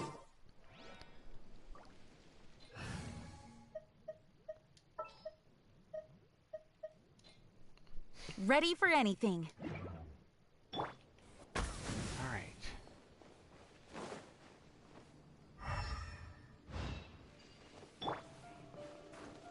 Propagate!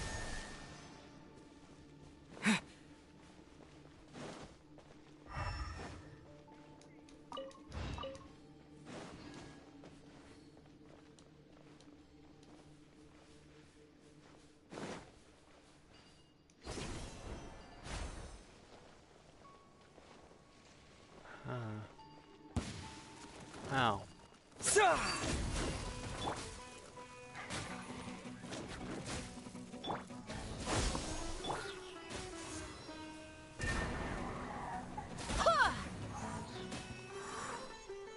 Order guide you. And meteor. Scatter!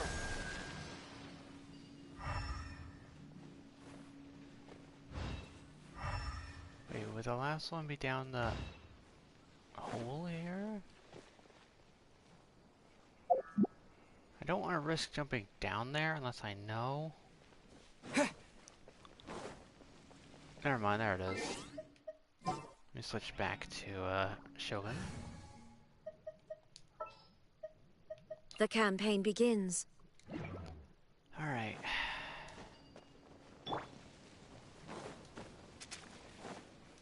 Dang. Oh, these things. Stabilize! Shine down! Life goes on. Propagate! This thing is most annoying one. Inazuma shines eternal!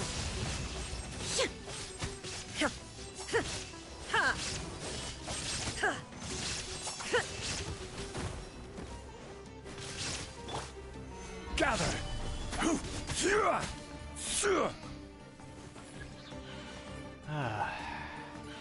This is order.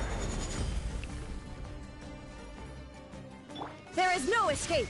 Rise.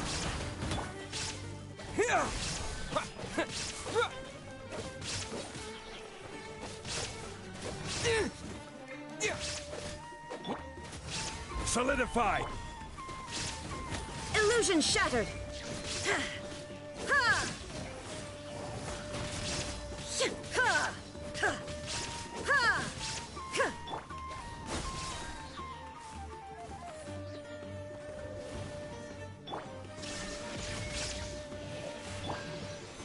Stabilize!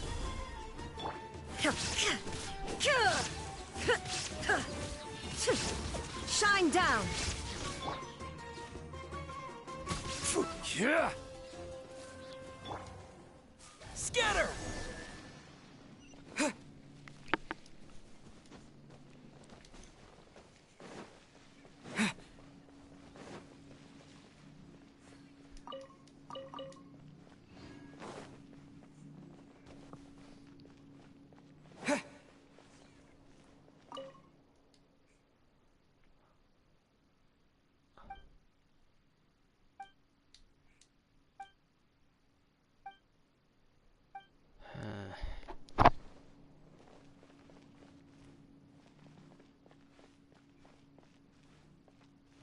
Quick shifts.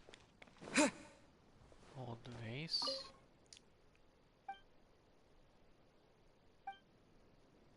Oh. Oh boy. Look! There's someone over there! Good idea. Let's approach him slowly without alarming him.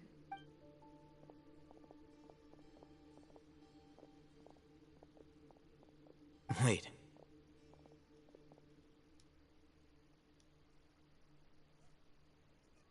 You're... He can't speak, and his eyes are unfocused. But he looks too young. Also, why is he the only one here? Didn't expect to see him here. You know him? He's Razak, a senior of mine at the Academia. His name sounds familiar. He's a scholar too? Is he the kind that holds up in a forest and mumbles stuff about training? No. And that's the problem.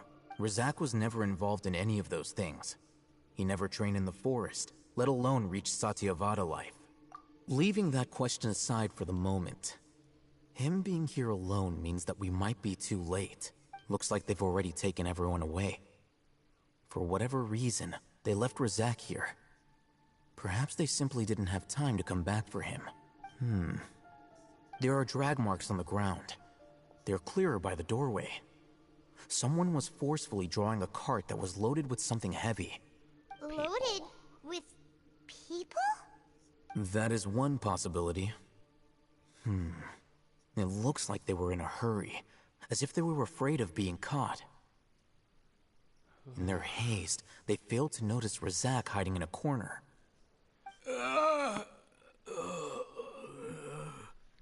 The symptoms are identical. Looks like we found living proof. Huh? Why do you say that? Allow me to jog your memory. Recall your time at Port Ormos. Don't you think his symptoms look familiar?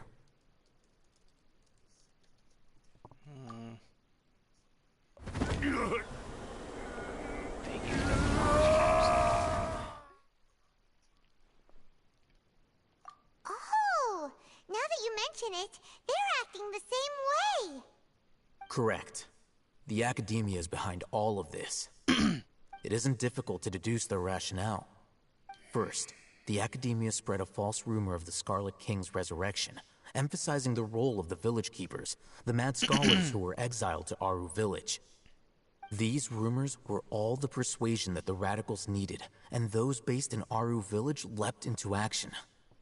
Unbeknownst to them, of course, through rounding up the scholars, they were actually helping the Academia. As well as being able to exploit the radicals for their own ends, this scheme has one further advantage to the Academia. All the risks and responsibilities are offloaded onto the Scarlet King's followers. Life for the desert dwellers has been brutal ever since the Scarlet King's death all those years ago. Beneath the surface, feelings of desperation are widespread. Many would give everything they have for the prospect of something better. Anyone looking to exploit that for their own ends simply needs to make a few empty promises. Even if complications arise, people will see that those involved are all followers of the Scarlet King and look for no further explanation than differences of belief. A deep-seated mistrust of the desert and everyone in it by the rest of Sumeru will make sure of that. The notion of an Academia plot wouldn't even cross their minds. It may seem like a simple strategy, but it is able to work wonders under Sumeru's current circumstances. Oh, that makes a lot of sense. It's in line with the village chief's theory, too. But there's still one very important question. Wasn't it the academia that brought the scholars to our village in the first place? Why does it want them back now? Throughout this process, one thing has changed. The scholars' identity. First, they were scholars. Then, they became lunatics. After that, they were exiles. And finally, they become missing persons. An exile is still patently a living, breathing human being. But when someone becomes a missing person, that is brought into question. If you can't find someone, you have no way of knowing what exactly happened to them. That makes missing people an ideal resource. Resource? For what exactly? One possibility is that the information in their brains could be extracted into knowledge capsules. Extracted? You mean canned knowledge comes from people's brains? With the technology of the Sumeru Academia, it's entirely possible.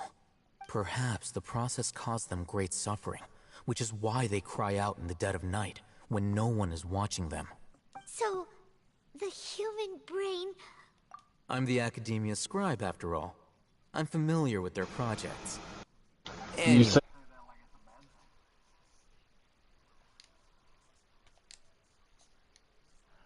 But something went wrong in the process. Or perhaps his curiosity got the better of him, and he used such a capsule for himself. Paimon's a little confused. Can they just use anyone's brain?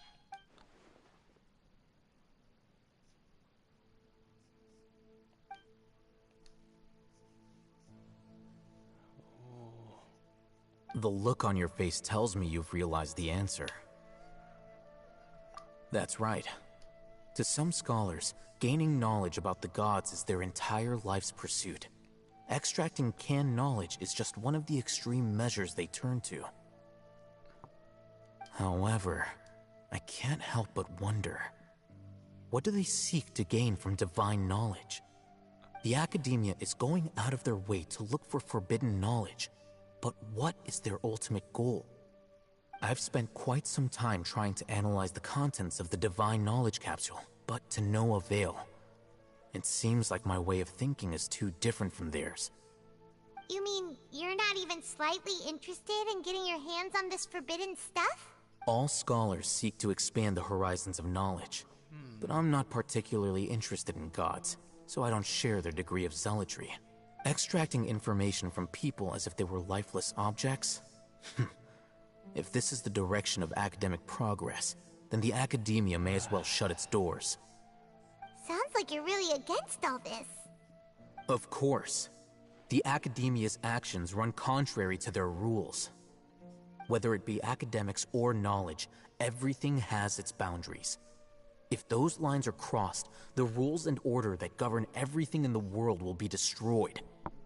This matter needs to be corrected, just like fixing a typo in a book. Wait, didn't you step in to help because you felt sympathy for those poor people? Not to be callous, but no. My criteria are a little more restrictive than that. There is no shortage of suffering in Sumeru, and the same can be said for the rest of Teyvat as well. What do you plan to do about that? Save every last person? Probably not. Paimon's not sure. You can say that. Simply put, I don't blindly place my faith into strength or heroism. I do what I want. The divine knowledge capsule is something I want to investigate in full. That doesn't mean I'm willing to take action for the sake of a few strangers. Paimon's been wanting to say this for a while. There are a lot of bad guys in the Academia, but you're not one of them. You're their weirdo.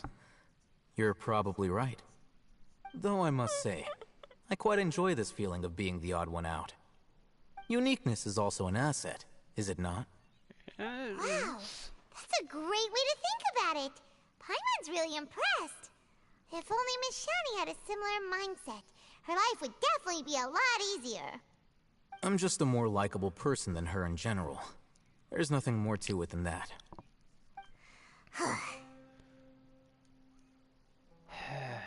I'm going to make it my personal mission to tear down this academia.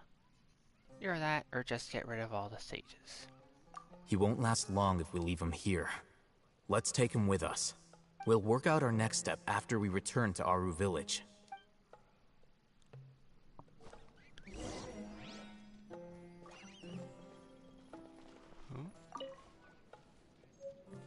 Ancient key.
Sorry if I'm being quiet, I'm reading this.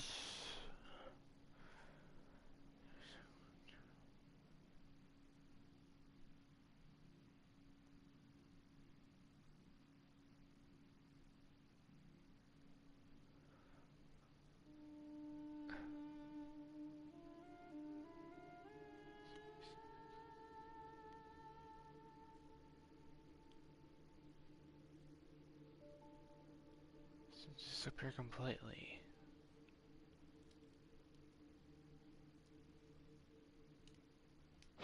Oh.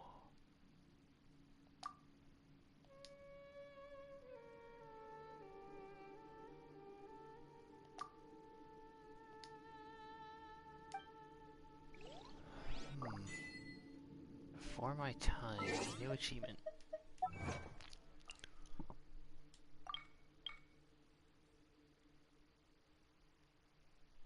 So, the doctor. How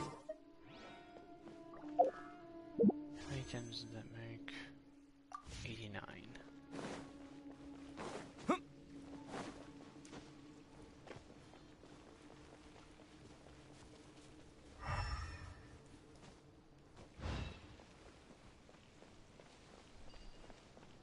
Sounds good to me. As tempting as it is to beat the crap out of you all, I have stuff to do.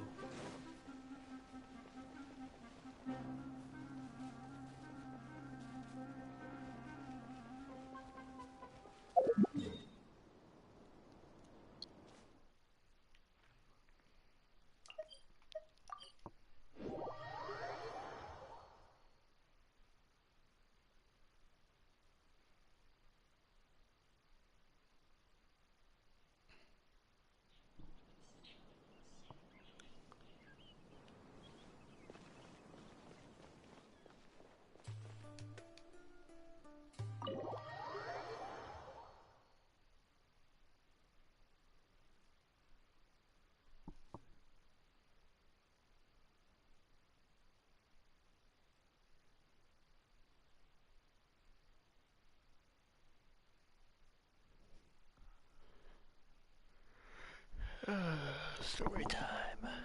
We're back! You must be tired. You should rest and take some water. What's the situation? Who's this? Unfortunately, somebody who's too young to take on the role of Isak's grandfather. Nevertheless, he's one of the people we're trying to find.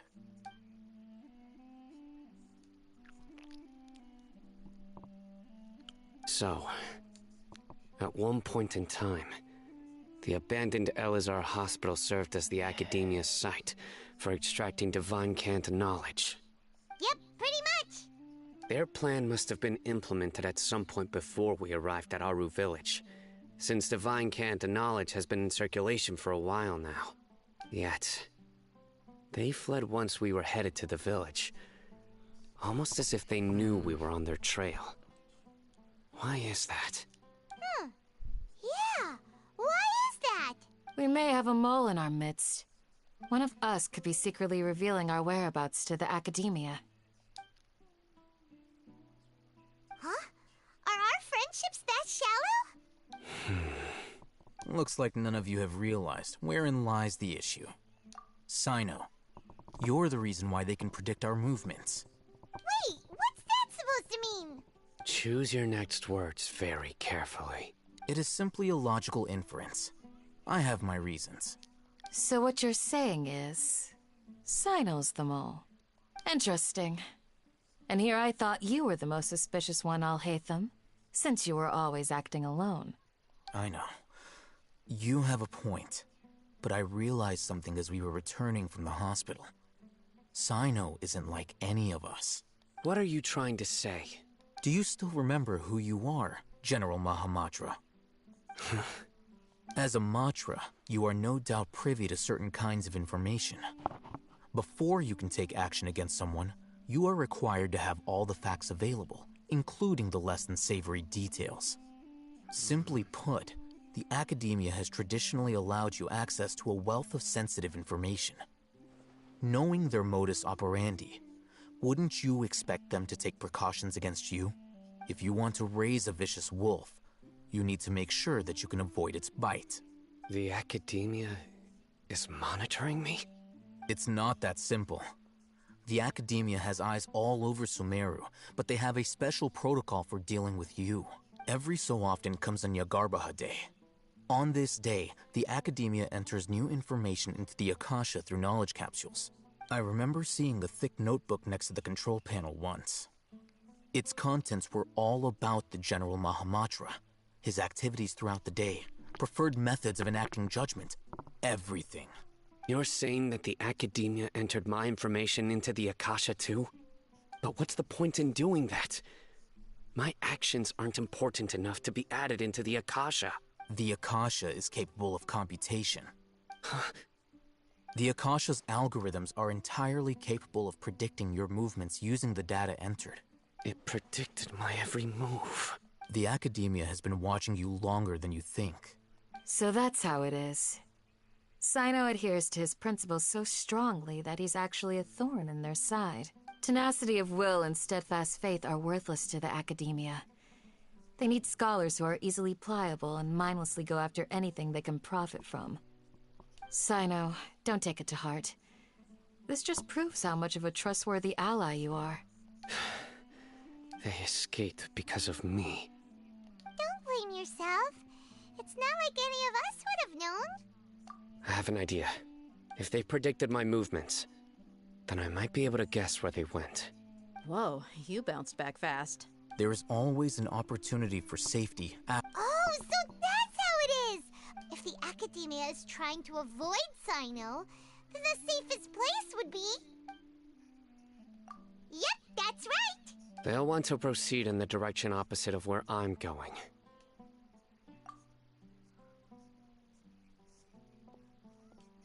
I must go. There's also something I want to investigate. Let's go, guys! After him! Please, wait! I want to go too! No, Isak. You want to go too? I want to find Grandpa. I promise I'll be careful and not cause any trouble. Everyone, I leave him in your hands. Yay! Let's go! Remember to Paimon feels like we're missing someone, though.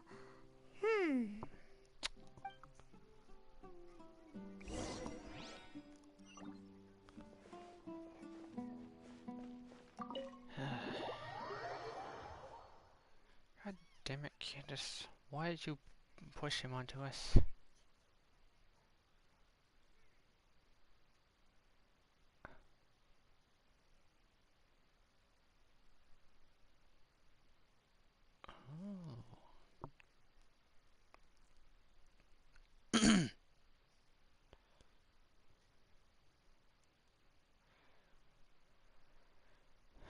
Alright, so it may have different durability. Oh, that explains a lot.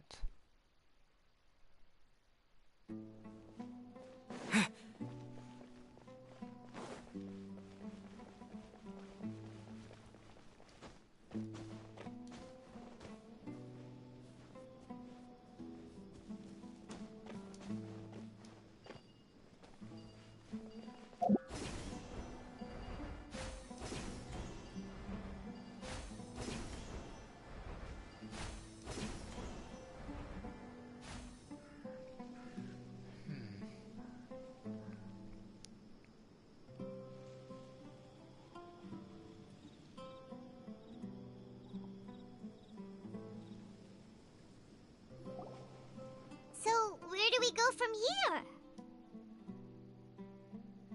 Yes. After leaving the village, we should head straight toward the desert.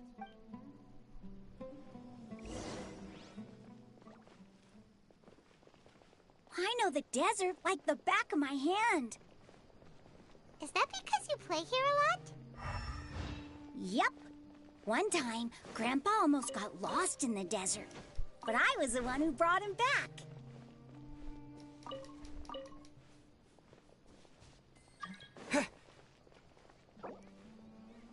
Sad squid, say hello to YouTube. There's something here. What's this? It's buried in the sand. Looks like we'll need to roll up our sleeves and do some work. And Paimon thought running around everywhere was already enough work. Okay. So, we have to dig it out? Whatever's down there looks like it's buried really deep. These are likely fragments of an academia-developed device, something akin to a headset. Looks like there were more than one village keeper. They must have been escorted this way because there are device fragments scattered around here. Let's split up and search the area.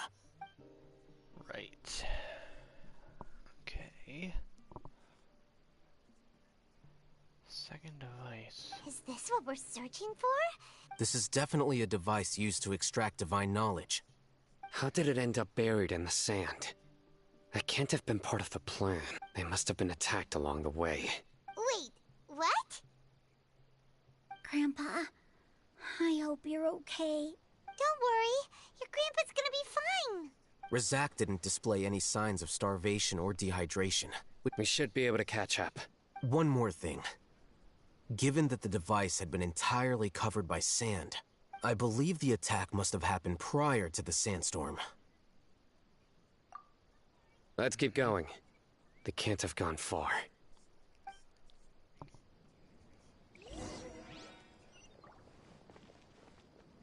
Ugh, but running on sand is so tiring. But you're flying, aren't you, Paimon? Is flying over sand tiring too? Ugh, of course it is.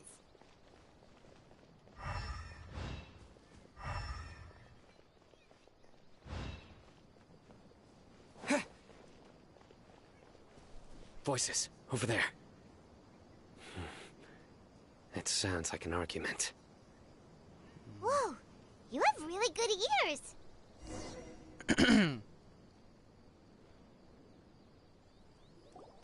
Don't get any closer.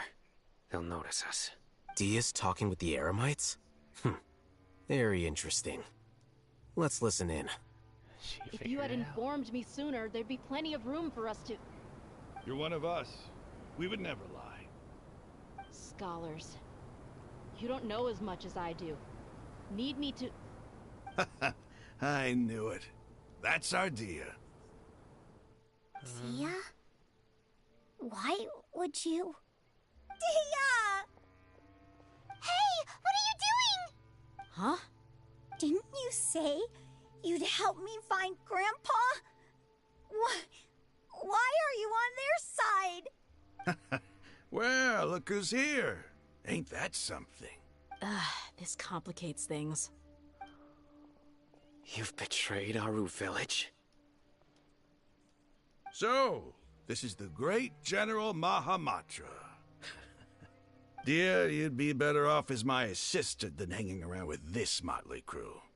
Seen for yourself, I have the means and methods, and my ideals are far more admirable than theirs. I'm not the type that's easily swayed, Raman. You of all people should know that. Wait, what's going on, Dia? Whose side are you on here? Shut it, Paimon. It doesn't matter. Whichever side you pick, nothing could deter us from the grand mission of resurrecting the Scarlet King. Once our Lord of Old returns to this land, we will have a new beginning. Face the facts, Raman. It's not gonna happen. You should understand that more than anyone. Have all your years as a merc taught you nothing about placing hopes in a ruler? I'm a desert dweller and a proud follower of the Scarlet King. Whether I live by the edge of the sword or in peaceful comfort, my soul will always carry this conviction. Okay, Dia, you want to kick his ass or should I? It's not too late yet. The village mad scholars aren't gonna bring the Scarlet King back to life. You don't understand, my dear lady. Pursuing our faith is our purpose in life. Even if the chance of success is 1 in a million, we must be willing to give everything we have. Even if it'll expose you to the academia? Even if they end up disbanding the Eremites? Your Eremites, which you've worked so hard for all these years? Yes. We've waited a long time for this day to come. The sun and the moon no longer shine here. All you see now is cracks in this desiccated land. But fate has finally dealt me a hand to play against the academia. With these scholars in our custody, we'll stomp the academia's forces and fight our way beyond the wall of Samiel. Ridiculous. Think about it. The academia controls the entirety of Sumeru. Your powers are negligible in comparison. If you still don't believe me, then try asking these two men.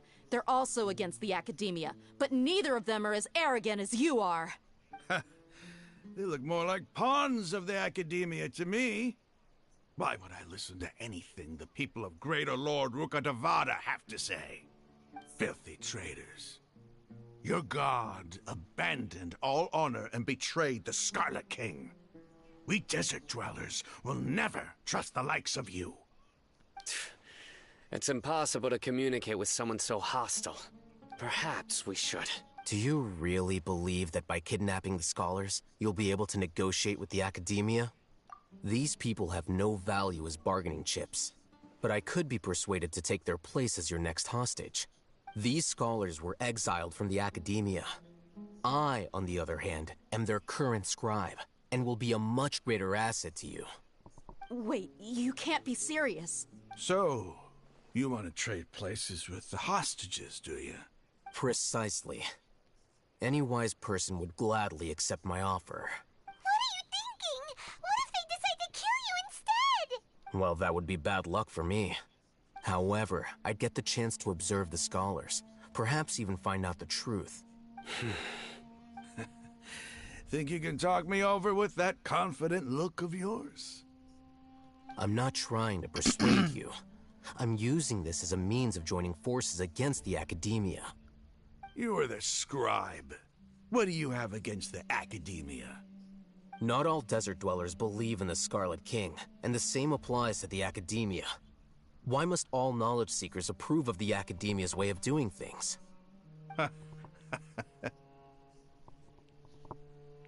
You academia scum. Every last one of you is nothing but a hypocrite, just like everyone else on the other side of that wall. I've made myself clear enough. I won't listen to another word from the Dendro Archon's people. Not so fast. I'll hate them. Do you stand by everything you just said? I never make empty promises. You know you're making a dangerous decision, right? I do. Good. Raman, hear me out. These people are my friends. Maybe you can't take the followers of the Dendro Archon at their word, but what about me? Do you trust me? We've known each other for years. Of course I do. In that case, I'm willing to vouch for their honesty with my right arm. Come on, Raman, don't be a coward. If you're serious about taking on the Academia, you need to steel yourself. You can't be afraid. An arm from the Flame Mane. You've piqued my interest. But what if you refuse to oblige? What should I do then? No one's a fool here, Dia. We're mercs. And mercs don't tend to live long unless they have their wits about them. You're not wrong, but this is different. I promised my friends that we'd bring back the village keepers together. Let's do it right here, then. Give me your right arm as proof of your resolve. Don't listen to him! He's not even trying to negotiate! He just wants to make things more difficult! That's fine. Are you crazy? We came here to save lives. One arm for that many people is still a pretty good deal, if you ask me. Raman, I'm holding up my end of the deal here. You'd better not let me down. Sure. Go ahead and cut off her right arm. No! Dia! What are you gonna do? Think of something! You don't have to go this far. That's not for you to decide. Do it! Dia! Run!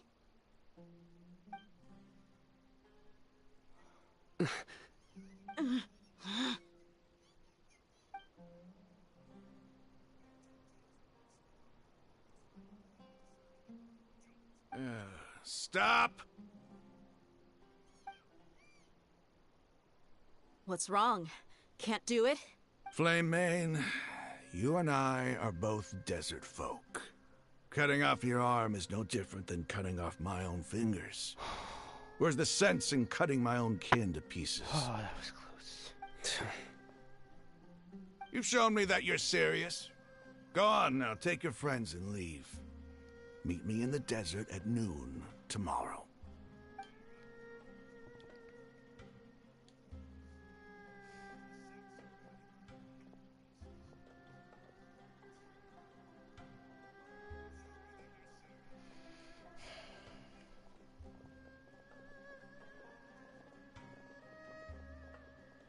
Phew.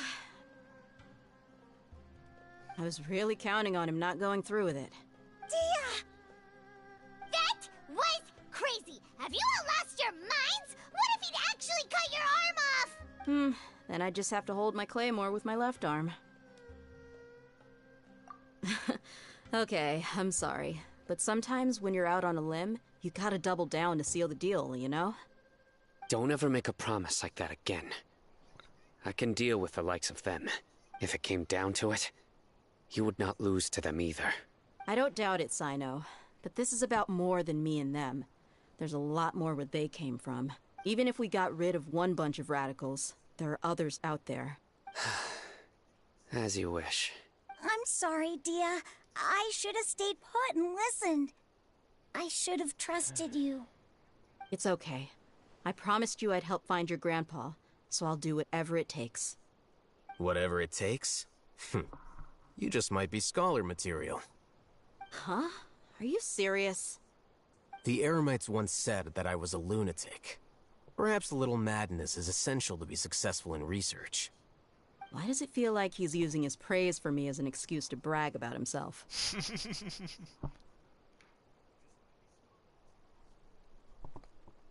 Okay, let's get moving. We should head back to the village and rest up.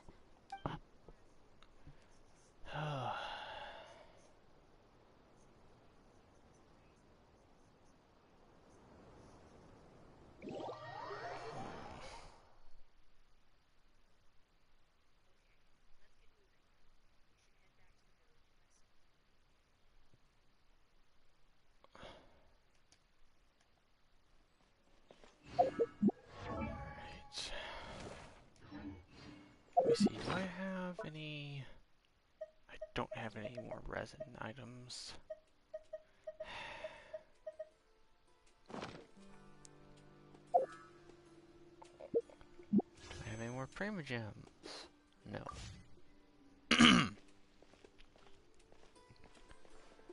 So I need to find a way to get a single Primogem.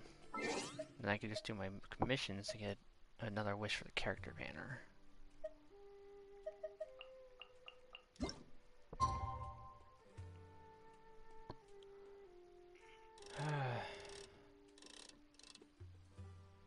What time? 6 to 8.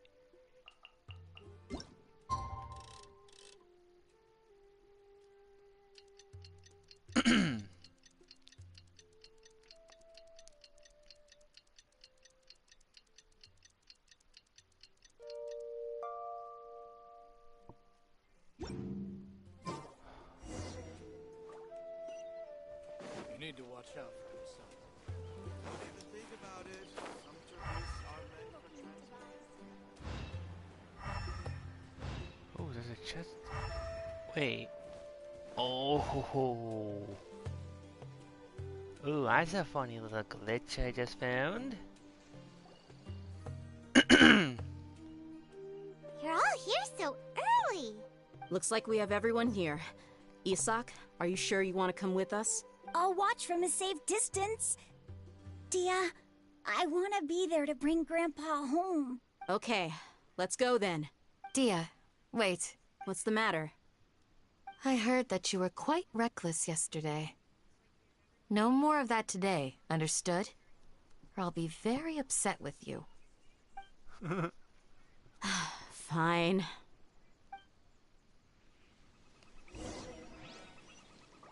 Before I do,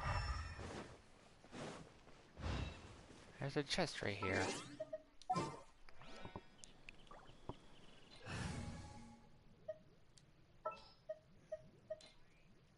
We may leave at any time. And now I just do my commissions to get another wish. Thank you, Jean. Sure.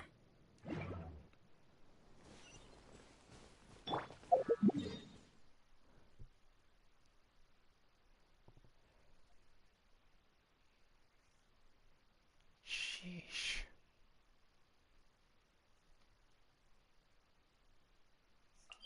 Guess I'll go there.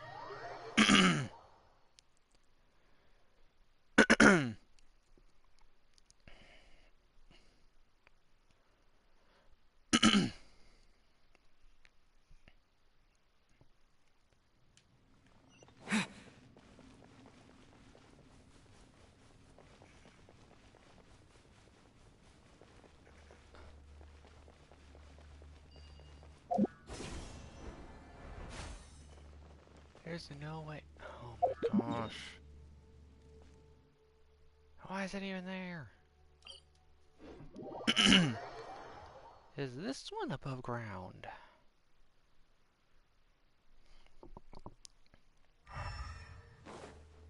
Thankfully.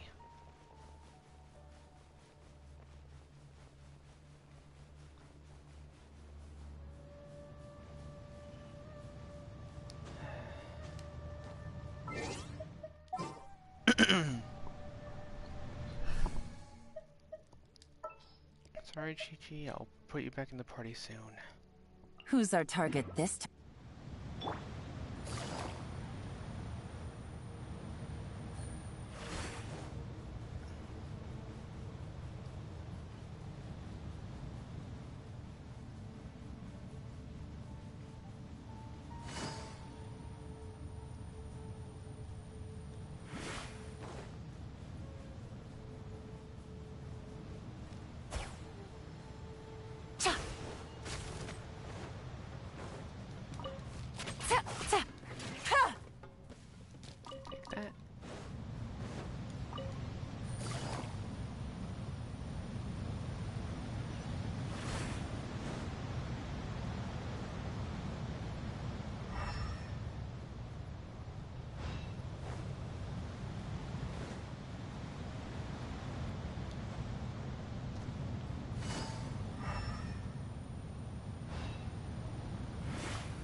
didn't see this stuff there.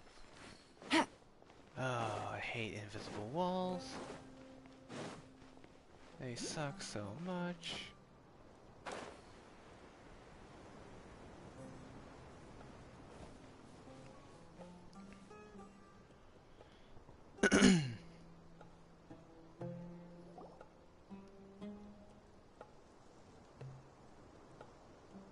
Huh. They got here before us. Uh-oh. Is it because Paimon overslept by 5? Is everything ready? Absolutely. Although, you brought fewer people than I imagined. Bring him over. Grandpa! Why is there only one of them? Rahman, I've always thought of you as a man of his word. What's this about? It's a one-for-one exchange. Sounds fair, don't you think? You And let me put it this way. Agreeing to any kind of deal with the Dendro Archon's people is already a huge compromise on my part. Don't you think you've asked enough?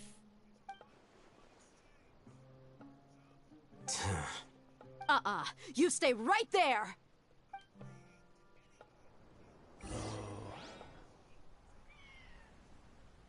Ooh, cutscene.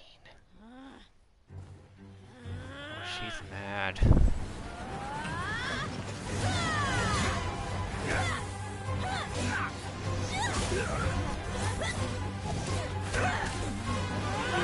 Playmate! What do you think you're doing? Grandpa! Don't you see this blade here?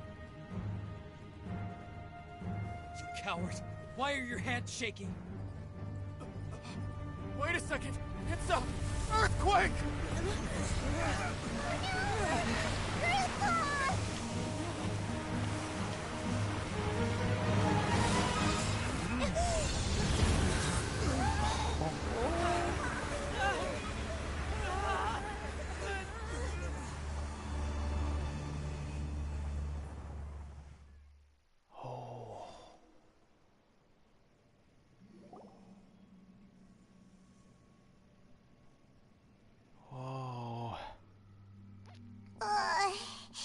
Paimon's dizzy.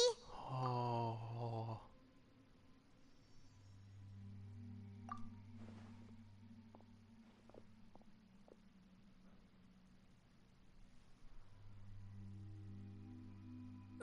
This day's going just great. What a nuisance. The sand dune collapsed.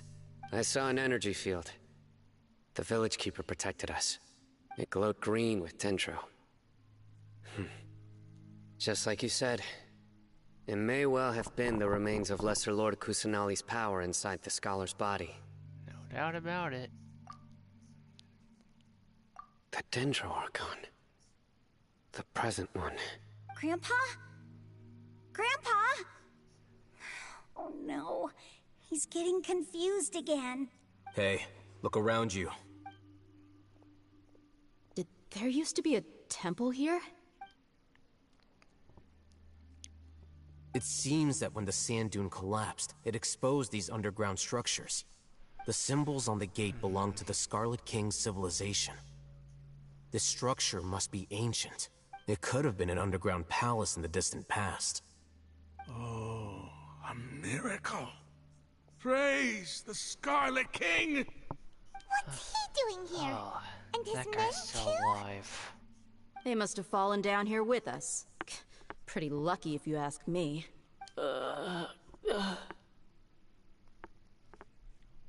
Most of them seem in really bad shape, except for him. Mind your head. No, this isn't the time for conflict. Our exalted lord has shown us the way to his sacred palace. He's not actually gonna go in there, is he? Feel free to let him go in there. If something bad happens, nothing lost. As it happens, I want to take a look inside too. What are you doing? Don't you think it's curious? 1 minute, Lesser Lord Kusanali's power protects us from harm, and the next, remnants of the Scarlet King's civilization appear. Two major deities are vying to showcase their power to us. It would be a shame not to witness them both. Paimon thought you weren't interested in gods. Indeed. In my view, gods are just a higher form of living being. Or creature, you could say. New discoveries are always worth investigating. Whether they have anything to do with gods is neither here nor there. Rahman, what are you gonna do about your men? I'll just let them lay here. The Scarlet King will take care of his people. Right now, I'm going inside. Can I chop off his head? Or maybe give him a second eye patch?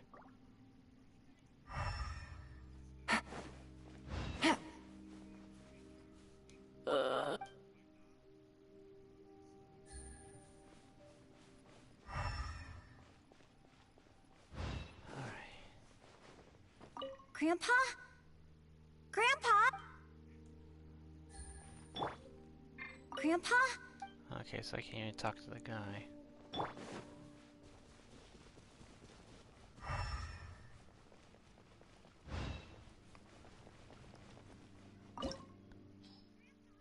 Oh. Okay, so fire. Ta-da! Please here. Let's do this.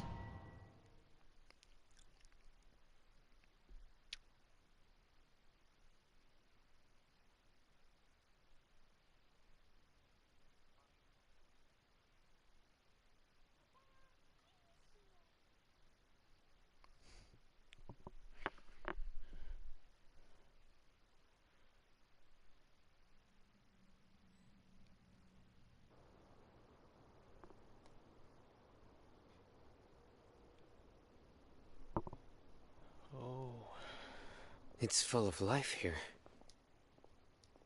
This defies comprehension.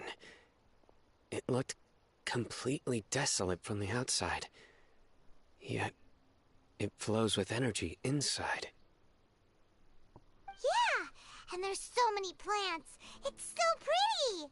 Sir Rahman. Huh? Me? Do you see another Rahman here? Are you mocking me? Interpret it however you want. But there's something I'd like to draw your attention to. While this structure is clearly left over from the Scarlet King civilization, the energy that flows in here is that of the Dendro Archon.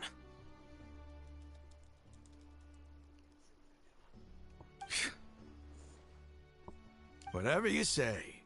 It's not like I have a vision. There's nothing to be angry about. Think of this as an academic journey. It does seem kinda strange. Huh. So go this way. Oh, that. First, any hidden chests?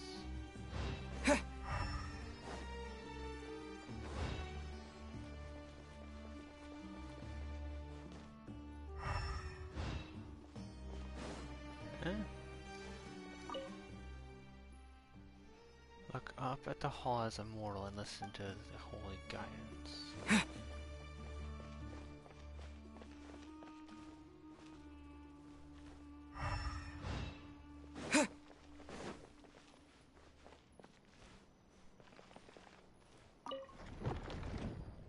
Oh, wait a minute.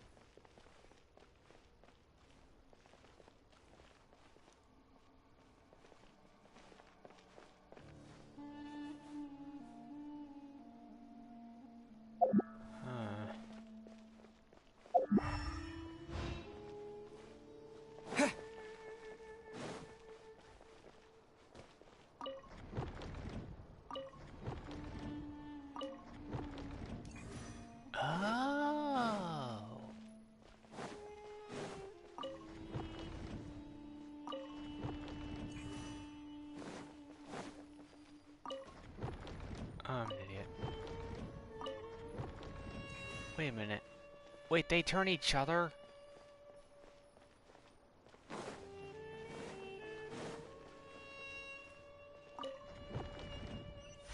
There we go, okay. Phew.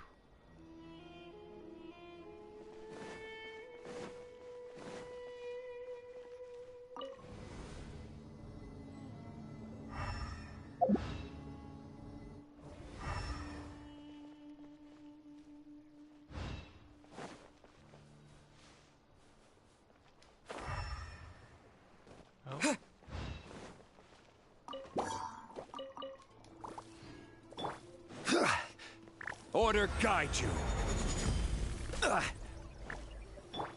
Pew! Solidify. Illusion shattered.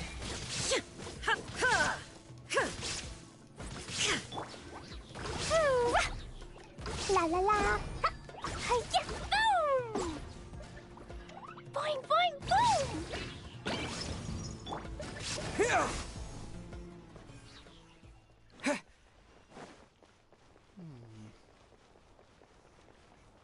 Interesting. Oh.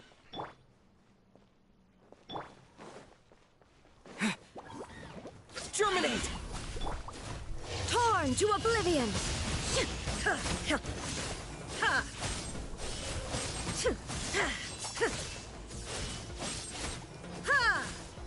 There is no escape! Woo! Pew!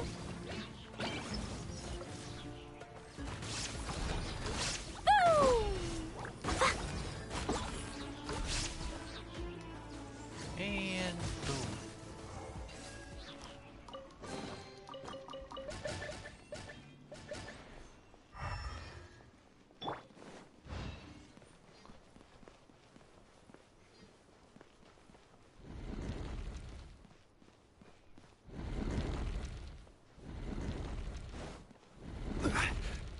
Oh, you suck for life.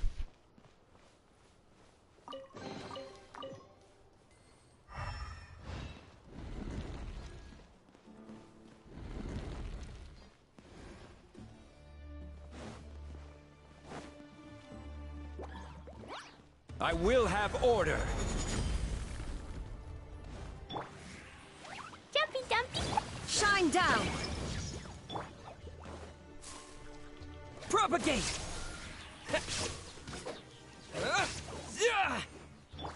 Pew!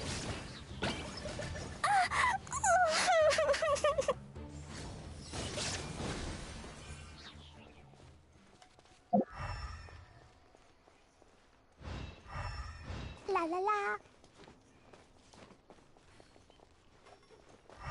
Alright. Ooh.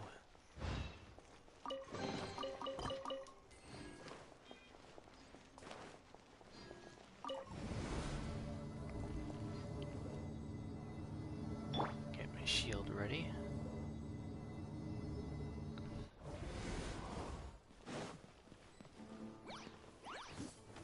Gather. There is no escape! Scatter.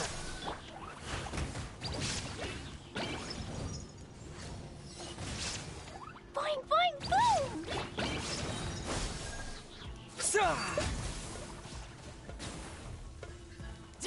Illusion shattered! Absurd! Solidify. Okay. Order That guide stupid you. charging attack.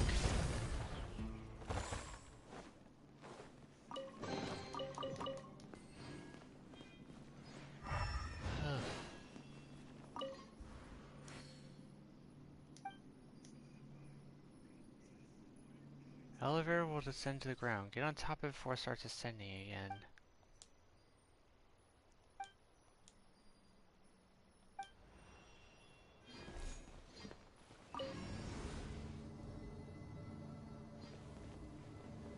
I'm an idiot. I'm an actual idiot.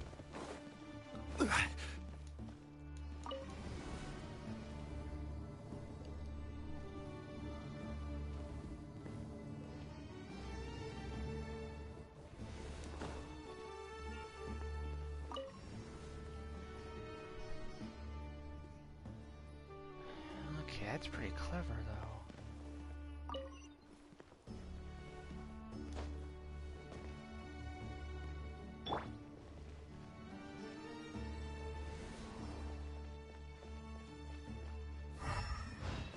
Oh, Propagate. Schnitzels. Stabilize.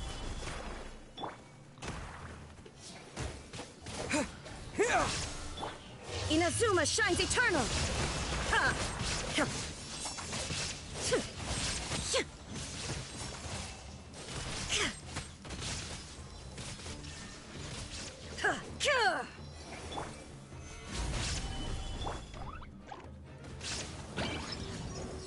La la la, yeah. Ha, hoo. All right.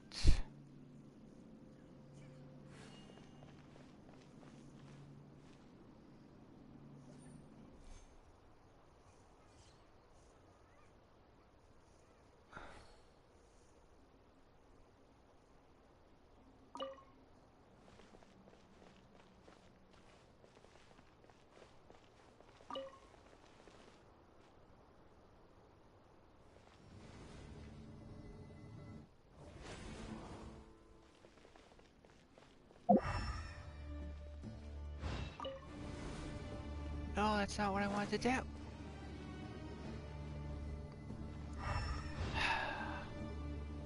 Oh. Oh, okay. I see what you did there, MiHoYo. Oh, now that's a sight to see. The Scarlet King's splendor surrounds us. There's so much vegetation here. It's different than what I expected. Sure are a lot of plants for a desert. That's what I call divine providence of the Scarlet King. That's what I call the Dendro Archon's influence, you idiot. Ugh. Oh. Solidify!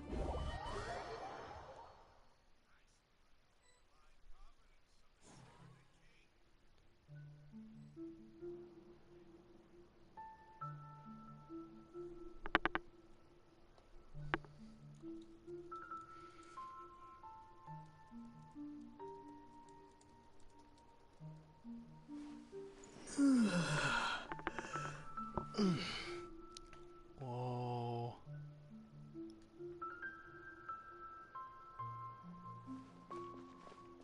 I can't sprint or anything.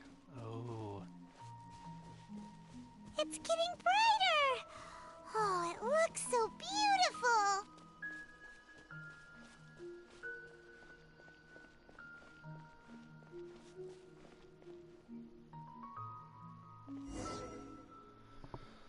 Oh.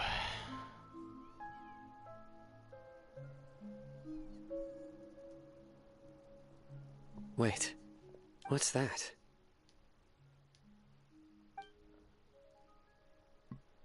A load of flowers. And it looks like there's something among them. These are Scarlet King runes. They left something behind. Yes. It's an elegy written in an ancient script. What does it say?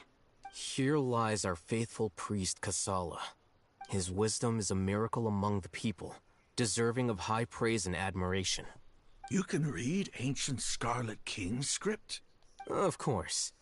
Every student needs to master at least 20 languages before they graduate. He's not serious, right? There's still something off about this place. The elemental energy here is too concentrated. The scent of life. Is it trying to tell us something? Is this it? Analyzing.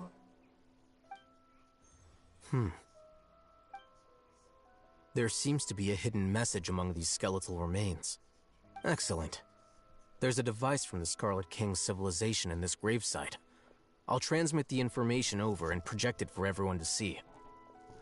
Isn't sharing knowledge against the Academia's rules? Yes. However, under the circumstances, I'd prefer you to see this for yourself. You'll understand after watching it. Okay.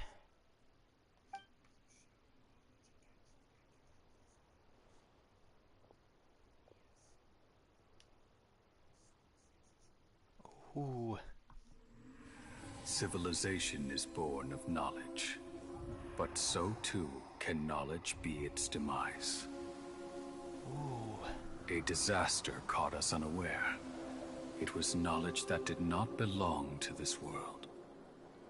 The Scarlet King brought this forbidden knowledge into our world, and it quickly spread like a plague. Elazar? People's minds were filled with crazed whispers. Dark gray scales spread across their bodies. Even the land was stripped of its vigor. Only a desperate, deathly silence remained. Were it not for Greater Lord Rukkhadevata from the forests, the damage would have been irreversible. She summoned the priests to build temples and infused into them the divine power of life. The disaster was miraculously tempered, and the embers of our civilization were preserved in Aru village. Alas, the miracle could not last. As long as forbidden knowledge continued to exist, it would forever blight this world. In the end, the proud king of the desert, my eternal lord, chose to sacrifice himself. I have spent my whole life since guarding one of these many temples. But now, my duty is coming to an end.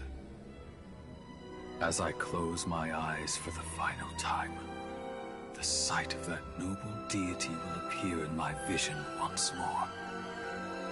In helping the Scarlet King to eradicate forbidden knowledge, she exhausted her strength, and her form became that of a small child.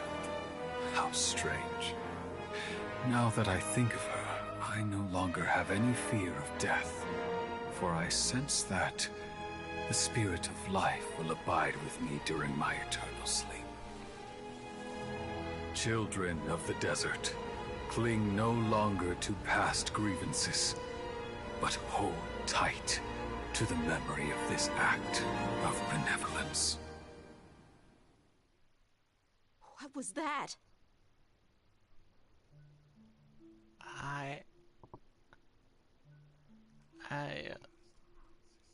The priest's memories. No, impossible. Greater Lord Rukkhadevata. So the former Dendro Archon and the Scarlet King were never enemies at all. But this doesn't make any sense. The Dendro Archon's followers, they're clearly... Was that the former Dendro Archon? She became so tiny in the end. She didn't.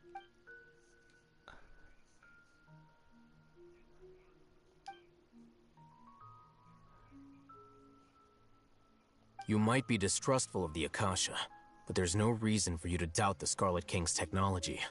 You've just witnessed his priest's last words. I've never heard about any of this before. The surviving followers of the Scarlet King all gathered in Aru village. Our god did not make mistakes. We refused to believe any of the rumors. The Scarlet King's death, the all but total annihilation of our civilization, it was all Greater Lord Rukkhadevata's doing. We saw her as nothing more than a traitor, who stabbed us in the back in our moment of crisis. Just like us humans. Fighting, feuding, double-crossing each other to survive in the desert. You were blinded by your prejudice.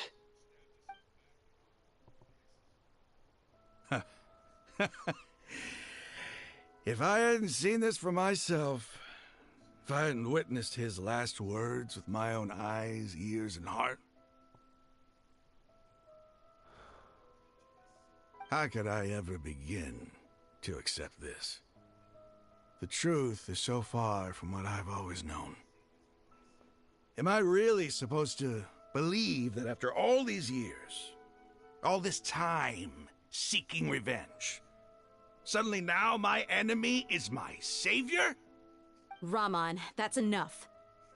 Give it a rest. You're starting to make a fool of yourself. Dia, tell me, my Eremites and I, what are we even fighting for? Oh.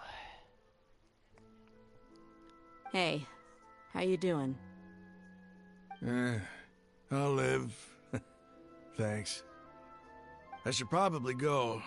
Can't just stay here forever. What's your next move gonna be? Oh, I know what you're going to ask. I feel deeply ashamed of everything I've done. Sorry I'm being quiet. My brain's You'll get everything you're asking for. But please, Again. give me some time. After everything that's happened here today, somehow I need to explain it to the others. It's not gonna be easy. Well, I guess that's for me to deal with. Dia, this is where our camp's located. Make a note of it. When would be a good time for us to go? Tomorrow, I'll convince everyone that we're all on the same side.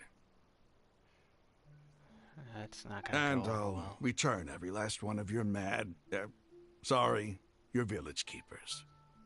We'll share our other resources with you, too.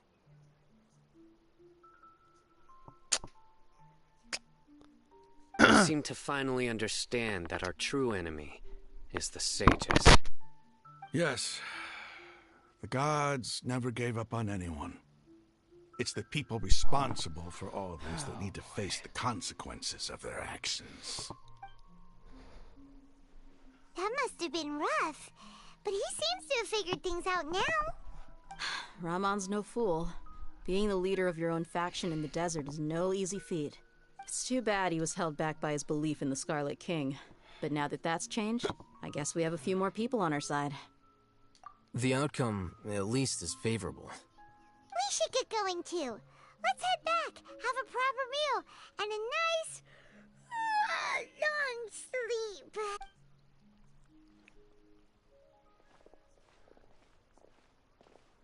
Sino, we're leaving! Stop yelling.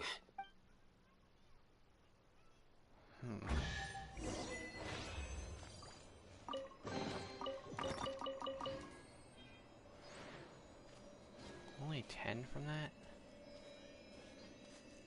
Ugh.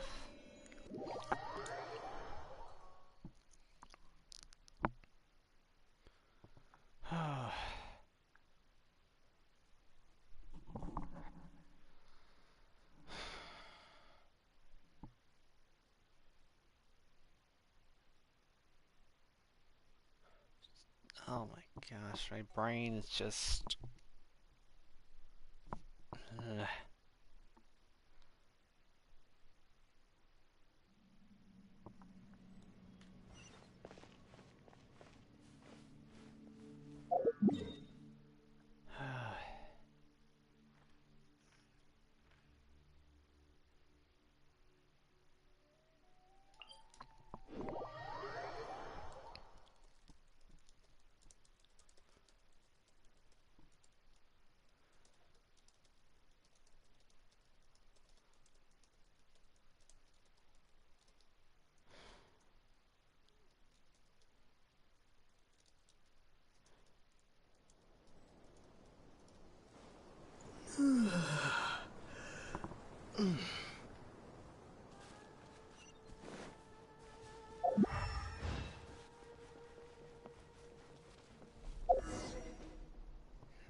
It's all good.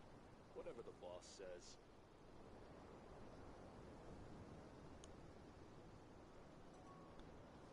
Ramon? Everything's been arranged. Someone will bring the village keepers back to Aru village shortly. I guess all I can say now is... thanks for agreeing to help. Don't mention it. I think we can both agree you went to hell and back for it.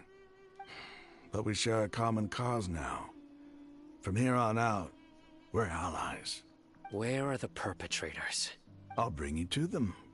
Follow me. Alright.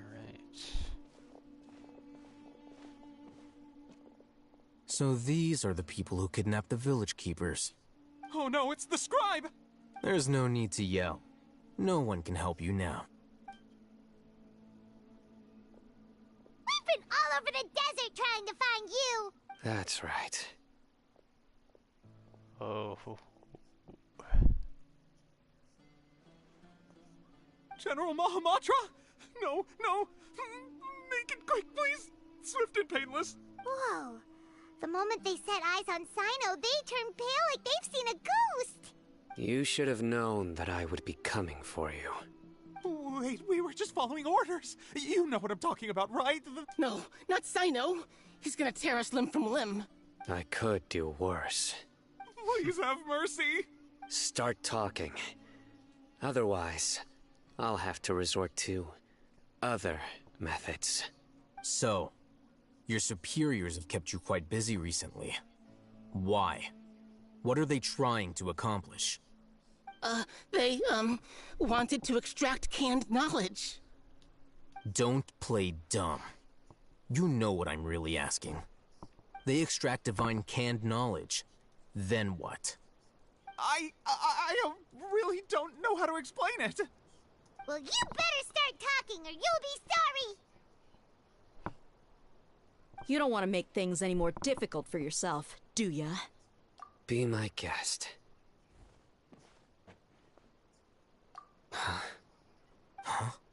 Uh-huh. That sure didn't sound like a fancy metaphor or anything. You're serious, aren't you? How did you know? There's no use hiding it now. Yes, you're right. The Academia is working on an important and potentially world-changing project. They are creating a new god. A god that will belong to them and to the people of Sumeru. It may seem as if Sumeru's academics are thriving, but ever since the death of Greater Lord Rukkhadevata, scholarly breakthroughs have been few and far between. The withering of Irminsul has been getting worse recently. The sages have tried everything they could think of, but nothing's worked. I'm always hearing them say things like, if only Greater Lord Rukkhadevata was still with us. Continue. And then, someone from the Fatui showed up. They called him the Doctor. He brought a gnosis and said he wanted to borrow the Academia's research facilities. A gnosis? The Doctor was previously expelled from the Academia. At first, the sages looked down at him in disdain. But when he said those words, everyone's expression changed. He asked them, "Do you wish to create a god?" This is what the arrogant ignorance at the extreme end of academia looks like.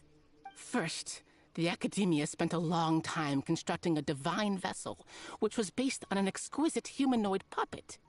After that, they harvested dreams via the Zeb-Zerus Festival Samsara, maximizing the Akasha's output. With the Doctor's help, and the Akasha now functioning at maximum efficiency, they were able to use it to extract the power from the Gnosis and convert it into a divine core. Next, they decided that their new god needed to possess divine wisdom. It adds up. But how do you determine whether the knowledge extracted is of divine origin? Call it an educated guess? Yes, I am the still Academia streaming has been trying to Rampant. figure out the exact source of the scholar's madness for centuries, but to know nobody can explain the cause of this phenomenon. I will Surely be you can see stopping what the that stream soon, implies, 'cause I Scribe Al need to Haytham. get some food. If it's knowledge no mortal can point. comprehend, then it must be something only gods are able to decipher.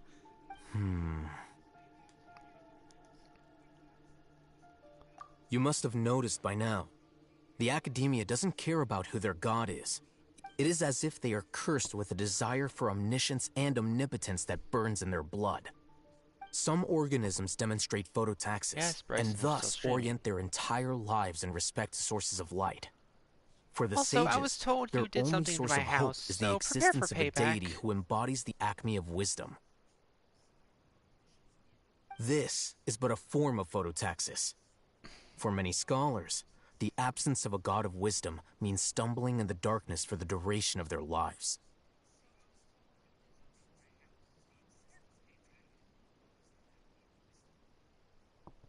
Then what does Lesser Lord Kusanali mean to you? Is she not a true god present in this world? If you already have a new god, why try to create another one? From the beginning, the Academia has never treated her as a god. No, they have not. When the Academia first discovered Lesser Lord Kusanali, the newborn god of wisdom, the sages hoped that she would be as wise as Greater Lord Rukkhadevata. But upon evaluation, they found that at the time she possessed no more intelligence than any ordinary human child. The sages never had a ruder awakening. This forced them to accept that Greater Lord Rukkhadevata had indeed passed away. Not to mention that Lesser Lord Kusanali's gnosis had been used to power the Akasha this entire time.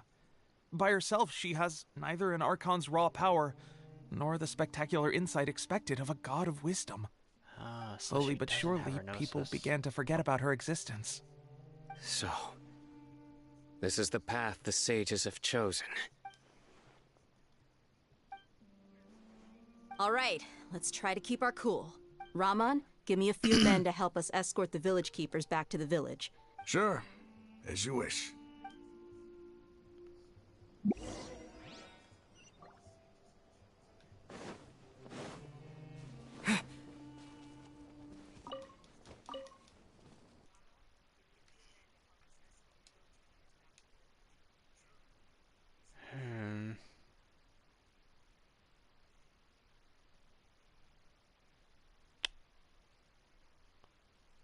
One second, guys.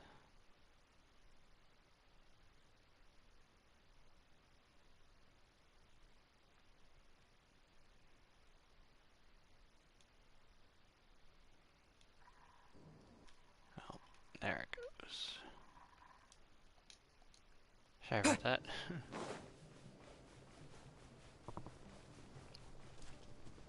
Alright, is there anything I missed on the way?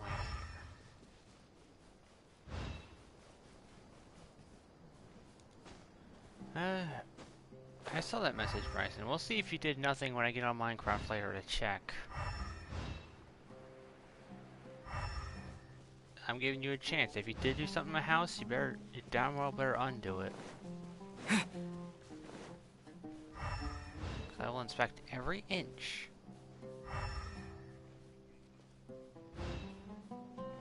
Alright,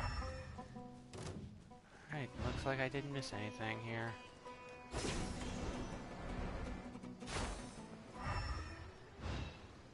Because if my Minecraft house on the server is in perfect shape, I won't do anything to you.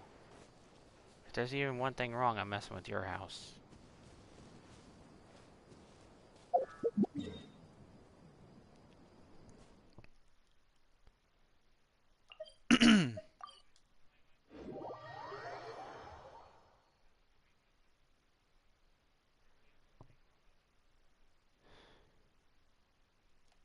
Let me see. Is he out in Minecraft in the party now? Oh, he's not even in the party. How much you want to base on Minecraft now fixing what he did?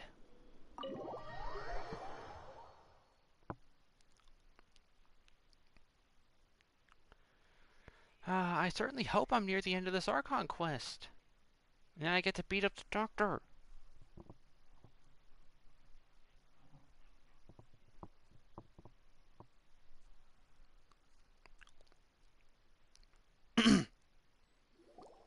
The village keepers you've found have all been returned to their homes, and each one has a dedicated caregiver to look after them.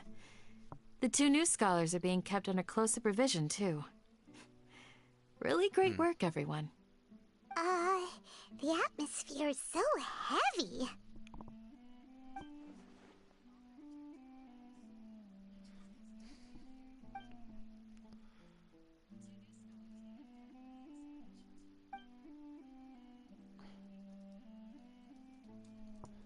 Hey! Say something! Stop spacing out!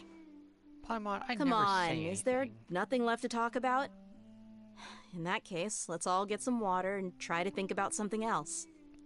Or I can go fetch some snacks. Oh, Paimon's so coming with you. Do you have any plans, Traveler?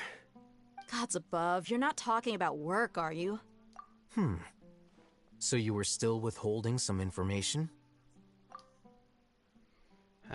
Sure.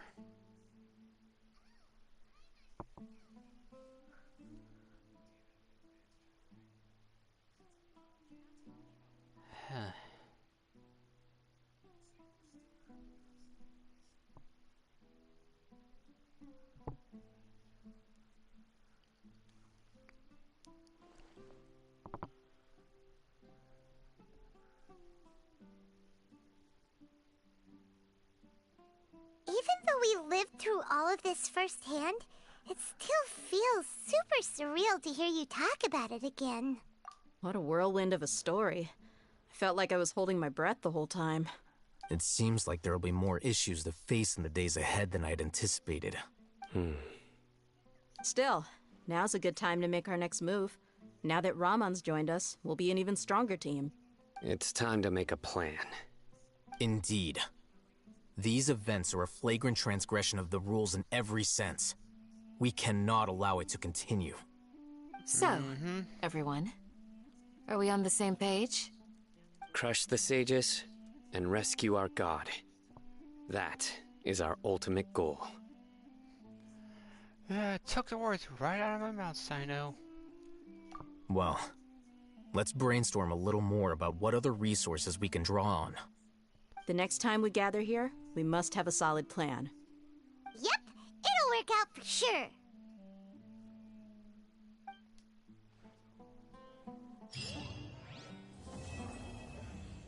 Yeah, that's the all the Archon quests that's currently available completed. Well then. Don't rush. This is a big undertaking. Take it slowly. He's starting to read his book again. Would you like me to lend you something to read? No way. Your books aren't quite to Paimon's tastes. I was joking. I know my books are far too difficult for you, and I have no intention of lending them out. Ugh, you're so annoying. Sure. Candice. You must let me know if there's anything I can do to help. Though I cannot leave Aru Village, I can't help but feel stirred when I see the looks in your eyes. I've never felt as roused as this when fighting alone in the past. Pause? I suppose this must be the power of camaraderie. I know what roused means. But I was trying to make a joke, cause, yeah. The past few days have been some of the most challenging work I've ever taken on. And none of it'll earn me a single Mora. I can't believe it. Look on the bright side, Dia. Maybe we'll get a huge reward after this is all over. You've got a point. Hey, what would you do if you woke up tomorrow with more money than you could ever spend? Paimon would buy boatloads of tasty snacks. Classic Paimon. That's it? And maybe some tasty drinks as well? How adorable. Well, here's to all our indulgent fantasies. If there's a chance they can come true, I'll give it my best shot. And here's hoping that everything we do from now on will change this world for the better. Damn Skippy. Finally, Sino. In the past, I never imagined that even the gods could suffer from hardship. If we can find a way to change all of this, will this nation become a better place? Your memory is far superior to mine. Alright.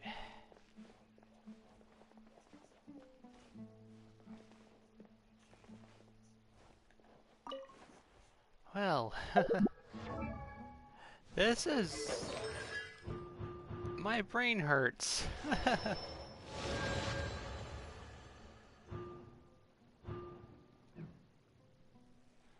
C4 Dendro Traveler. Well, I hope you all enjoyed. I don't have enough for a wish to end the stream with. Well, that's alright. I hope you all enjoyed the stream, and yeah. My brain hurts, so I'm just gonna leave it at that. Leave a like, subscribe if you want, and check out my other content. Have a howling good day, everyone. Ah, that hurt my throat, but it was worth it.